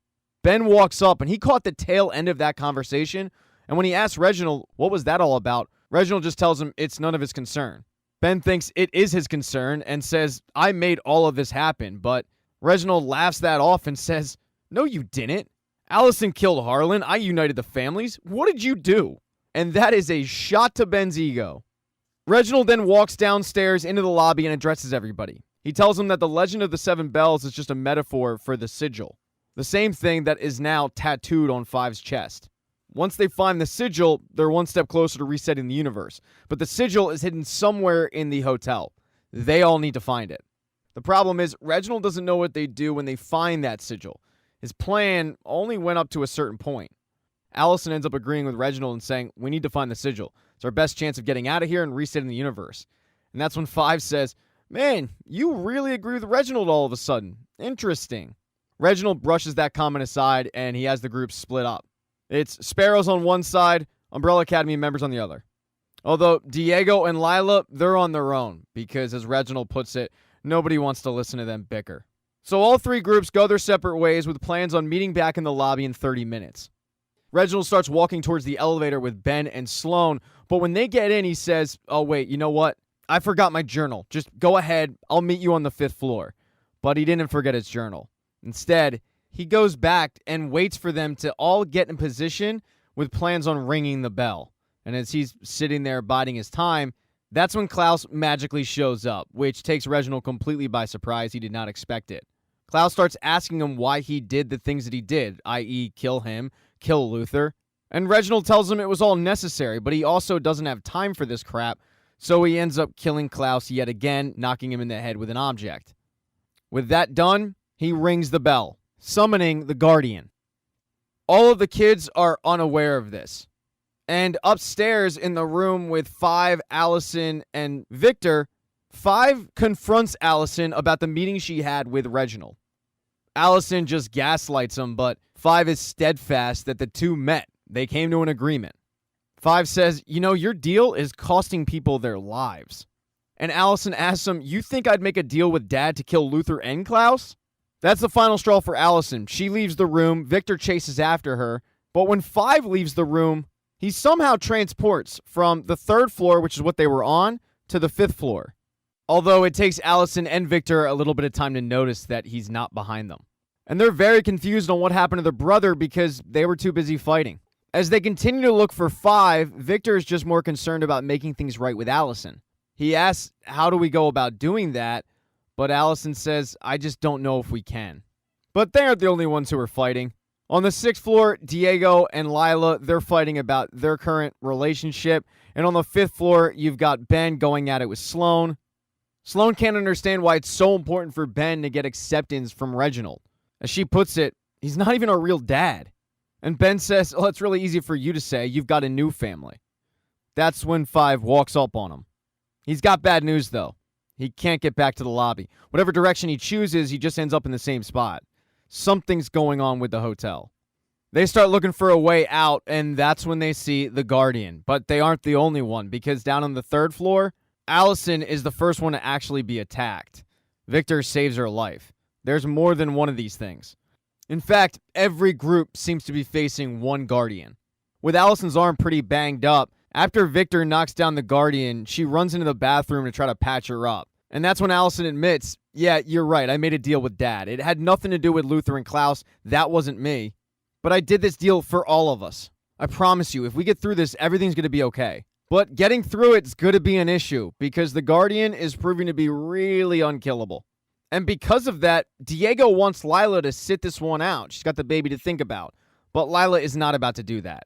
So Diego takes matters into his own hands, locking Lyla up in a closet, guaranteeing her safety. He tells Lyla, if I don't make it out, just tell the baby about the man that I was. And then he goes after this Guardian. Lyla isn't in there long, though. When Victor walks by, she's able to harness Victor's powers and busts out. But they've got yet another Guardian to deal with. I mean, these things are just coming at him in waves. But with both Victor and Lyla harnessing Victor's powers, they're able to get rid of it pretty quickly. In the 5th floor, though, the Guardian that Ben, 5, and Sloane are facing is having a field day with him. He's injured Sloane, he's knocked down 5, and Ben does his best, releasing his tentacles and wrapping him up. But the Guardian just busts out, injuring Ben. There is a soft spot, though. Right on the Guardian's back is a design for the sigil, and when 5 takes an axe to it, it ends up killing him. One by one, everybody makes their way back into the lobby, and they see Klaus's body. They're very surprised to see it because they were told that he died, but there he is. Probably with a bad headache, but he's alive. He tells the group exactly what Reginald did, including ringing the bell. And Reginald walks up and says, I had no choice. You refused to come together as a team. But he also says, what I told you is true. Somewhere in this hotel, there's the sigil that will reset the universe. As they're all yelling at Reginald and Reginald is trying to get them to pay attention, 5 realizes that the sigil is on the floor. But there is one issue. There's one Guardian left. And that Guardian busts through the ceiling, throws what looks like a sickle. I'm sure people in the comments section will correct me on that. But it chops off 5's arm. So that's why older 5 didn't have an arm. This Guardian appears to be the toughest one to face because all of the kids are going at it, but they're all being beat up pretty good. Sloane tries to control him as best she can, but she's slowly losing her power, and then she's saved by Luther, who, thanks to Klaus, is back, grabs the Guardian and throws it backwards, knocking him out. He gives Sloane a giant hug, but then he sees Reginald. He yells at him for using him, wasting his life on the moon all those years. And Reginald tells him, I left you to guard the most precious thing in the universe. You'll all soon know what that is. And I'll tell you right now, it's Abigail. Her body, which may be dead, may be alive, was hidden on the moon. Luther just looks back at Sloane, happy that he's back, but then he realizes he's not. He's slowly reverting back to a ghost. Klaus is doing his best to keep Luther in the present, but he's so banged up that he's having trouble. So Luther tells Sloane, I will love you forever, and then he disappears. The kids then realize that they need to get on the stars on the floor, which will represent the 7 bells, but they need to do it fast because that guardian that was thrown back, he didn't die. He gets up, ready to attack the kids, but they're able to get on the stars just in the nick of time to destroy him for good. All of the kids then seem to be locked in place, everybody except Allison. She was the only one that wasn't standing on a star. The hotel starts transforming, and the desk becomes a control panel. Reginald starts going to work, but Allison's more concerned with her brothers and sisters because they're clearly in pain. Allison begs him to stop, but he says, no, I can't. It stopped the machine. We're stuck in a machine in another dimension. The hotel was just a facade. Whoever created the universe built this place, and the particles inside their bodies are the only things that fuel the machine. 5 is really straining, but he tells Allison he killed Luther, he killed Klaus. He's not going to stop until we're all dead. Allison once again turns to Reginald and says, you need to stop. You're killing them. But Reginald says, no, I'm almost done, and once we're done, we'll get what we came for. Allison's not about to let her brothers and sisters die, so she grabs one of the Guardian's weapons and chops off half of Reginald's head. It frees the umbrella and the sparrows, and it reveals that Reginald was just an alien the entire time. But there's a giant red button that Reginald had created that's flashing. 5 starts screaming at Allison, don't touch the button. We don't know what it does. But I don't care how old you are. When there's a giant red button and people are telling you not to touch it, it makes you want to touch it more. Allison ends up touching it. And then all of a sudden, she's back at her California home where she rushes upstairs to see that the universe was reset. Claire is back. But the biggest surprise of all is that Ray is also there. Back over with the other kids at the Hotel Obsidian, it's not really a hotel anymore. It's a memorial park with a statue of Reginald Hargreeves at the center of it.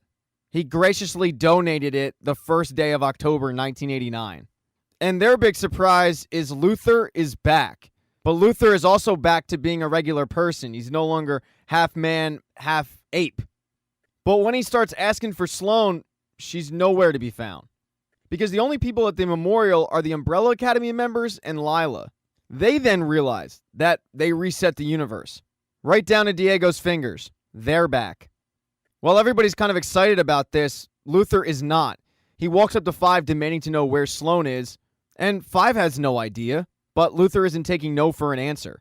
5 tries to use his powers to get away from Luther, and that's when he realizes he doesn't have them. In fact, none of the kids have their powers. Ben starts freaking out, asking, how do I get these back? But Luther just leaves saying, I gotta go find my wife. That's the only thing he can think about. Klaus chases after him, Ben leaves, and one by one, they kind of just go their separate ways. But when they reset the universe, they also brought Reginald back. And he is standing at the penthouse of a giant building with a massive H and E on the outside of it. And he is not alone, because there's Abigail, very much alive. There is an end credit scene. It's Ben, who seems to be sitting on the same train that his mother gave birth to all those years before, but he's just reading a book and he smiles. And that is the end of Umbrella Academy Season 3.